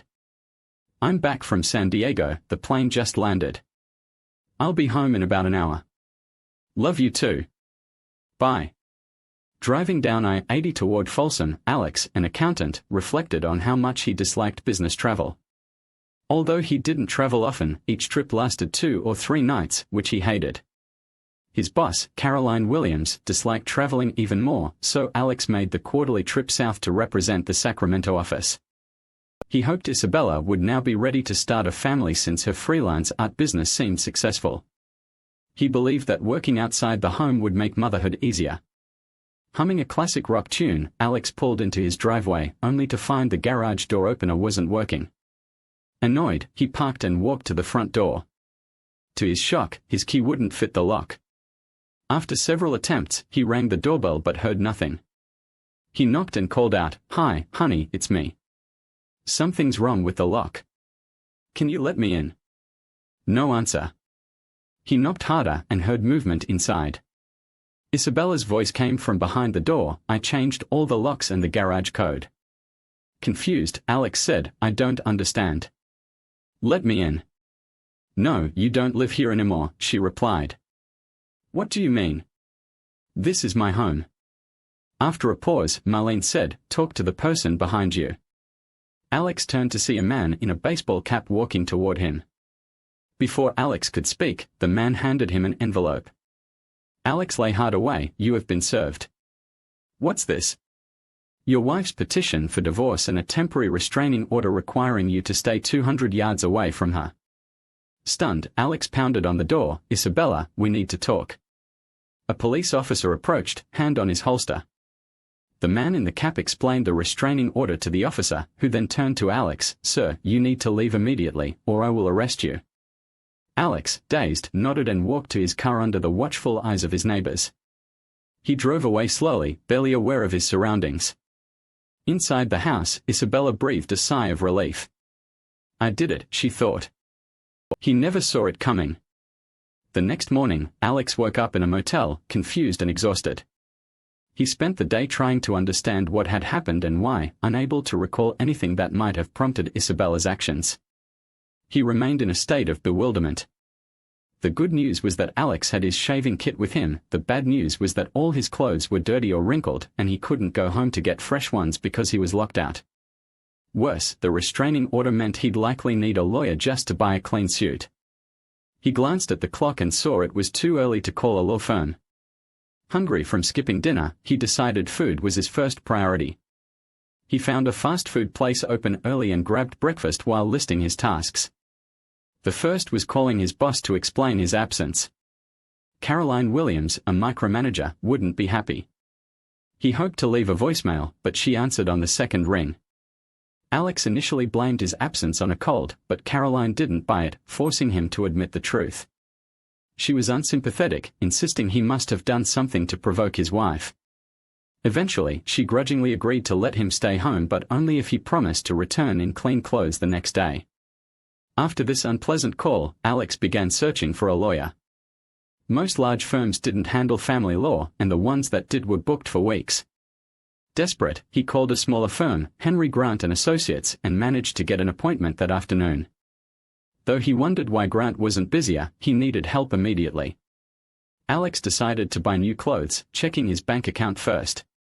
He was relieved his paycheck had been deposited, but horrified to see the joint account with Marlene had only $1 left. Furious, she had taken everything. He added it to the list of issues for his lawyer.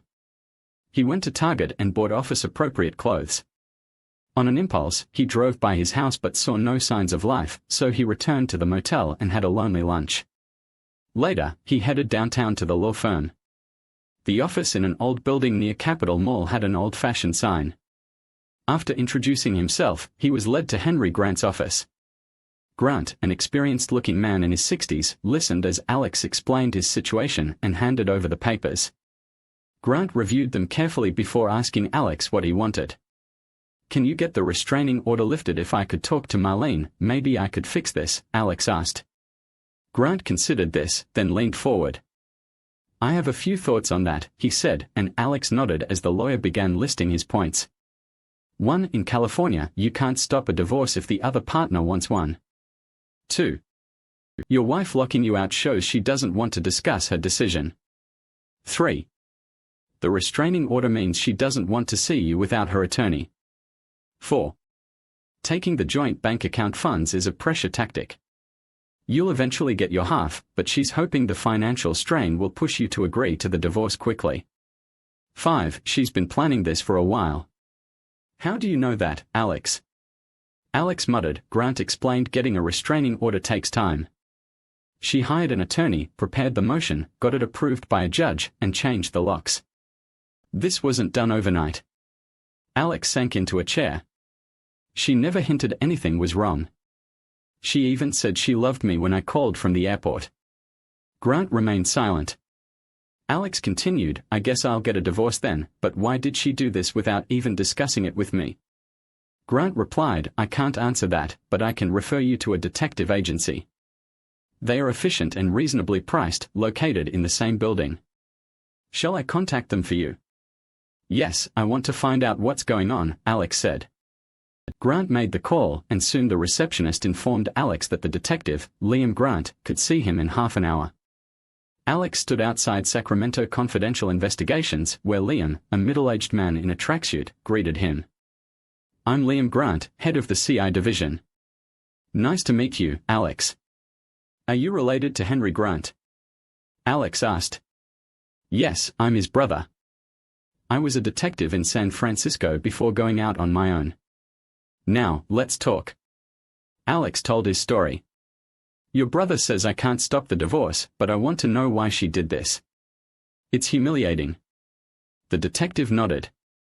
"I understand. We can find out why, but the protective order is likely her way of setting up her story. Assuming you've never slapped or hurt her, no?" Alex confirmed, "Never."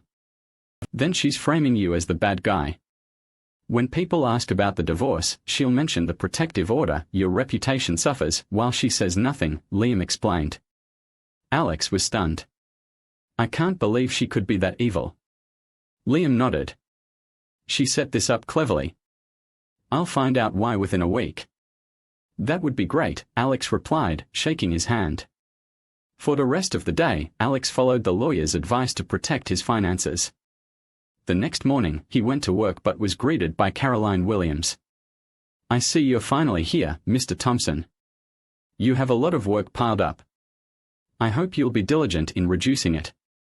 "God, how I hate that woman," Alex thought, but he nodded and hurried to his cubicle.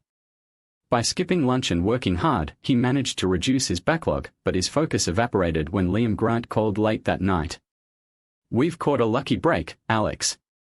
Our researcher found some interesting information. Can you come by tomorrow to see it?" "Can't you tell me now?" Alex asked. Our policy is to present findings in person, Liam replied. Okay, Alex reluctantly agreed. I'll try to find time.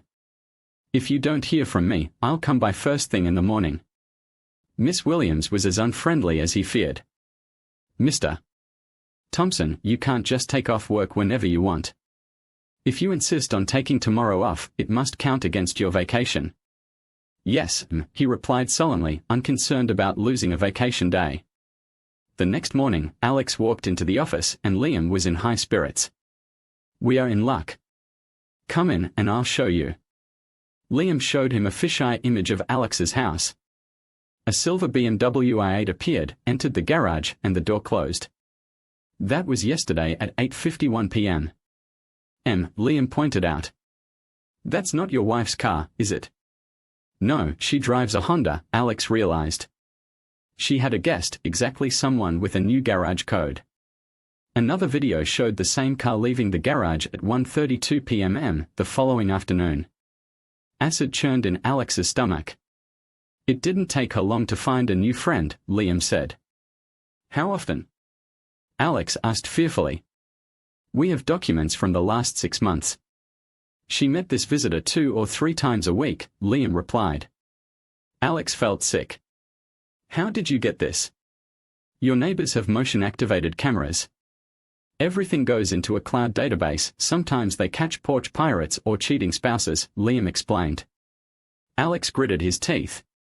Too bad we never saw the guy, Liam brought up another video, this time the car's license plate was visible. I have a contact at the DMV, Liam said, pressing a button. A driver's license photo of a handsome man appeared on the screen. Does the name John Blake mean anything to you? Son of a cow, Alex muttered. Marlene works at his ad agency. I bet that's how they met. He stood up abruptly. I'm going to confront him right now. Wait, Liam said, grabbing Alex's wrist. This is why I present information in person. Sit down and let's talk before you do something stupid. Alex glared but sat back down. Listen, Alex, Liam continued, confronting him could prove your wife's case for a restraining order. Your reputation is already shaky. Don't ruin it permanently. Alex bowed his head. I'm not a fighter. If I went to Mackenzie's office, I'd probably lose. Besides, Isabella would love 2 men fighting over her, but I have to do something. I can't let them get away with this. Look, Alex, Liam said, I understand your frustration, but there are other ways to achieve your goals without risking jail. Like what? Alex asked. I discussed your case with Ava Stone, our IT expert. She knows social media and has some ideas you should hear her out. Liam suggested Alex look skeptical. I don't know, she's just down the hall. Give her a chance. If you don't like it, you won't lose anything. Liam encouraged. Liam led Alex to a door labeled Antisocial Network. Ignore that, Liam said. It's her sense of humor. He knocked and stepped inside, with Alex following. The room looked like a college dorm with a battered desk, several monitors and posters on dark grey walls. A tall, slender girl with white hair and gothic makeup greeted them. I'm Ava Stone, she said. You must be the cheaty Alex. What if your wife is cheating? Ava clarified. Cheaty, Alex shook her hand. What if she is? I usually don't do this, but I hate crooks. My dad filled me in, but wait, Liam is your dad. Yes, and Henry is my uncle. It's a family business. I hear your ex has you cornered to shift this. I need all the details, what she did, what you did, and how you feel about it, Ava explained. I'm not sure how a computer expert can help, no offense, Alex said. None taken. I manage social media reputations. It's what you need to counter your ex, Ava explained. But Alex hesitated. Do you use the internet? Facebook, Twitter, TikTok, YouTube, eBay, Instagram? No, not really, Alex admitted. Okay, then let's cover social media basics. A large part of the population is online all the time. That's where they get news, meet people, find entertainment. It's huge, Ava said, seeing his doubt. There are YouTubers making thousands playing games, businesses thriving on Amazon, and influencers shaping public opinion. If we can get this audience on your side, your ex will be powerless. Can you really do that? Alex asked, intrigued. We'll see. Now tell me your story again, focusing on your emotions and reactions. Emotions move people more than facts, Ava urged. Alex hesitated but then agreed. For the next hour, he recounted his story from an emotional perspective. Ava took notes, asking clarifying questions when needed. When he finished, she reviewed her notes and looked at him seriously. Now let's get to work, Ava said. I think I know how to handle this, but first, Alex, how strong are you? Do you mean physically? Alex asked. No, I mean your ego. How well do you handle criticism in others' opinions? Ava clarified. I guess I'm as strong as anyone else, Alex replied. Well, we'll find out, Ava said. Every good story has an arc. The main character starts here, faces a downfall, hits a low point, then things improve. We need to show you're suffering to gain support. I still don't get it, but I'm already suffering, Alex said. She gave a sad smile. We'll see. You need to be ready to go on short notice. I'll call you. Can you do that if it's during work hours? My boss will be mad, but I'm already on her bad side, Alex said. Great, she said, shaking his hand. I hate cheaters. Alex left, trying to process everything. What did I do to deserve this, he groaned, and what have I gotten into now? The next day, Ava called him during lunch. Can you pick me up? We have a chance. My boss will hate me, he replied, but I'll be there in 20 minutes. Miss Williams reluctantly agreed but remembered, this counts against your vacation. She shouted as he left. When Alex reached the Grant building, Ava was waiting outside. You got a new wardrobe, he joked, but she ignored him. We are going to your house, she ordered. I can't be there with a restraining order, Alex protested. Don't worry. My father saw her leave. He'll watch out for us, Ava reassured him. Are we breaking in? Alex asked. No, just recreating what happened when you got home, Ava explained. And you, Alex, question. We need to give your fans a backstory, she answered. Fans? I don't have fans, Alex said, confused. Not yet, she replied. Now tell me how you felt during the whole encounter. Ava instructed Alex to describe his emotions, excitement, anger, confusion, depression, and shock. Perfect, she said. At your home, walk us through each step and show those emotions. Can you do that? I'm not a good actor, Alex admitted. Don't act, just remember and repeat what you did, Ava directed. She fiddled with his phone, handed him a Bluetooth earpiece, and directed him to his neighborhood. Once there, she called him, motioning him to get out and walk to the door.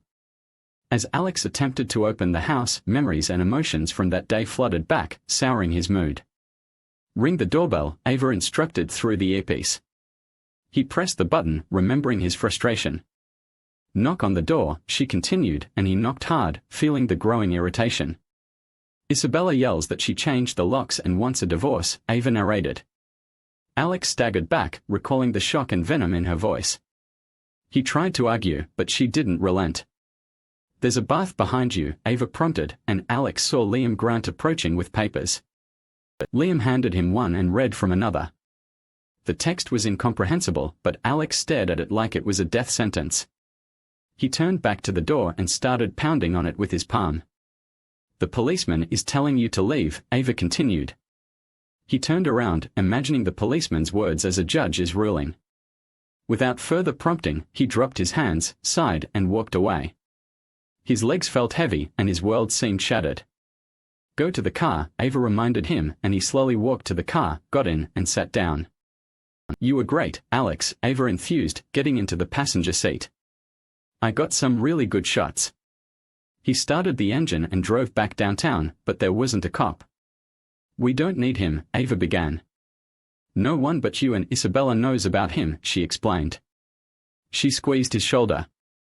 That was amazing, Alex. You really got into it. We can't talk right now, Alex asked, the pain in his voice evident. She pulled her hand back and stared out the window. By the time they reached the Grant building, she had made her decision. "Park in the lot," she said. "You're coming with me." She led him to her office, gestured for him to sit on the futon, and returned with 2 bottles of beer. They drank in silence. After the second bottle, she spoke. "You're really into this, aren't you, Ava?" He sighed. "Yeah," it all came back. The shock, the confusion, the despair. "I guess I never dealt with it." She nodded. "I'm sorry to put you through that, but your reaction will have a real impact on the audience." He took another sip. "I still don't see how this will help." "I'll use this video to start your storyline, decline, then we'll bring it back to a happy ending," she explained. "So you're promising me blood, sweat, and tears?" Alex asked. "Exactly, but remember the British lost in the end because America helped," Ava quipped. "Yeah, and you have me on your side." "It won't be a fair fight," Alex said. She stood up. "Now let me work, Ava." "I don't know why, but I trust you." He stood. "Thanks for the beer." She hugged him quickly. "Hang in there, Alex. Things will get better. I promise." As he drove back to the motel, Alex felt a bit more hopeful. The next morning, his mood soured quickly. Caroline Williams was absent, and work was wearing him down. The only bright spot was a call from Ava. "Can you come over after work? I've got something you'll want to see." The last 2 hours of work passed quickly. At Ava's office, she sat him down and unfolded a large monitor. "To understand, you need to watch some YouTube first," she explained. "Ever heard of Gossip Girl Jurdy's Back Fence?" "No, should I have?" Alex asked. "You definitely should. Jurdy has one of the most popular channels on YouTube." "Let me show you," Ava replied. An ad for beauty products played, and Ava impatiently skipped it. The screen showed a middle-class backyard with a white picket fence, a sign, "Gossip Girl Jurdy's Back Fence." Switching to a set with a desk and the same fence behind it, sat a hostess in a 1950s-style blonde wig and clothes. "Oh, how nice to see you," the woman shrilled. "I'm Jurdy, the Gossip Girl. I just found out the juiciest gossip ever, and I'm going to tell you all about it." She then listed gossip life stories, fashion tips, product recommendations, and more. Charts and videos illustrated each segment. After a few minutes, Ava paused the program. "Okay, you get the idea. What do you think? Is this her hobby?" Alex inquired. "A hobby?" Ava snorted. "It's her full-time job. Can she make a living doing this?" Alex questioned, astonished. "How well?" "Advertisers pay well for popular YouTube shows," Ava explained. "How well?" "A show with 1 million subscribers can make over $50,000 a year," Ava said. $50,000? Not bad, Alex responded. Jurdy's show had about 100 million subscribers last year, Ava revealed. That means she makes $5 million a year. Alex was stunned. Ava sat in another chair. "To be successful, a show needs constant content. Jurdy gets most from publicists and advertisers, but she needs more to keep her subscribers. That's where I come in. I suggest stories she can use. I'll push your story to her to get you attention." "Why would she be interested in my story?" Alex asked. "I'm going to make you the symbol of every heartless man who has cruelly abandoned a wife or girlfriend," Ava explained. "What?" "I'm not a quitter," Alex protested. "Not in my version," Ava replied. "Look at the footage and script I put together for Jurdy." Ava clicked on a file showing Alex's car pulling into his driveway. Ava, read the script. "How many of you have been dumped by a boyfriend or kicked out by an insensitive husband? In Sacramento, a wife changed all the locks and kicked him out." The video showed Alex pounding on the door. "Look at his face, he can't believe it.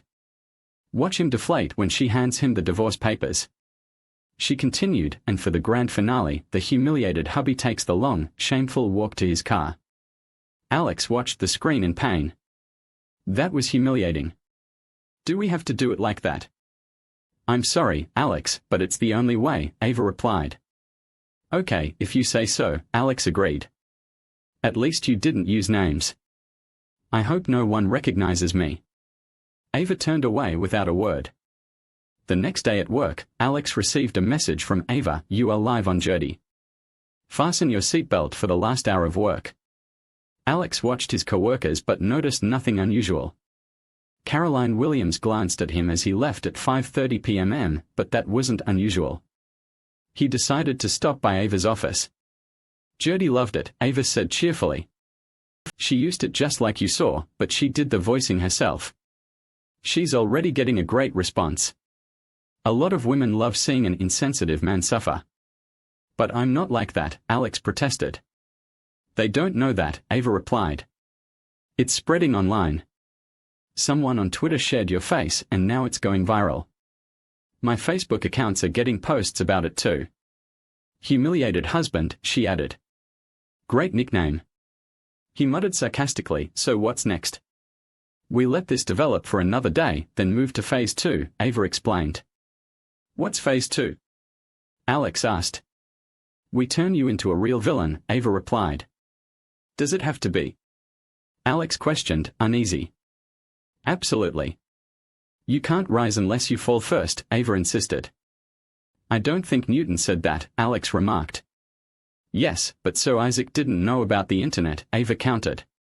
He spent the evening in a somber mood and struggled to fall asleep in the cramped motel room. The next morning, he overslept and had to rush to work.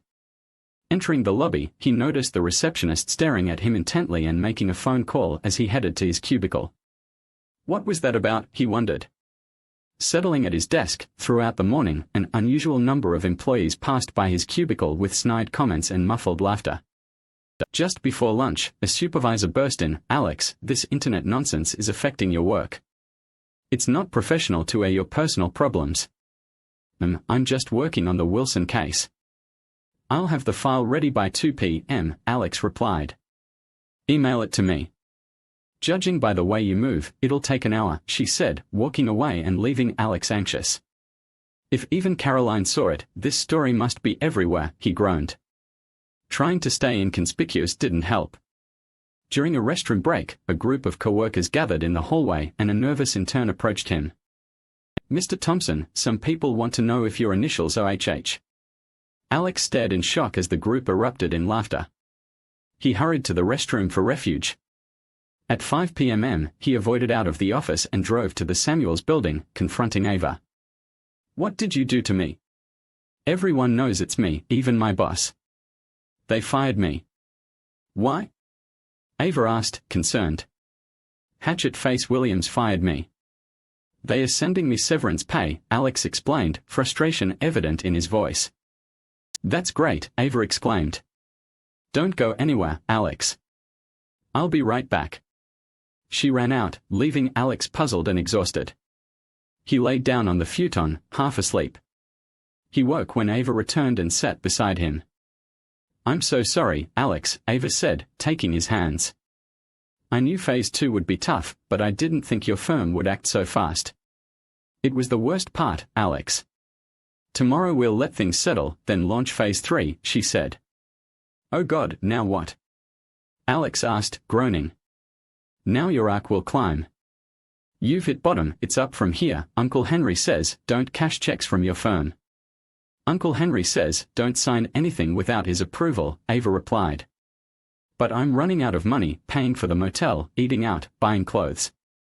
"It's all adding up," Alex said, worried. Ava brightened. "You could move here, live in your office." Alex asked, incredulous, "Where would I sleep?" "On the futon until we sort things out," Ava explained, seeing his hesitation. "It's silly to waste money on a motel now that you're laid off. You'll be here most of the time anyway." "Let's go out for dinner and talk about it," Alex suggested. They went to a small bistro where Alex recounted his day, and she listened sympathetically. After dinner, she insisted on paying the check. Back in the car, Ava said, "Why don't we stop by your motel, get your stuff, and check out? I'll drive you back to the office." Too tired to argue, Alex agreed. They gathered his belongings and returned downtown. Ava helped him set up the futon as a bed. She reappeared wearing a long t-shirt with video game characters. "Everything you need?" she asked. He nodded. "Thanks, Ava. I'm glad to be here and not in that motel." After turning out the lights, Alex lay in the semi-darkness illuminated by computer screensavers and LED lights. A wave of depression washed over him. What happened to my life? I lost my marriage, house, job, and friends. Now I'm trying to sleep in someone else's office on someone else's bed. What did I do wrong? He pondered this until he finally fell asleep. The next morning, Ava brought coffee and sweet rolls. Though still melancholy, Alex was soon distracted by searching social media for mentions of him. Typing "humiliated hubby" into a search engine, he was shocked by the numerous tweets, TikToks, Instagrams, Facebook links, and even a Wikipedia entry about him. I spent most of yesterday posting images, comments, and links to spread your story, Ava admitted. But it took off on its own. There are comments about you in other countries and languages. Great, he muttered sarcastically. Now I'm infamous worldwide. Even more disturbing were the hateful comments, including some urging him to injure himself. I might need a bodyguard before this is over, he groaned. The farther you fall, now the higher you'll bounce back, Ava encouraged him. I hope you're right because I feel like I'm dropping like a stone, Alex said, disheartened. Meanwhile, Marlene was reading comments about Alex on Jodi's site. Worried, she called Ethan, "This is out of hand. I want to get rid of him, not destroy him. He never slapped me or did what they accuse him of. Should I say something?" "No," Ethan replied sharply. "Let it develop. This publicity will make the divorce smoother and probably get you a better settlement. When we go public, people will support you. We couldn't have planned it better." "You really think so?" Marlene asked, uncertain. "Absolutely. Alex has a target on his back, and people want to take shots at him. He'll never recover," Ethan assured her. After lunch, Ava received a call from Jodi, which she put on speaker for Alex to hear. "Hi, Jodi. Did you like the latest on the humiliated hubby?" Ava asked, winking at Alex. "It blew up. Best story you've ever sent me. Got 50,000 new subscribers. Got anything else?" Jodi asked, thrilled. "Perfect timing. I'm putting together more material. It'll be ready by the end of the day," Ava replied. "Really? What have you got?" Jodi inquired eagerly. "What if the humiliated husband isn't such a bad guy?" Ava proposed. "Are you kidding? That's amazing!" Jodi exclaimed. "Let's make it 2 episodes. Send them both to me ASAP." After the call, Ava turned to Alex, feeling better. "It's good Jodi liked it, but we need to see the subscribers' reactions," he said with a wry smile. "I'm starting to feel more hopeful." Ava worked through the evening finalizing the material. Alex monitored social media but mostly stayed out of her way. When she was satisfied, she uploaded everything to Jodi and relaxed after receiving a thumbs up. "How about we order a pizza? I've got beer in the fridge. We can relax and unwind," she suggested. "Sounds good," Alex agreed. After eating, he asked, "How did you and Jodi become such good buddies?" "We met as freshmen at the California Institute of Technology," Ava explained. "Caltech. I wouldn't have guessed." "She once wanted to be an electrical engineer," Alex said, surprised. "What about you?" "I majored in computer science but never finished. Something happened and I dropped out," Alex replied, sensing she didn't want to elaborate. "Where did you get the nickname Ava? Did you run track or something?" She shook her head and grinned. "Actually, Ava is short for Avail, from Avail Hamt. My father loves detective novels, especially The Thin Man and The Maltese Falcon." Alex nodded. "What about Stone?" Her smile faded. "That's my ex-husband's last name." "Oh, sorry, I didn't mean to bring up bad memories." "It's fine," she said, looking away. "In college, I was a rebellious girl from Sacramento. Joey, my ex, was a bad boy and I got involved with him.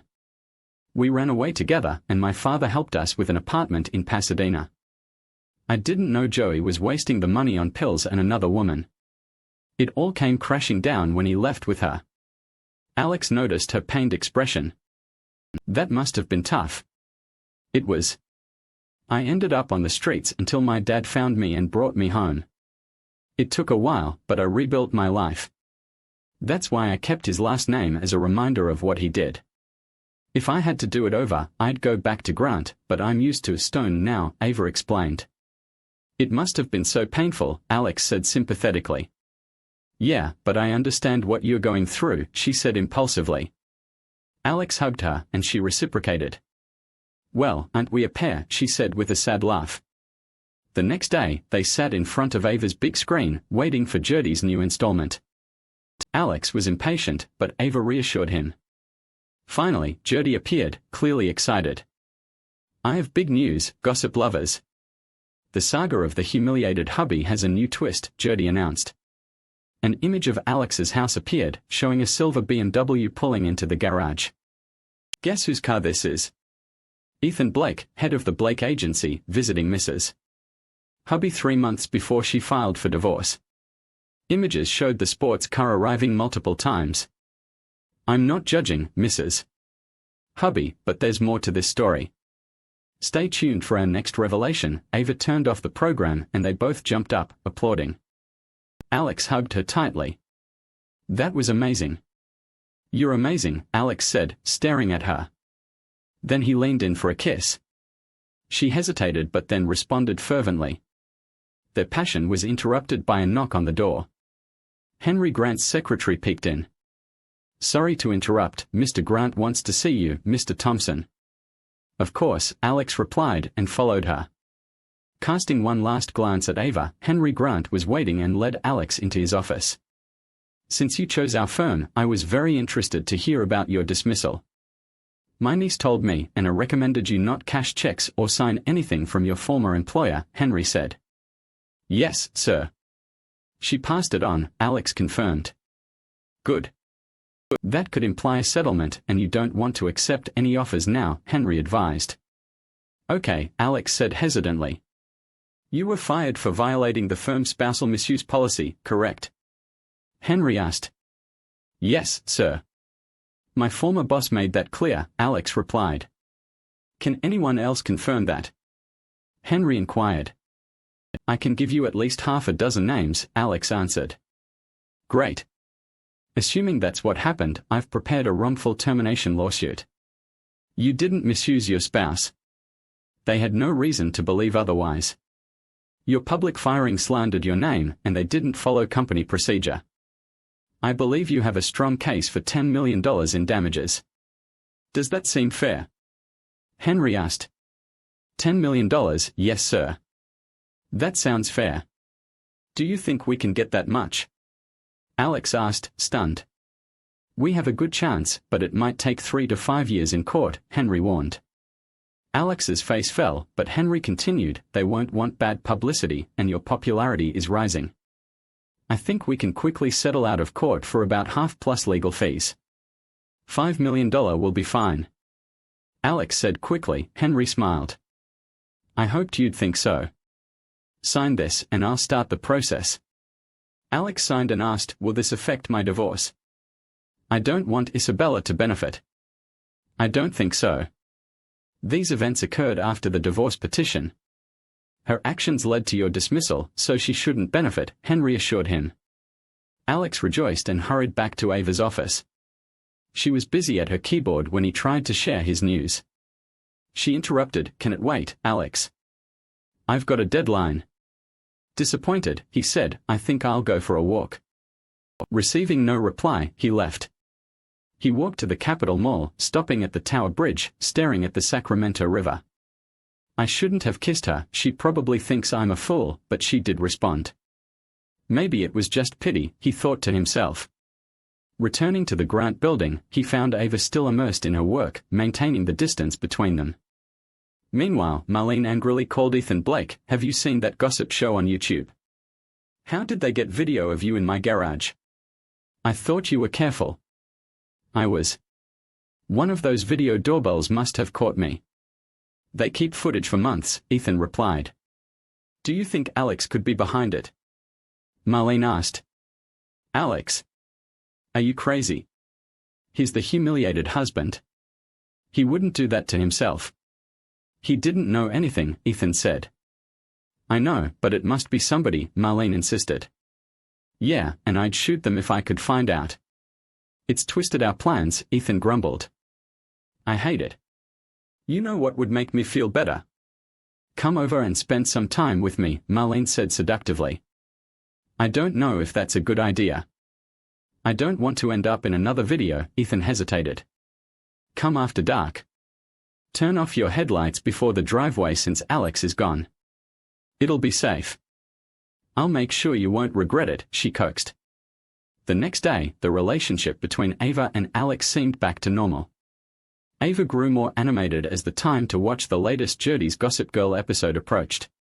She beckoned Alex to the large screen monitor to watch with her. After the introduction, Gertie appeared, her excitement clear. The humiliated husband saga continues. Last time, I revealed Marlene, his unfaithful wife. A picture of Isabella appeared. Was having an affair with advertising executive Ethan Blake. Could this be why she kicked her helpless hubby out? Gertie checked the police records for the humiliated hubby. No convictions, no complaints. Odd, could Mrs. Hubby just want to further humiliate him? But why did Judge Harold Schmaz issue a restraining order? Could it be because Judge Chalmers is running for re-election? An ad for Judge Chalmers appeared, and guess what? 3 weeks before the restraining order, the judge received a $10,000 campaign contribution from Mackenzie Advertising Agency. The list of donors appeared with the contribution circled. I'm not suggesting the judge acted because of the donation. Draw your own conclusions. But I think we owe the humiliated hubby an apology.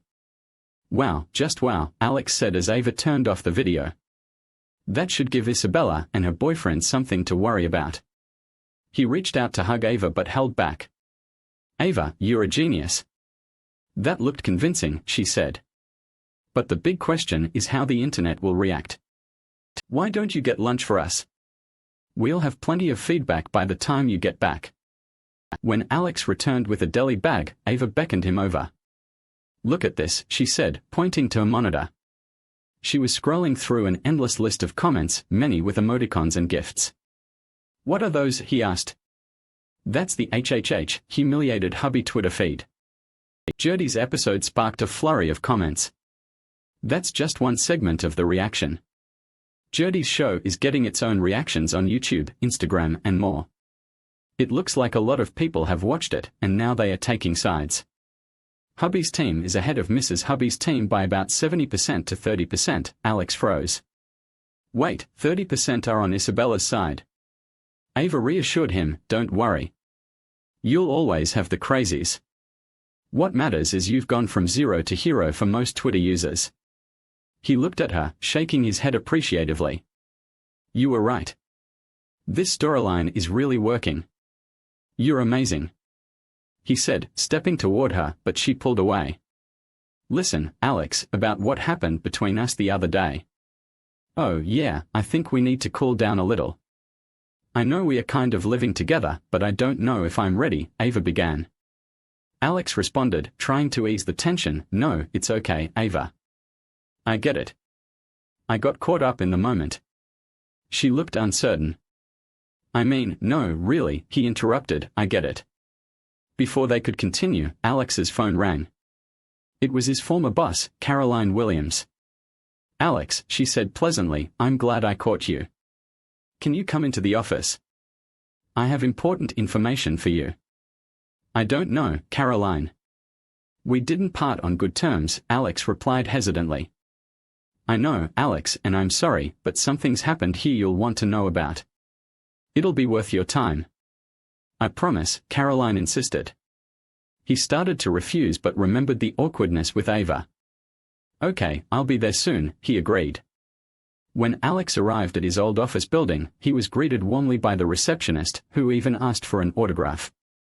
Caroline Williams came out to meet him and escorted him to her office with staff peeking out from their cubicles like prairie dogs. Let me get to the point, Alex, she began. Last time we met, things were said that I wish I could take back. Your work has always been excellent, and we've missed you. We'd like to offer you your job back. Alex remained silent, so she quickly added, not your old job, a promotion to director with a 15% raise. You can keep the severance pay as a signing bonus. What do you say? Alex sat up straight. So you admit I was fired for spousal misuse, which I didn't commit, and my termination didn't follow the employee handbook. That's all water under the bridge. Alex let it go. Alex, let's focus on the future, your promotion, pay raise, and bonus plan, Caroline said, trying to smooth things over. Alex stood up. Caroline, you can take the raise, pay increase, and new title and shove it. I'll see you in court. He left her office, hearing applause from some of the cubicles as he exited. After lunch, Henry Grant called Alex to discuss his visit. Tell me you made no commitments and didn't sign anything, Henry said. Alex repeated what Caroline Williams had said. The lawyer grinned. It wasn't prudent to go in there without a lawyer, but I understand your boss's desperate attempt to get you back is a positive sign. We'll likely hear from their lawyer soon. When Ava returned, they ordered Thai food and discussed the visit. Alex recounted his run-in with Caroline and mentioned the lawsuit but didn't share the details to avoid looking like he was trying to impress her. Ava seemed happy for him. After all you've been through, you deserve a little luck, Ava said. The conversation paused and Alex noticed Ava staring at him. What's the matter, Ava? She hesitated before asking, You asked me about my past. Can I ask you about yours? Sure, ask, Alex replied. How did you and Isabella end up together? Ava inquired. Alex rolled his eyes. I met her at a Chamber of Commerce event. We hit it off, talked all evening, and things moved quickly. We got married 6 months after we met, and you didn't know her that well. Ava asked, I thought I did. She told me she was divorced and I believed her ex was an idiot. She wanted to elope, and we got married right after her divorce was finalized. It all seemed exciting and romantic at the time, Alex explained. Ava sat in silence, processing what he had shared. I was just curious how you two ended up together. She stood up, yawned, and stretched. I'm really tired. I think I'll go to bed early. See you in the morning, Alex. He watched her door close and muttered to himself, What's this all about?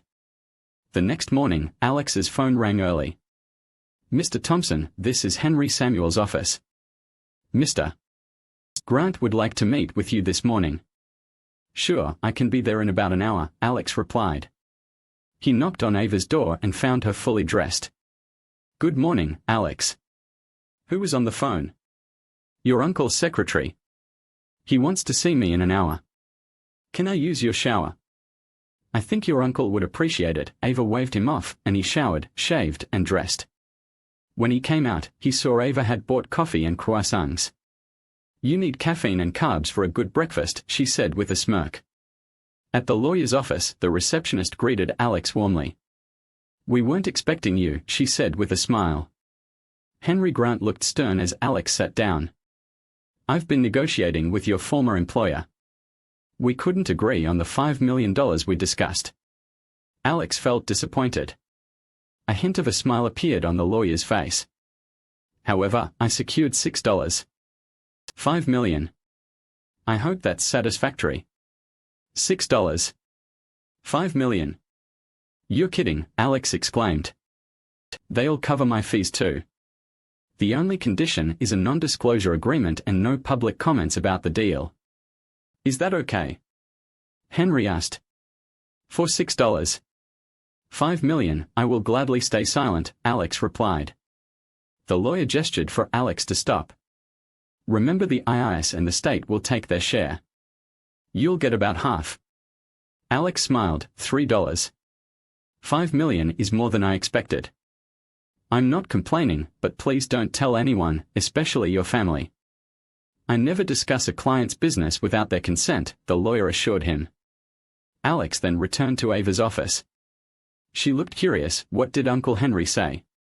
Do you have any plans for tonight? He asked nonchalantly. No, why? Great, I'd like to thank you by taking you to dinner. Have you been to the Firehouse restaurant? I'd love to, but the Firehouse is expensive. Are you sure? She replied.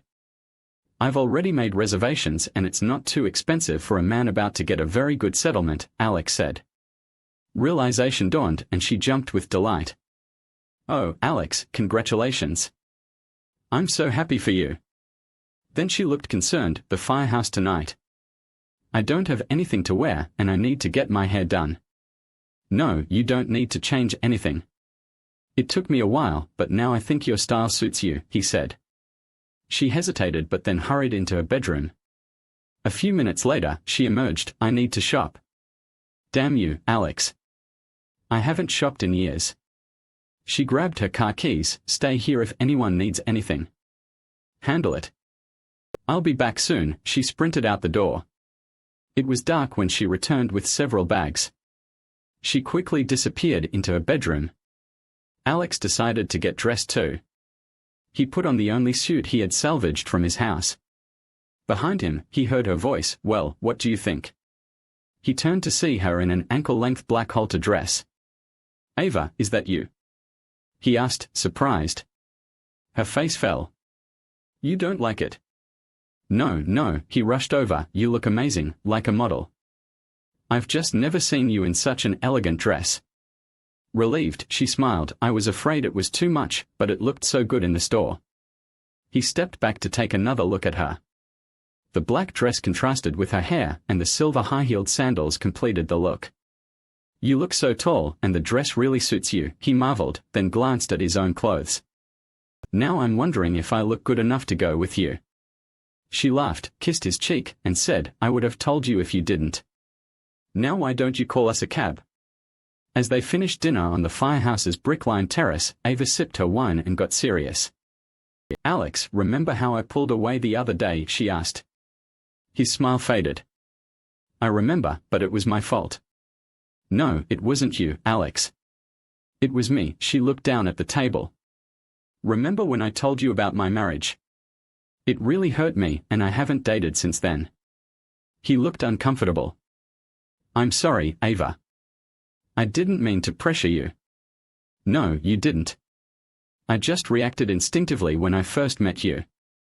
I thought you were just another clueless husband, but I've come to see you're wise, funny, romantic, and loyal. That's important to me. She blushed. If you wanted to kiss me again, I wouldn't run away. He smiled triumphantly and took her hand. Before he could speak, a waiter approached. I think we'll skip dessert, Alex said. Ava blushed again. Meanwhile, Marlene angrily tried to contact Ethan Blake. What's this about bribing Judge Chalmers for a protective order? I thought you said he was your friend. In politics, friend means sponsor. The judge needed a friendship gesture to help, but now the agency directors have kicked me out and the California Department of Revenue is auditing us. I'm screwed, Ethan explained. Oh, Ethan, I'm so sorry, Isabella said. Sorry is worthless. Forget my number while I fix this nightmare, he snapped, hanging up. What am I going to do now? She moaned. Alex and Ava, engrossed in each other, barely noticed the Lyft driver as he dropped them off at the Grant building. They hurried to the elevator and up to the 6th floor, hugging tightly. Once inside Ava's office apartment, she told him to wait while she went to her bedroom. I'll be just a minute, she said. When he entered, he found the room lit by candles and Ava stood in the soft light. They had an incredibly good time that night. The next morning, Alex woke up early and lay thinking. He got up quietly to avoid waking Ava. When he returned, she was already awake and dressing. She looked at him apprehensively. Where did you go? I needed to take a walk and think, he replied. What were you thinking about? She asked, trying to hide her worry. He sat across from her with a serious expression. Losing my marriage, home, and job has made me rethink my future. Everything seemed clear before, but now I'm questioning what I want and where I want to live. He saw her uncertainty and explained, I'm not from Sacramento. My father was in the Army and I grew up in Colorado Springs. We moved here because my mom had relatives in California. Now that my parents are gone, I have no ties here. He showed her his phone. My realtor says there's an offer on the house coming soon. He sipped his coffee. I lost my job, and thanks to your uncle, I have some financial breathing room. When the divorce goes through, I'll be done with Marlene in Sacramento. It's not a bad city, but it's nothing special to me. She nodded, though her expression seemed to wilt. I've been thinking, and I want to leave and start fresh somewhere else. Maybe the Pacific Northwest. It's supposed to be beautiful, he paused awkwardly. I'm sorry, Ava. What I mean is, would you consider coming with me? She was bracing for the worst, so it took a moment to process. You want me to come with you for how long? As long as you want, Alex replied. But how long do you want me to stay, she asked. I don't want you to ever leave, Alex confessed. She gasped and hugged him tightly. After a long embrace, he pulled back. I know it's a lot to ask, Ava. Leaving your family and job, and you don't know me that well yet, he began. Shut up, she interrupted. Your problem, Alex, is not understanding when someone says yes. She kissed him again, showing she needed no more convincing. For the next few days, they were almost oblivious to others.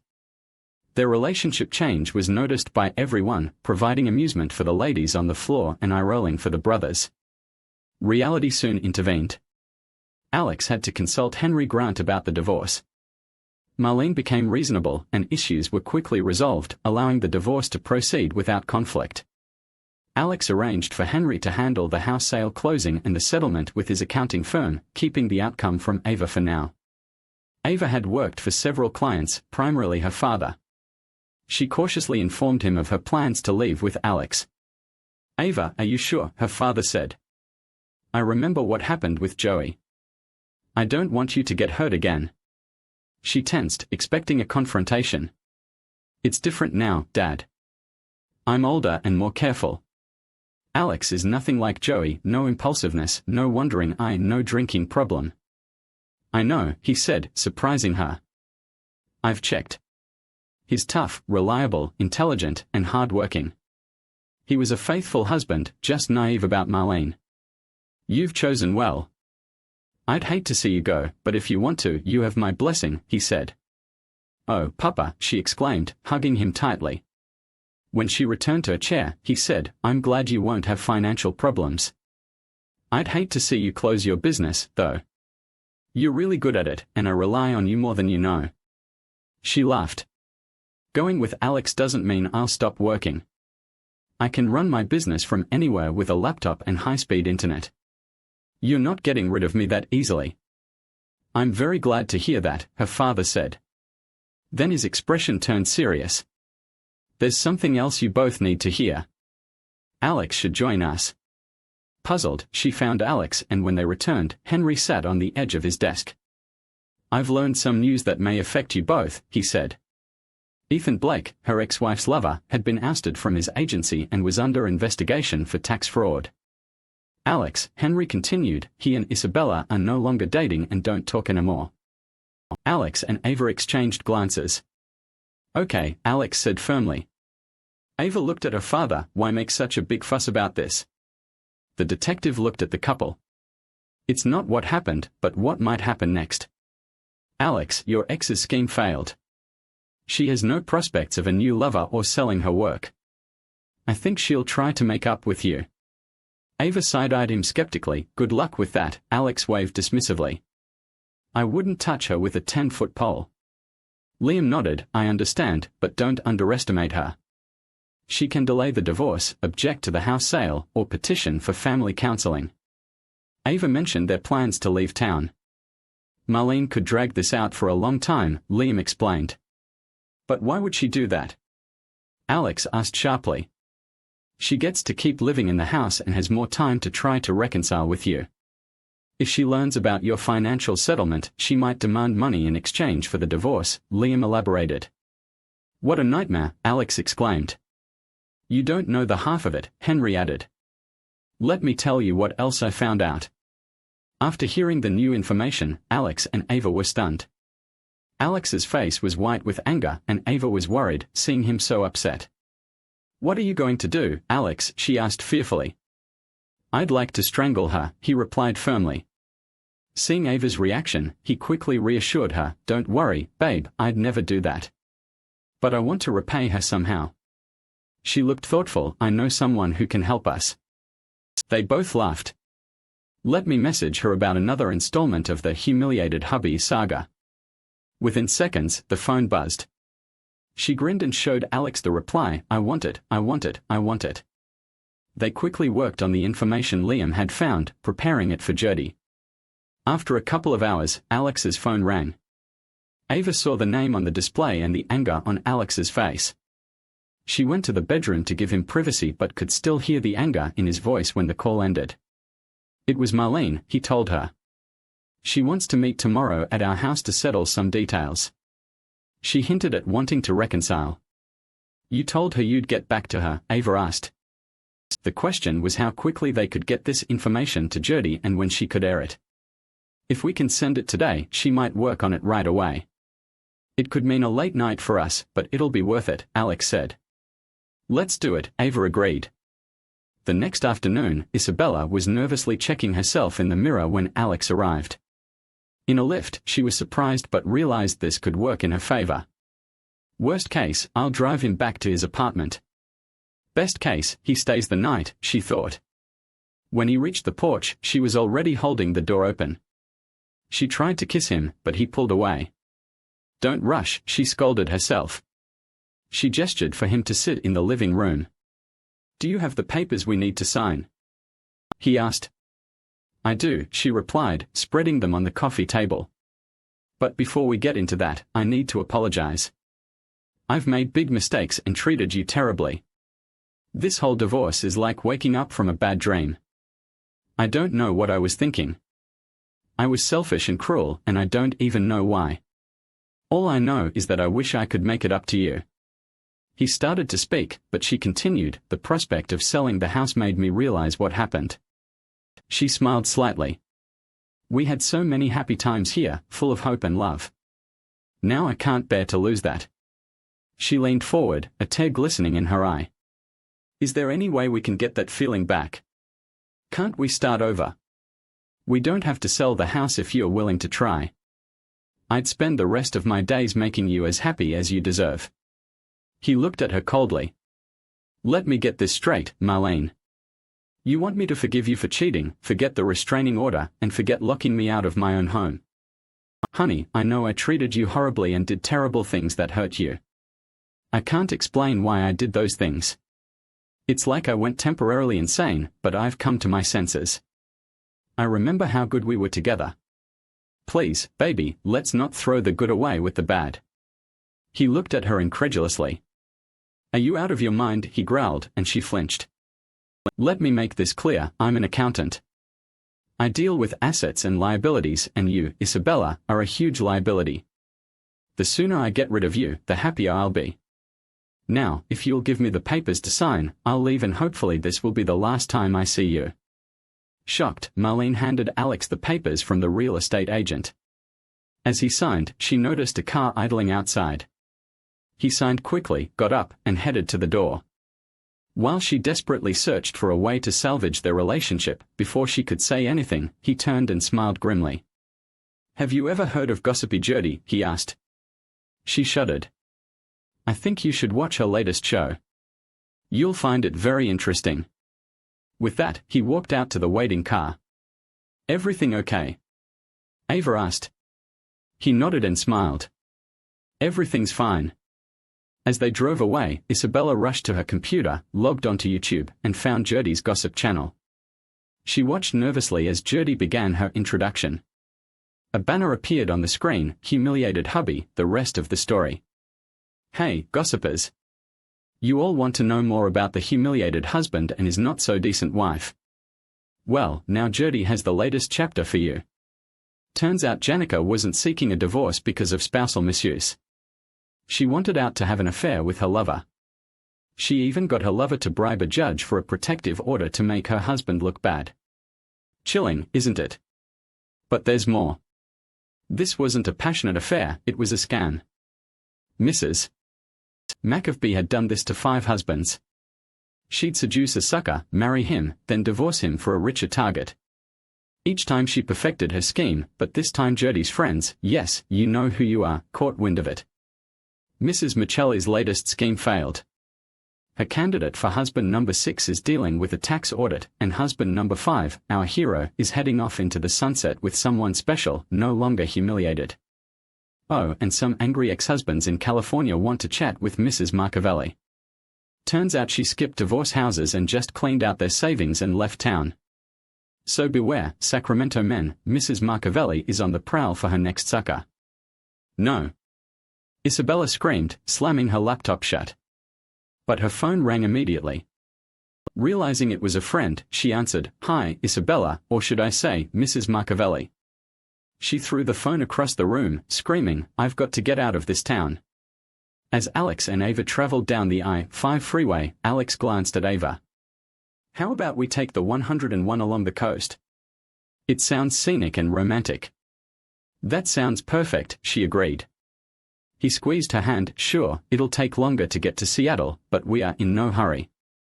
"Just as long as we get there before our funds run out," she noted. He looked at her oddly. "I don't think we need to worry about that, babe." "Oh, I never told you about the settlement, did I?" "You said it was good," she replied. He blushed. $65 million. Her mouth dropped open. "What?" "After taxes, it'll be about half that." She was still stunned. "That's amazing. Why didn't you tell me before?" "I didn't want you to think I was using the money to win you over," he explained. She rolled her eyes. "I don't care about the money. My job is to manage social media for clients. Your job is to take care of my needs. Think you can handle that?" He smiled cheerfully. "I can handle it." Thank you for tuning in. If you enjoyed this episode of the story, please give it a like, and don't forget to subscribe to get notifications for updates.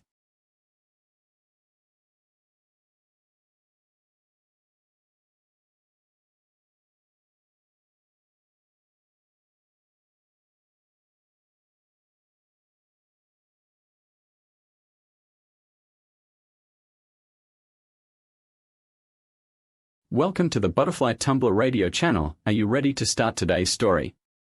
Let's get started. Probing the boundaries of marriage, a daring experiment about love and freedom, with results that are utterly unexpected. She yearns for excitement, he upholds his vows, and a family plunges into an unprecedented crisis.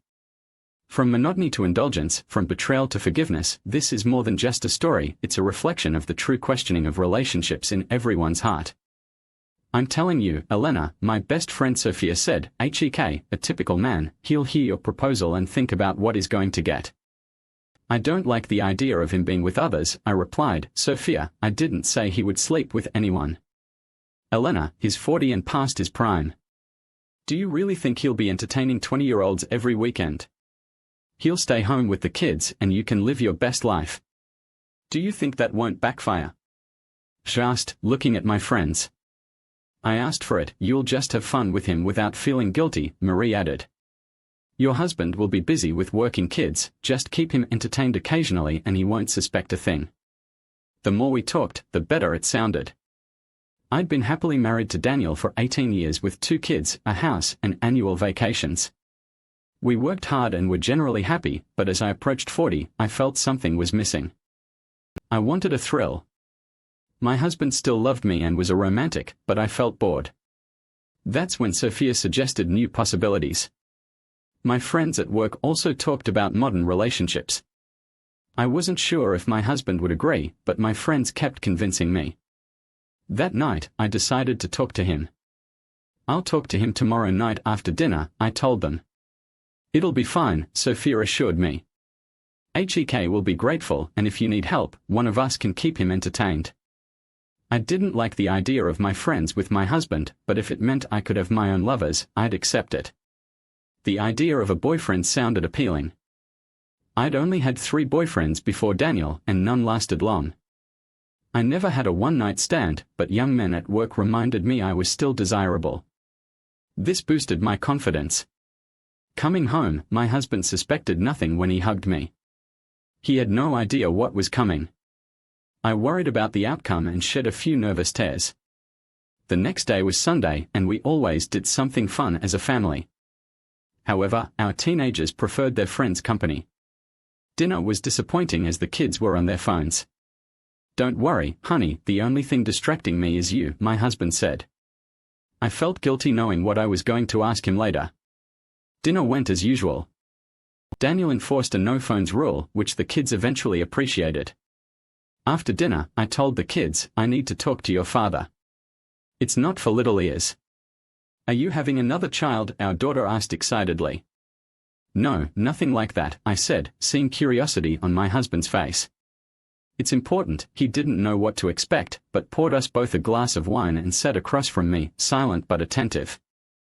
Though usually an extrovert, he could be quiet and thoughtful, living by the motto, be silent and be thought a fool, speak and remove all doubt. I gathered my thoughts. Are you happy? She asked. With what? He replied. Our life. I have a loving wife, 2 great kids, a nice home. We live comfortably and have good careers and friends. We are doing well. I'm glad you think so, but I'm bored, Daniel. He was silent for a minute, then said, You're bored. Yes, I love you, but I need more excitement. Am I not enough? It's not about you, Daniel. It's about my needs. I tensed, sipping my wine. I've been talking to friends and researching. Traditional relationships are evolving. Don't give me that newfangled nonsense, Daniel, he said. Just tell me what you want. I want an open marriage, Daniel. I want us to date other people. His face changed, anger flashed in his eyes. He gripped his wine glass tightly. Can you repeat that? I want an open marriage so we can date other people. Think about it. You could be with younger women. He was silent, clearly upset. No way, he growled. We made vows to renounce all others. I take that seriously. Have you, Daniel? I still take our vows seriously, but things can change. We can still love and honor each other, but I need this. Those words hurt him. His jaw clenched, rage in his eyes, but he held back. He stood up and walked to the back door. Where are you going? She asked. To think, he replied. My wife just told me she wants to be with other people. I don't want to be around her right now. His voice broke as he left, calling me a strumpet. I didn't see him for the rest of the night. The next morning, his side of the bed was untouched. I showered and went to work, finding our kids at breakfast but no sign of Daniel. Where's your dad? She asked. He left early for work, our daughter replied. Said he might be back late, our son added. For the first time in our marriage, he left without kissing me goodbye. It felt unpleasant. At work, I texted him that I loved him, avoiding mentioning last night's discussion. I tried calling him at lunch, but it went to voicemail, so I left a sweet message about loving him and growing old together. That evening, his car wasn't home when I arrived. I feared he might be at a bar drowning his sorrows, but he came home a bit later, no kiss, just a brief greeting before disappearing outside. Our kids didn't seem to notice. At dinner, he chatted with them as usual but barely spoke to me. After dinner, he asked the kids to go to their rooms, saying he needed to talk to me. This time, there was no wine. He sat across from me, clearly upset. I know you won't let this go, Elena, he said. Your friends are filling your head with nonsense. I researched open relationships today. I know if I say no, you'll end up cheating on me. Either way, I'll lose. He raised his hands in surrender. Okay, you win. But we need rules, no men in our house. I wouldn't do that, I assured him. Our bed stays sacred. Lovers should use protection until tested for STDs. I don't want to date or see your lovers. If you've been with someone, we'll have less fun together from now on. I'm not responsible for your romantic, emotional, or physical needs. Do you understand? Distracted by thoughts of potential love, I didn't fully grasp what he meant. I figured I'd date for a year or two then return to our normal life. He stood up. His anger was gone but replaced with contempt. I saw pain in his eyes and I knew it was my fault. But I remembered my friend's advice to be selfish for once. He would eventually get over it. He didn't come to bed that night. Alone, I downloaded dating apps, created a profile, and waited for messages. Then I called Sophia. So, how did it go? She asked excitedly. He agreed, but is not happy. His ego is wounded, but he'll deal with it. Young men today are great, or maybe I'm just lucky. I know Ryan at work is eager to be with me. For the rest of the week, things were cold at home. The kids likely noticed my husband barely speaking to me, but they didn't mention it. He returned to our bed but showed no affection, only saying good night without hugging or kissing me. Friday morning, I told him I was going out with the girls that night. He hummed faintly, gave me a look I was starting to recognize, then picked up his bag and left without another word. I had packed a bag in case of a major fight. I kissed the kids goodbye and told them I might be home late. At work, my coworkers were thrilled about my plans. I showed them my change of clothes and the excitement increased. I sent a picture to Sophia, who assured me something would happen that night. I spent the afternoon telling 3 young men that I now had permission to play away from home. Are you serious? Ryan asked when I invited him for drinks. Did your husband agree? Don't mention him. Just know that I'll be at the nearest bar with my girlfriends if you show up. You might need to keep me company. What bar? He asked confidently.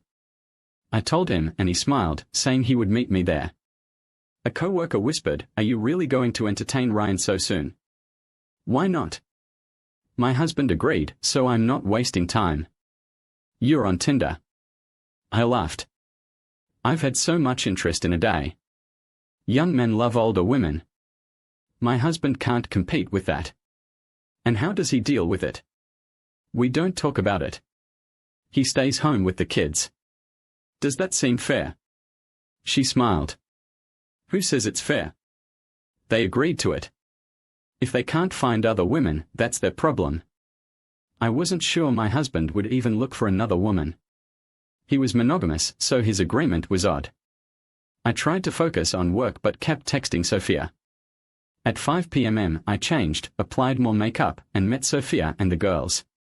We were soon surrounded by young men, and Ryan appeared excited to see me. We found a booth and talked.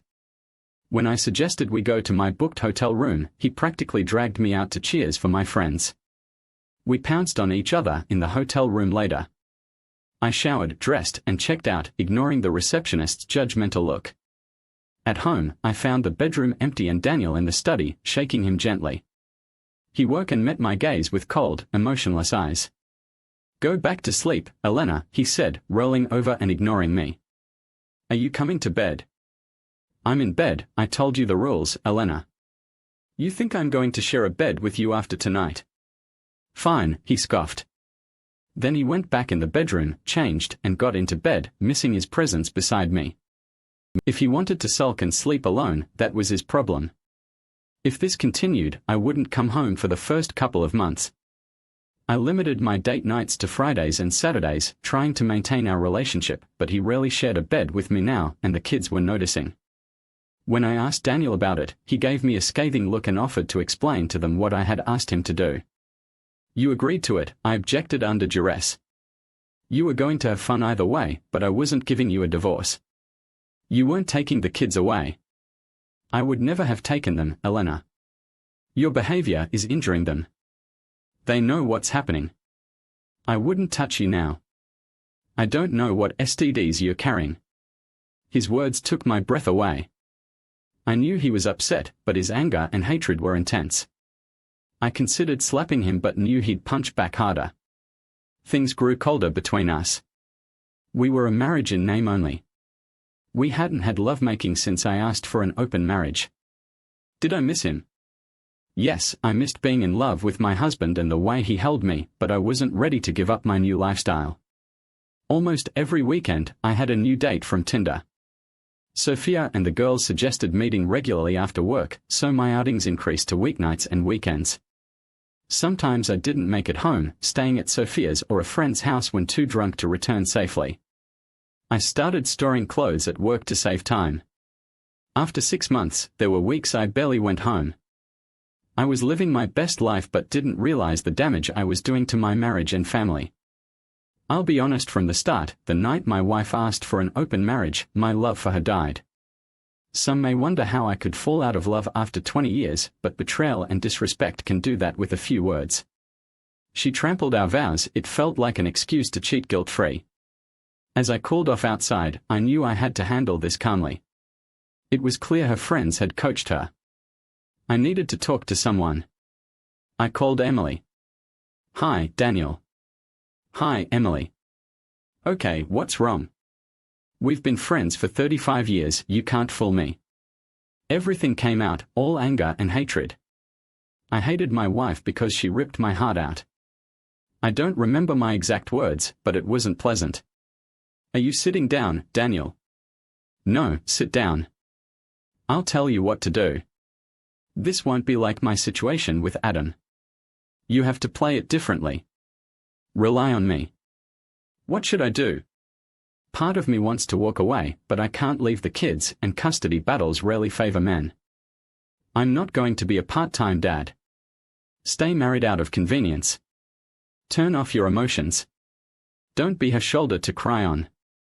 The thought of making love to her after she's been with someone else is sickening. Exactly. Cut yourself off from her emotionally, but keep the house and kids. Focus on yourself and them. Go to the gym, find hobbies, reconnect with friends. Most importantly, be there for the kids. They'll understand what's happening. She'll focus on her own needs and may eventually leave. What if she falls in love with someone else? Then she'll have to choose, stay with the family in name only or leave. Part of me wants to leave now, but I want to stay with the kids. Use the grey rock method, show complete disinterest in her, make interactions with you unrewarding, hide your emotions and keep conversations short and direct. Will it work? Probably. Her request shows disinterest in you and the family. Focus on the kids. If you divorce, wait until the youngest is 18. Live as neighbors if necessary. Thanks, Emily. Always here for you, Daniel. Focus on your kids and yourself. Will you forgive her? No. We'll divorce eventually. For now, we'll just be roommates. That's a good mindset. Don't do anything stupid. I won't. I'll protect myself. Where will you sleep tonight? Not in the marital bed. I'll visit you soon. You'll need friends for what's ahead. Thanks, Emily. One more thing, Daniel. I know it's tough, but you need to take advantage of this. Women will love you. You're successful, trim, and handsome. You're a great father. Go on dates. I'm not sure. Just think about it. You deserve happiness too. Going grey rock was hard, and I'd snapped at Elena more than once. Each time, I berated myself, but she got what she wanted, so what did she care? The first night she stayed over with someone else nearly liquidated me. She even had the nerve to ask me to join her in bed. I barely restrained myself from spewing my thoughts. Any residual love for her died that night. I'll always care for her as the mother of our children, but the passion was gone. I hardened my heart, preparing for the inevitable. Following Emily's advice, I focused on myself and the kids. I resumed going to the gym, hired a personal trainer, and took up cooking for the kids, bonding with my daughter. When Elena started disappearing on weekends, I sought help from my younger sister. She bragged on me for putting up with it but understood when I explained it was for the kids. You should just leave with Emily, she said. She's the one you should have married. I muttered, best not to know. When she asked about Louis' whereabouts, I said, I'm not in the mood to talk about it. Emily suggested finding a pretty girl for one night. My sister laughed, at least 3 of my friends still hold a candle for you. The gym sessions are paying off, I feel more fit than I have in a while. When I work the bag, I imagine her or her boyfriends. As long as you don't slap her. When was the last time you two talked? Last week at dinner, we only discussed the kids. She spends all her time on her phone. I saw 3 dating apps with dozens of messages. I don't care anymore. She's my wife in name only, an absolute strumpet. My sister muttered, I agreed but didn't say it out loud. Emily was the one person I relied on most. The kids adored Aunt Emily as their mother faded from their lives. They appreciated Emily's presence, especially my daughter. Emily and I spent many evenings together, sometimes cuddling but not more. Daddy, why do you put up with this? My daughter asked one night at dinner. Elena still came home occasionally for dinner but didn't notice I'd moved most of my stuff out of the marital bed. Yeah, kids, at school, they teased us, but we went along with what they called a mom. My son added, we're not the only kids with divorced or weirdly married parents. I sighed, glancing at Emily, who gave me a reproachful look. Did your mom ever explain what's going on? she asked. Not really, she replied. She just said things might change in the future. My daughter said, Dad, we're not little kids. We know everything from the internet. Just tell us. We won't judge you, my son said. At least you're here. I can't remember the last time Mom said 3 words to me. My daughter wiped her cheeks and Emily hugged her. Immediately, I won't go into details, kids. Your mom changed our relationship and I agreed because otherwise we would have lost the house and you. You still love her? My daughter asked, holding back tears. Emily hugged her tighter and looked at me. Of course, she loves you, I replied, but I felt like I was lying. Funny way to show it, my son remarked. I realize it's partly my fault, I said. Look, kids, all I can do is continue to be the father I've always been. I'll always be there for you. You can count on me. My sister is helping too, Emily added. I'm here for you as well, my daughter hugged her tightly. Emily's eyes sparkled. She had wanted children but never had any. We like you, Emily, my son said with a smirk. You make Dad happy. He's smiling again. My son made me blush. Emily smiled at me, a knowing smile. A few months passed quickly and our lives changed. I built an addition to the house as my private space, a bedroom, office, and living area. The kids loved it and we could all play together when I worked from home. They kept me company. When Emily visited, we had our own space. I avoided my wife when she was home and we only communicated through texts. I didn't care what she did for a living, her paycheck still went into a joint account, so bills were covered. I slowly removed her from my life, including as a beneficiary on life insurance. This was for my children's benefit. Emily stayed over often, but we weren't carnal. We slept in the same bed, but she understood I wasn't ready. I still wore my ring, feeling like I was still a husband. Emily didn't pressure me, she just held me and whispered that she loved me and would wait as long as I needed. She took a fool, Emily whispered one night. She has no idea what she's thrown away, and you still have to go on dates. I'm a patient woman, Daniel, she added, smiling. I confess, once given the freedom, I went a little wild. I had always been a faithful wife and mother, dedicating nearly 20 years to my family. It was time to live a bit for myself. Yes, my husband did the same, and he could take advantage of our open relationship too. He agreed to it, he could have said no. And while we might have argued, I would have understood.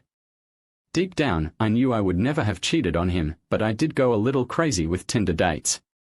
Not all were successful, but many young men were eager to take me to a hotel. Time flew as I lived life to the fullest while still keeping up with bills and staying in touch with the kids.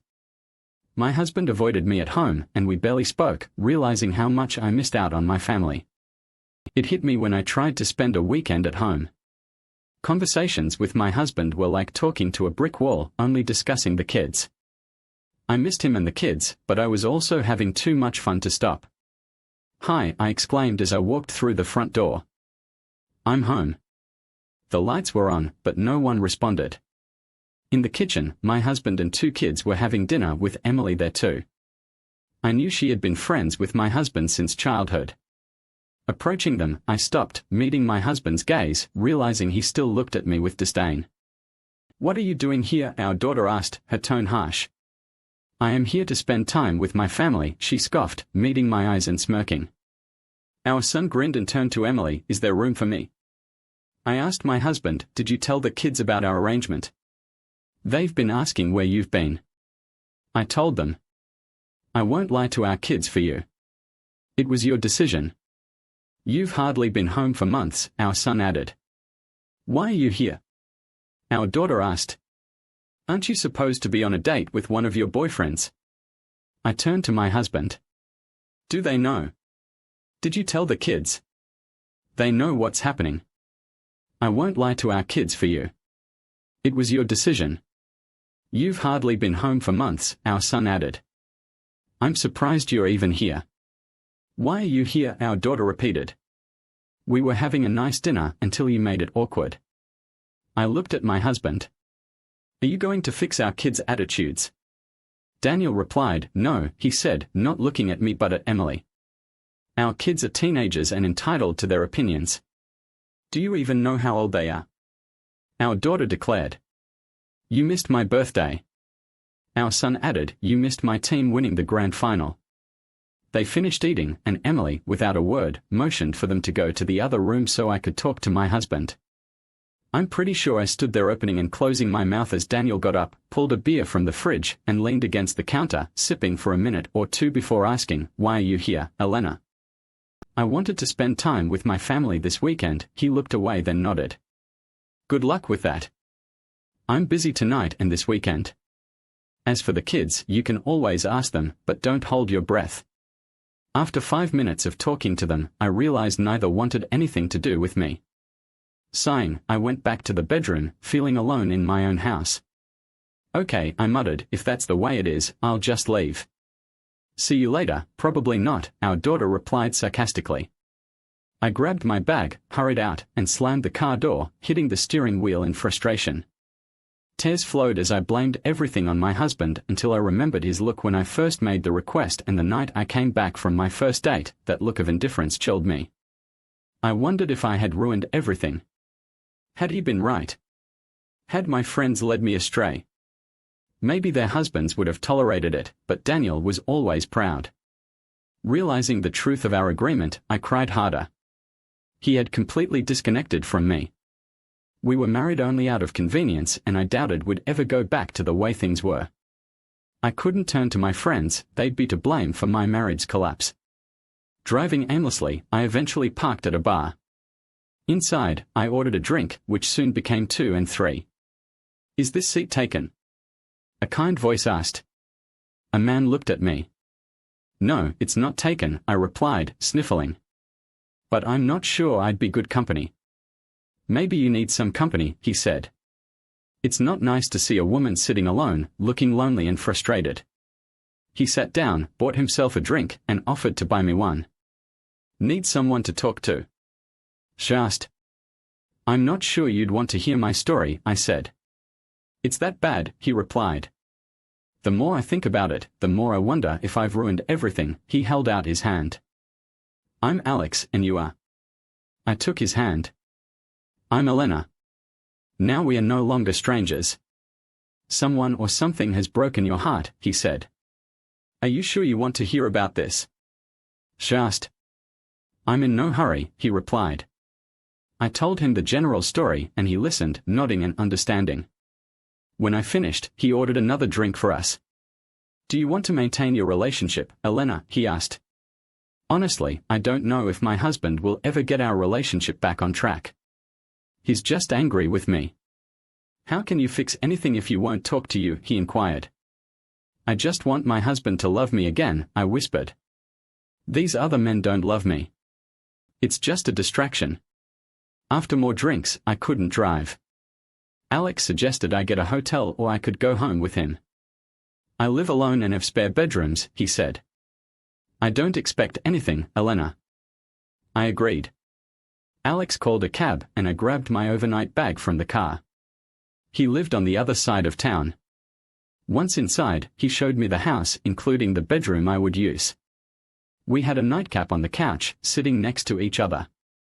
You're a beautiful woman, Elena, he said softly, putting his hand on my thigh. Ever think about finding 1 or 2 lovers who make you feel special? He asked. I don't want to fall in love with someone else, I replied. You can love more than one person, he said. I smiled, finding him very handsome and different from my husband. I'm not here to tell you how to live your life, Elena, he continued. You know almost nothing about me. The next morning, I put on spare clothes and met him in the kitchen. After greeting me with a kiss on the cheek, we ate breakfast and got to know each other. Surprisingly, he was in an open relationship too. I'm always honest with any woman I meet, he said. I don't wear my wedding ring when my wife isn't around because it's annoying, but I always tell the truth before we sleep together. My wife and I only see each other once a month, he added. Do you have children? They are grown and live with my wife most of the time. Do you have many mistresses? In the early days, I slept with any woman interested. Now I prefer real relationships. Sipping his coffee, he asked, What are your plans for the weekend, Elena? I don't have any. Would you like to spend it with me? He took my hand. I saw a beautiful, upset woman last night and wanted to comfort her. I also hoped she'd take an interest in me. I smiled. I'd love to spend the weekend with you, Alex. Alex was well off, his house was luxurious, and his car was something my husband and I could never afford. After a day together, he took me to a top restaurant. We danced until late, and I kissed him first, making him smile in the back of the cab. I snuggled against him at home after midnight. We sipped drinks and talked quietly before ending up in his bedroom. On Sunday at breakfast, Alex gave me advice. He explained that his open marriage worked because he and his wife lived apart and agreed on it. I had surprised my husband and forced him to agree, Alex insisted. I repair my relationship with my children. He advised me to figure out how to make it work. He also suggested mending things with Daniel, who seemed like a good man. "Hek, a wonderful man, almost as wonderful as your wife," I said. I love my wife and plan to retire with her soon. When I'm home, this all ends. What does she think? She misses me but has two lovers when I'm away. When I'm home, all her attention is on me. Things seem to be working out for you, I remarked. To not without problems, but we avoid jealousy and resentment, he replied. After spending the afternoon together, he drove me back to the bar where my car was parked. With his arm around me, I realized I might have been approaching things wrong. One-night stands were fun but left an emotional void. Alex, a decent man, gave me solid advice on how to make things work in my own marriage. Keep in touch with your husband. The most important thing is your children. Rebuild that relationship, he said. I'll do my best, I replied. When can we see each other again? As soon as you want. I'm not seeing anyone else, but promise you won't be jealous if I meet someone else. I might get another semi-permanent boyfriend, he laughed. I realized how much I like sound now. You're thinking right, Elena. You've had your fun, and that's fine, but now you realize you need something more serious and lasting. Maybe lovers who truly care about you, he said. I hugged him tightly. I'll call you soon, I said. I'm looking forward to it, Elena, he replied. I watched him drive away, then got into my car, taking a deep breath. I drove home, thinking about what to say to my family. I stopped by my friend's place to pick up my things. Sophia seemed ready to argue, but I told her I was done with meaningless fun and needed a real relationship. She wished me luck as I left. When I got home, it was late. I gathered my clothes and headed to the kitchen. I heard noise from my husband's room. I had to hold back sobs, realizing he had separated our lives without finalizing the divorce. Our son Liam was playing a video game on a new TV, and our daughter Ava was studying nearby. Outside, I saw my husband on the new terrace, hugging a woman who wasn't Emily. Liam noticed me and gestured to Ava, who pulled out her headphones. I knelt between them, taking their hands, and tears rolled down my cheeks. Please don't doubt that I love you, I said. I'm sorry. I miss things. I promise to be better. Liam's lip quivered, and I hugged him tightly. Why are you gone all the time, Mom? He asked, breaking my heart. I'm sorry, baby. I miss you. I'll try to be better, I said. Are you really with other men? Let me not talk about that, Liam. That's for your father and me to deal with. I kissed his cheeks and ruffled his hair. I'll try to attend all your games next season. Turning to Ava, I saw she was unconvinced. You broke Daddy's heart, Mom, she declared. What a wife you are, you're too young to understand. I'm not too young, she shouted. I'm 16, almost 17. I know what's going on. What happens in your marriage stays between your father and me, but your behavior affects us. She burst into tears and ran away. I didn't hear Daniel until I felt his presence. Are you staying for dinner, Elena? He asked coldly.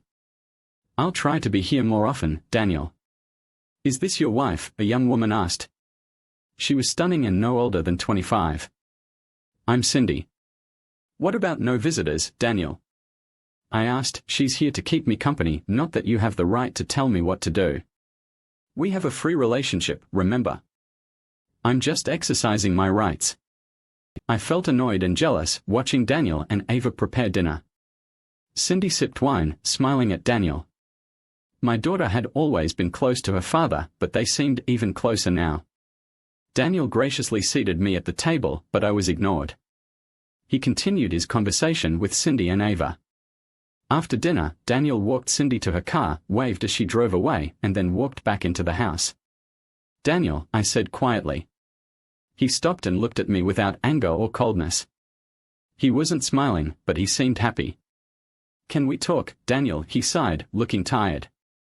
"About what, Elena?" "About us. I'm still your wife. You're still my husband. I still love you.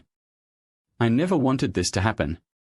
I thought he might explode with rage, but he clenched his fists and sat down. "You wanted an open relationship, Elena. I accepted it. When was the last time we slept in the same bed? I won't share a bed with my wife after she's dated other men. Remember what I said, no emotional support, no physical support. If you want love and affection, find someone else. This is what you wanted. I was happily married. Now I'm married in name only." "Who is she?" She asked. "You brought another woman into our home." "We never did anything here," he said bluntly. "And who she is none of your business. I don't care who you're with, and who I'm with is none of your business." He stood and looked at me with pity. "Everything that happened is a consequence of your decisions, Elena. I warned you, be careful what you wish for. You got what you wanted but didn't care about the impact on our family." Later, I was watching TV in the living room when my son appeared. I patted the seat next to me, and he sat down. "Do you miss your mom?" She asked. "Yeah," he said, knowing I wouldn't sleep with my husband that night. I turned off the lights and went to Daniel's part of the house. One door was closed, the other ajar. He was on the couch with our daughter, who was trembling and crying. I knew I was the cause. If I walked in, things would get ugly. Sighing, I quietly closed the door and headed to my bedroom. It was no longer our bedroom, and I wasn't sure my husband would ever return to it. I took Emily's advice and decided if my wife could have fun, so could I. I quickly found many young women interested in a successful 40-year-old man. Friends and co-workers set me up with women they knew. I didn't want to date anyone too young, but Cindy, 25, was too cute to resist. Charlotte, 28, was a career woman seeking love on her own terms. Melissa, in her early 30s, was a lawyer and an amazing lover. And then there was Jessica, 21, the daughter of a co-worker who was very honest about her interest in me. "I'm partial to handsome older men," she said on her first date. "Daniel, can I be honest?" "Sure," I replied. "Your wife is an idiot. The only surprise is that this arrangement works. I'm jealous sometimes, but I knew it wasn't forever. I wanted someone to make me feel special, and we all know about Emily. I heard she extended her deadline. Yes, I now have a year to have fun. Do you think she's afraid to commit to you? Maybe we've always been in love, but it's been platonic. Then you need to show her how you feel. How can you be so young and wise? All your girlfriends think it's a good idea. We all love Emily and agree you two are perfect for each other." Jessica clung to me. "Don't feel guilty. Sometimes a woman needs to show she wants you." The next morning, we had breakfast together, then I drove her home. After a long kiss, she went inside with a dreamy smile. I knew I'd hear about it at work. Back home, Liam was yelling into his gaming headset. Ava was at the table, busy with her own things. I kissed her head and cheek. "Have you two been okay the last 2 nights?" "I'm 16, Daddy. I can take care of myself, and your brother hasn't been too intrusive." "Any sign of your mother?" "Not since Wednesday." "Fair enough. What do you want for dinner?" We had dinner together. Liam ate quickly and returned to his game. Ava grinned at me as we cleaned up.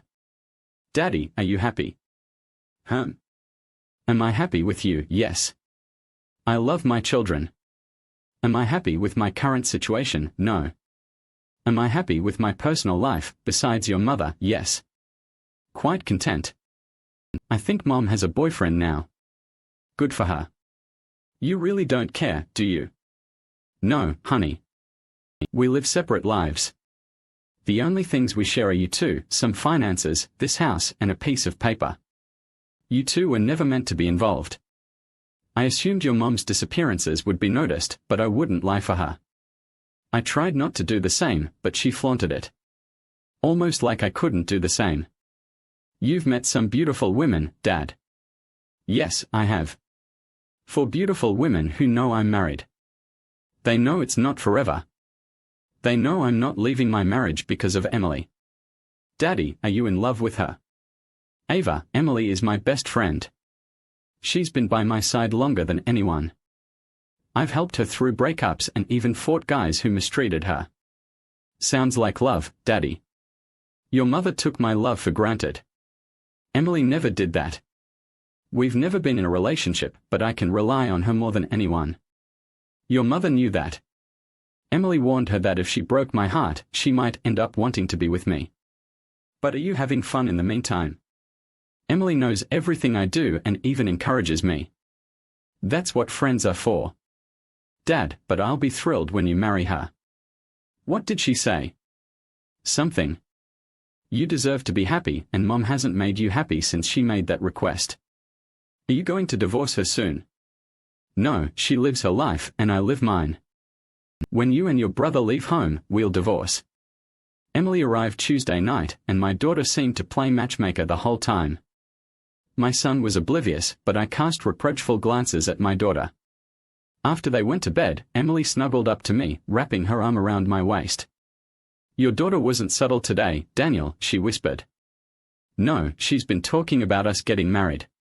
Emily pressed closer, and what do you think of that idea? We need to get a divorce first. Do you love me, Daniel? The only people I love more are my children and Elena. I don't love her anymore, Emily. So apart from your children, you love me the most. Yes, I loved Elena more once. We dated, married, had kids, and built a life together, but now I think about you a lot. I'm grateful to Elena for giving me 2 wonderful children. That night, Emily stayed with me. Nothing physical happened. We weren't ready. My daughter was thrilled to have Emily with us at breakfast. My son wasn't bothered and told me about his mother's apology and promised to be more present. She had been showing up more often. He also mentioned his mother's standing dinner invitation, which his sister never accepted. Walking Emily to her car, she said, I'd like to stay the night again. It's fine because we don't have lovemaking. That's one of the rules, right? Yes, and I'm sticking to it too. Elena came home on Wednesday, hoping for a family dinner, but I had a date with Cindy. She begged me to stay as I walked to the door. I gave her a neutral look, please stay, Daniel.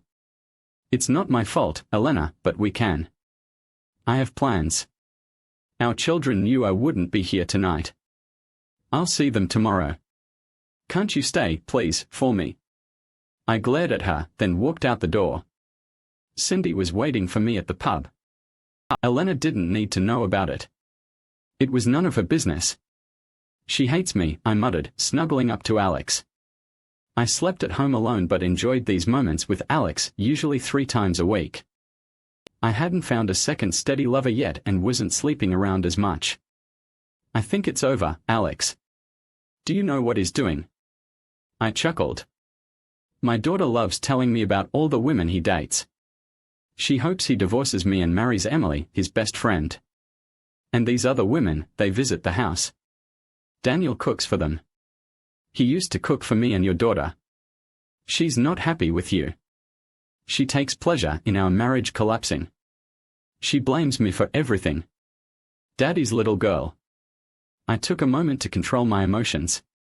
I broke his heart, Alex. He shut me out, but our daughter knows what he's thinking. What are you going to do? I think my daughter is right. I don't know how to save our marriage because Daniel won't talk to me.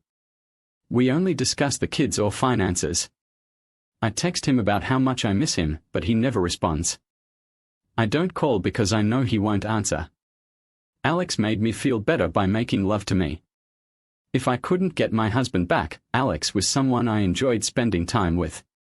Another man, Daniel, was interested but unsure about dating a married woman despite my assurances that my marriage was failing. I loved spending time with Alex. He took me on day trips and we spent weekends together, having deep conversations. We tried not to talk about our other partners, but sometimes they came up. A few months later, we were lying in bed. "I have a question, Alex," I said. "Anything, Alex," he replied. "How would you feel about going on trips with me? I travel a lot for business in the States, in Europe.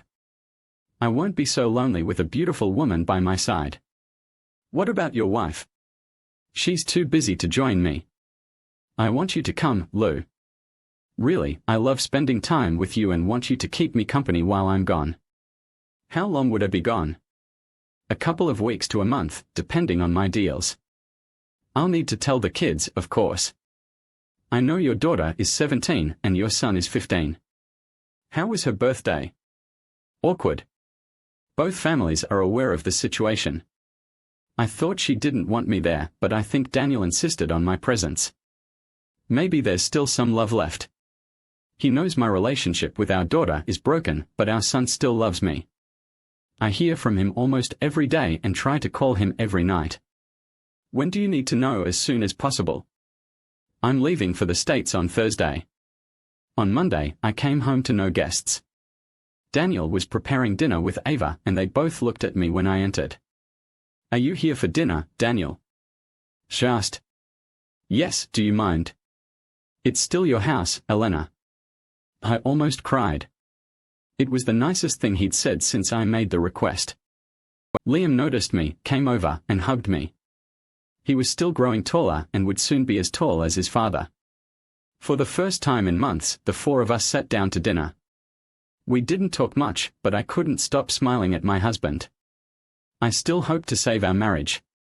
After dinner, Daniel served dessert, ice cream with chocolate sauce. Everyone relaxed, but I knew my words would ruin the mood. Daniel, I know you don't want to hear about my business, but Alex asked me to go on a business trip. I won't be around for a couple of weeks to a month. If it affects our children, I'll listen, Elena. Alex wants me to accompany him on trips. His wife doesn't want to go, so he asked me. It means I won't be here as often. It's okay, Mom, Liam said. Where will you go?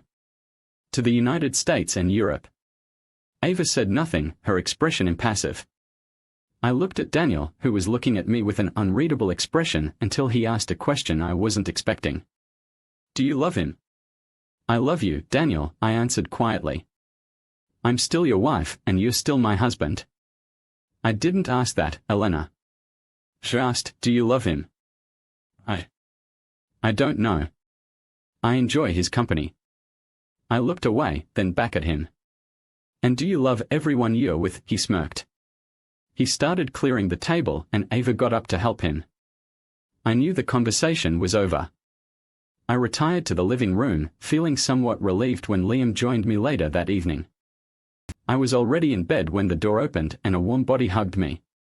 It took a few seconds to realize it was my son. I'm sorry, Mom, he whispered, turning away. I hugged him tightly and burst into tears. He stroked my back and whispered that he loved me, which made me feel better. Thank you, baby, I whispered. I spent the next 2 nights at home before heading out with Alex on our first trip together. Daniel and Ava were polite but mostly ignored me. Liam was affectionate, sensing my loneliness. I tried to explain things to him. Dad always said we should keep in touch with you, he told me, making me smile. I arranged to work remotely while away, so Thursday morning I packed for Alex to pick me up. When I got downstairs, Daniel had left for work. The kids were having breakfast. Ava barely said 2 words to me, which I expected, as she was leaving. I asked if I could hug her and she softened a bit and hugged me briefly. I really love you, Ava, I whispered. You're my firstborn. She murmured that she hoped I had a good time and left. Liam hugged me and asked me to take pictures if I was sightseeing. Alex picked me up a few minutes later. Over the next few months, I traveled a lot with Alex to North and South America, Asia, and Europe. He paid for everything and I was introduced as his partner. I developed a crush on him, he was romantic and generous. One day, I was checking social media and saw what I'd been missing. Daniel didn't block me and used it to update family and friends. Seeing pictures of him and the kids in New Zealand felt hurtful. Neither Daniel nor the kids had mentioned it. Seeing Emily in many pictures stung the most. After lunch, Alex found me crying. He hugged me and checked my phone. I feel partly to blame, he said. You're spending a lot of time with me. Maybe you want to stop traveling for a while and reconnect with the kids. Are you sure about that, Elena? He smiled at me. I love you, Elena. That made me smile. We had expressed our love on our first trip, but I couldn't imagine leaving my wife. Introducing your children to me would be. I'm not sure. After returning home, I tried to spend more time at home and with Alex. It was hard to corner Daniel, but one evening I did. You took the kids to New Zealand, I asked. Why? I wanted to give them a vacation. They hadn't had one in years. Why exclude me? Because you were with your boyfriend at the time, he replied. I would have cancelled. He turned to look at me. I'm not going to pretend to be a happy family to fulfill your needs, Elena. I wanted to take our children on vacation. You're too busy jetting around the world with your boyfriend. Emily came with us for company. While the kids had fun, Emily is my best friend and has been my support since this arrangement began. I invited her over for company. What about Christmas? What about it? Are you planning anything? Am I involved? That's up to you, Elena. Daniel, if you just talk to me. His eyes turned cold. We have nothing to talk about since the night you made your request. You've made your thoughts on our marriage clear. Daniel, I miss you. I want my husband back. I can't remember the last time we shared a bed, and it's your fault, Elena. I refuse to be carnal with a wife who wants other men. But you agreed to it. He chuckled, shaking his head. You still don't get it. I never wanted this. I wanted my wife to stay faithful. You pushed for an open marriage, so I had to agree or lose you. Either way, I lost. I would never cheat on you, Daniel. You were so eager to be with other men. Don't take me for a fool, Elena. You're with other women too, Daniel. Don't make this all about me. He stepped closer, his anger melting away. Your friend Sophia put this nonsense in your head. Do you know her husband finally kicked her out? She partied and brought men home while he took care of the kids. I was shocked. I hadn't spoken to Sophia in months and never expected her to be so disrespectful to her husband. I realized Daniel had probably figured everything out from the start. I don't know what they'd say, Elena, he said, emotionless.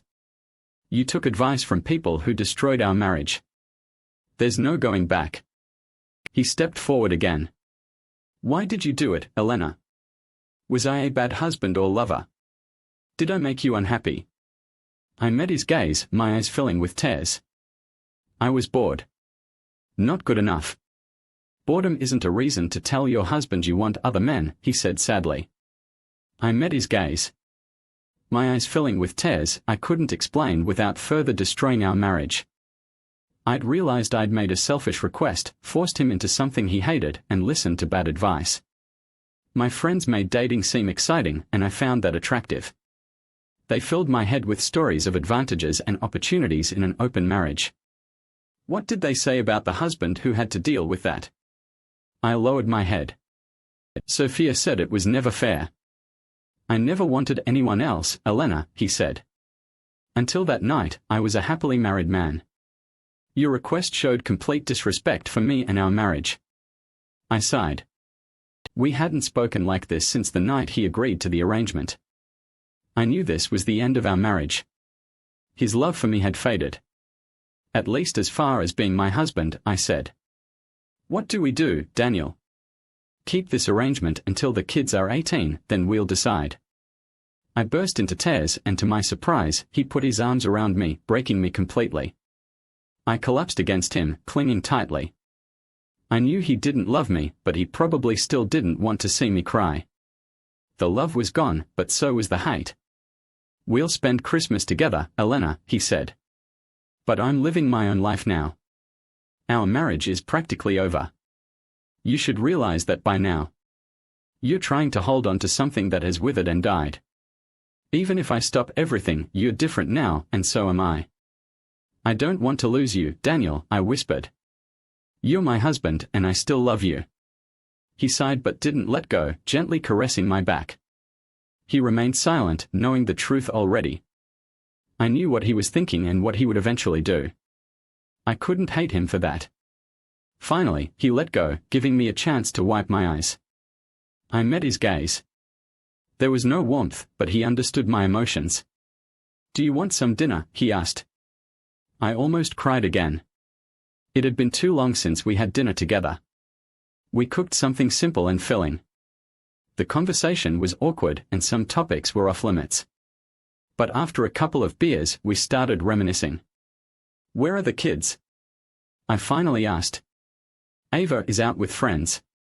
Liam is at a sleepover. I was just enjoying a night alone. It's okay, Elena. I think we needed this conversation. Ava hates me, I said. He shook his head. No, she doesn't hate you. She's Daddy's little girl and doesn't like that her mom has a boyfriend. What does she think about Daddy having a girlfriend? He chuckled. I think she's a little jealous. She's felt neglected. Do you love Emily, Daniel? You know I love Emily. She's been my best friend most of my life. Are you with her now? No, she's been there for support. She won't be with me until we are divorced. I couldn't hold back the tears. Are you serious about this divorce? Are you happy in our marriage? This is the longest conversation we've had in a year. I wish things were like they were before, but you can't turn back time. What's done is done. He invited me to have a drink in his cabin. It was decorated with love, warm, and the kids loved spending time there. We shared a bottle of wine, talking about the past. The next morning, I woke up in his arms. I realized I'd had too much to drink, and disappointment set in when I realized nothing had happened. Daniel, I said, snuggling closer. Would you be interested? Was the last time you did it over a week ago? He raised his eyebrows. I've never stopped finding you attractive, Elena. You're still a beautiful woman. Do you mean that? Of course, I'm not going to lie about that. Daniel, I know you don't particularly like me, but would you entertain your wife? We haven't done anything in over a year. I miss being with you. He sighed and pulled me tighter, whispering he was sorry. I whispered back that he should never apologize. He had closed off a part of himself from me, and he couldn't give me that part anymore. Thank you for telling me I'm still beautiful, I whispered. He disappeared to take a shower, then got dressed and had a quick breakfast as he was leaving. I asked for a hug, and he put his bag down and hugged me tightly for the first time in a year. In a way, it was a symbol of the end, one last hug before he left. But I knew one day we would hug for the last time before our marriage ended. I love you, Daniel, I whispered. I followed him to the driveway, watching him get into his SUV. I couldn't resist waving, and he honked before driving away. You're 18 now, Ava, and Liam is 16. I think it's time, I said. Are you finally going to divorce her? Ava asked. You shouldn't be so excited, Ava. Your dad's marriage has been a sham for too long. He deserves to be happy with someone who loves him. I'll let Liam know, and when your mom gets back, I'll give her the paperwork. I'd prefer a joint application to make it faster. Your mom knows I want a divorce, so this shouldn't be a shock. Did you tell Emily? Yes, she wanted to wait until we were divorced, but we've waited long enough. I'll discuss living arrangements with your mom. Elena hadn't lied to our son about Alex. She spent time with him when he traveled but was home when she wasn't away. We spent Christmas together, almost like old times. My side of the family was friendly and her side seemed somewhat supportive. Talking longer than we had in over a year helped thaw our feelings. We became friends again, but the love and closeness were gone. We could be around each other and talk easily. I knew she still loved me and I hoped I might rediscover my love for her, but my feelings weren't the same. When she came home a few nights later, I gave her a couple of days to settle in. I wasn't going to be cruel and file for divorce immediately. The hatred I felt in the first few months had long gone. Finding my own girlfriends helped me understand her up to a point. Emily helped me stay calm. One evening, we had dinner as a family and Ava was affectionate with her mother. I felt it was because she knew what was coming. Liam always loved his mother, though he knew what was happening. He was upset but understood it was necessary. Alone with Elena, I asked her to wait at the table while I got the papers and placed them in front of her. She immediately cried, realizing what they were without looking. I can't apologize for this, Elena. The only thing that could have been different was doing it 12 months later, but I stayed to be near the kids. After I stopped hating you, I didn't mind sharing a house. We never brought lovers here and never flaunted our relationships. I took her hand and read the papers. If you agree, we can file them as a joint application. Ava is 18 now, so she's not considered a child. Liam is 16. I think he should stay here until he's 18. What do you want to do? That's up to you, Elena. I made sure she was looking into my eyes as I added, I'm going to be with Emily after the divorce. I'll propose to her and likely move in with her. As for this house, you can buy me out, or we can sell it. Are you going to stay here? I don't plan on leaving yet, Elena. Our children are grown and it's time for us to move on. I never wanted this, Daniel, she whispered, wiping her cheeks. I know, Elena. You wanted it to be short-term, but it lasted. I've told the other women I'm divorcing you and moving on with Emily. My words hurt her, and she cried harder. I continued to hold her hand. If this was a year ago, I would have said things that would have broken your heart even more. I don't want to do that now. I want to end our marriage on good terms. Emily warned me about breaking your heart. She always looked out for my best interests. Can we stay friends, Daniel? We are already friends, aren't we? She smiled. We've gotten closer in the last few months than we had in the 12 months after your request, but our relationship isn't what it used to be. We have 2 children, and that will always bind us. When will you move out? I'll coordinate with Emily. If you want me to move out, I will. If you want me to stay, I'll stay, but you'll have to accept Emily visiting in our relationship. I'm not sure I can live with that, Elena, she whispered. Then I'll leave. Emily is happy for me to be with her all the time. She really loves you, doesn't she? I had no regrets until that night. Marrying you was the best day of my life, equal to the birth of our children. I loved you with all my heart for so long. Go through the papers and sign them. I'll talk to Emily and arrange a moving date. She didn't cry much. I hugged her and stroked her back. I knew I had just broken her heart. She hoped we could save our marriage, but she knew I had talked about divorce more than once. In the evening, after moving to my side of the house, I called Emily and told her I had given the papers to Elena. Emily tried to hide her excitement as she asked when I would move in with her. I knew I would be moving out since Emily owned her house and was looking forward to me joining her. I wasn't bothered by leaving the house to Elena, as I knew she would agree to sell it once Liam was old enough. The decision lifted a weight off my shoulders and the tension eased. Elena was upset but kept her cool. Ava overheard Elena telling Alex she needed some time and had informed him of the situation. Elena disappeared the day I moved in, taking Liam to her parents. They knew about everything, including our divorce. She signed the papers and all that remained was the court's final judgment. Emily came over while I was packing. I greeted her with a kiss, and after loading my car with boxes and suitcases, she took a few smaller boxes, insisting that her house would be our home. Leaving the house for the last time, I felt a heavy heart. We had been married for over 20 years, and while we didn't celebrate that anniversary, the house held many good memories. Before leaving, I wrote Elena a short letter to make her smile. I no longer felt hate or bitterness. It was time for both of us to live our lives. When we arrived at my new home, we dropped off our things and placed most of my clothes in our bedroom. I've had several tests, Daniel, she whispered. I'm still capable of having children. I smiled. We can definitely discuss it. I love you, Daniel. Over the past few months, I've fallen in love with you. You've been my best friend for most of my life. Believe me, I feel the same way. Now, when was the last time you were with someone? A couple of months ago. I got tested after my last time with Cindy. I'm fine. When was your last time? She blushed. I was waiting for you to start the divorce. I knew I couldn't wait until it was official. She made dinner that night and we sat at a candlelit table sharing wine and easy conversation.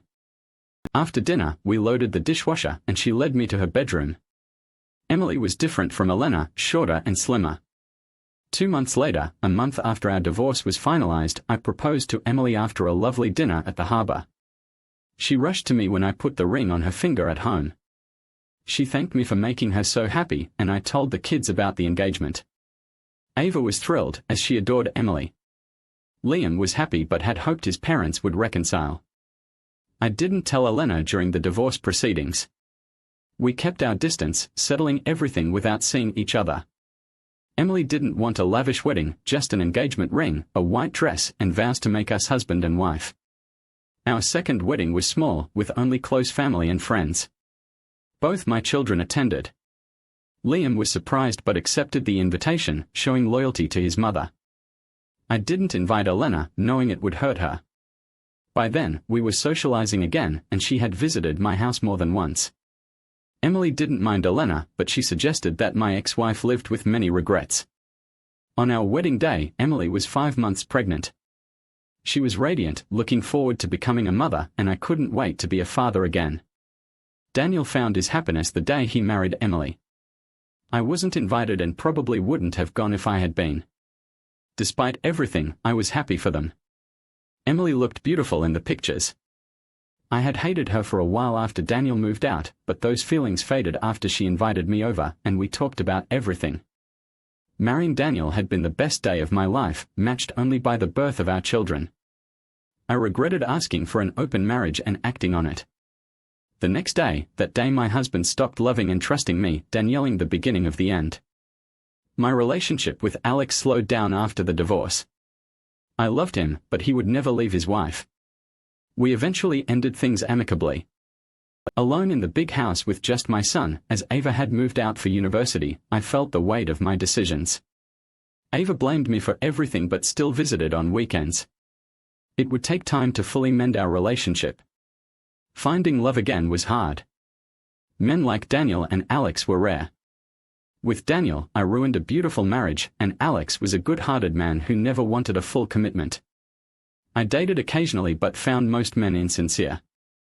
I was honest about my divorce, which led to harsh judgments and names. Years later, I met JN, who seemed like a good match. We dated, and though he was a decent lover, there were no sparks like with Daniel or Alex. I decided to settle for companionship over passion. On Christmas Day, I went to John's apartment, finding it empty. I discovered an address and drove there, finding his car and another unfamiliar one at the house. A woman answered the door. "Hello, can I help you?" "I'm looking for John," I said. "And who are you?" she asked. "I'm his mistress," she replied. "I'm sorry, but I didn't know he was married." Her eyes darkened. "You didn't know he never wore a ring or mentioned you?" "I was in an open marriage and never would have gotten involved if I'd known." She sighed, thanking me as John appeared. "Oh crap," he whispered. "You're an idiot, JN." "I never would have been involved if I'd known you were married," I said. Diane, his wife, apologized to me. "I'm sorry, Diana. I've been through this before and had no idea." I looked at John again. "You're such an idiot, and by the way, it's over between us. I never lied about my past or why I got divorced." Getting back in the car, I refused to cry over him. I felt sorry for Diana and hoped they didn't have kids, or if they did, that they were grown so the divorce wouldn't affect them. He'd probably claim I was crazy or lying, but I knew carnal details about him that only a wife would know. Driving aimlessly around town, I didn't know where to go. The kids were with Emily, Daniel, and their families, and I didn't want to intrude, even though I had a standing invitation. I stopped at the house I'd kept after the divorce but couldn't bring myself to go inside and spend Christmas alone. Sighing, I drove to my ex-husband's home. Daniel opened the door, saw me, and hugged me as I cried. "I keep ruining everything," I sobbed into his chest. Unexpectedly, I felt another person hug me. "Stay with us," Emily said. "You're still family, Elena." "Daniel, you are always welcome to join us." "Elena, our children are here, and you can spend time with our daughter. I'll introduce you as Aunt Elena." I looked at Daniel's face. He hadn't changed much since our divorce and still looked as happy as he did in the early years of our marriage. "Are you sure you're okay?" Both of them held my hands. "We are sure," Daniel replied. "It's Christmas, a time for family, gratitude, and forgiveness. I've already forgiven you, Elena. It's time you forgive yourself." My daughter smiled and hugged me as I held my grandson. Daniel's parents were friendly as always, and Emily's parents were polite and welcoming. Liam hugged me for what felt like hours. Spending the day with such a loving family made me smile again. Ava, her husband, and child left in the afternoon, and Liam left shortly after to see his girlfriend. Both sets of parents left early, leaving me with Daniel, Emily, and their 3-year-old daughter. I explained what had happened while we sipped wine. They were sympathetic and understanding. Daniel even offered to confront JN, which made me smile. I couldn't stay all night, but Emily suggested a place for me to stay. "I'm going to sell the house," I told them. "It's too big for me now. I'll find an apartment or something." "Please stay tonight," Daniel added. We managed to live together for almost 2 years when things were tough. "Now that we are friends, you don't have to leave." "Are you sure?" I noticed them glance at each other and smile. "Pack your things, Elena. You'll always be welcome here," Emily replied. After a long shower, I watched from the doorway as Daniel read a story to their daughter, holding back tears, remembering how he had done the same for our daughter long ago. Heading to the guest room that Emily had prepared, Daniel gave me a hug before Emily did the same. "I hope we can be good friends in the future," she said quietly. "It means I get to see him more often." "Do you still love him?" I nodded, barely holding back tears. "I'm so sorry, Elena. I hope you understand." "I'm sorry too." I heard their bedroom door close and shut my own door, lying in bed. I hated being alone, but it was better than any other option but being with Daniel. I pondered my life and future. Maybe I should focus on my career and grandchildren and give up dating. There was no jealousy in Emily, she had the man she wanted and I wasn't a threat.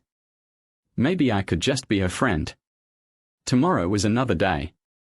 Eventually, I would figure it out. Thank you for tuning in. If you enjoyed this episode of the story, please give it a like, and don't forget to subscribe to get notifications for updates.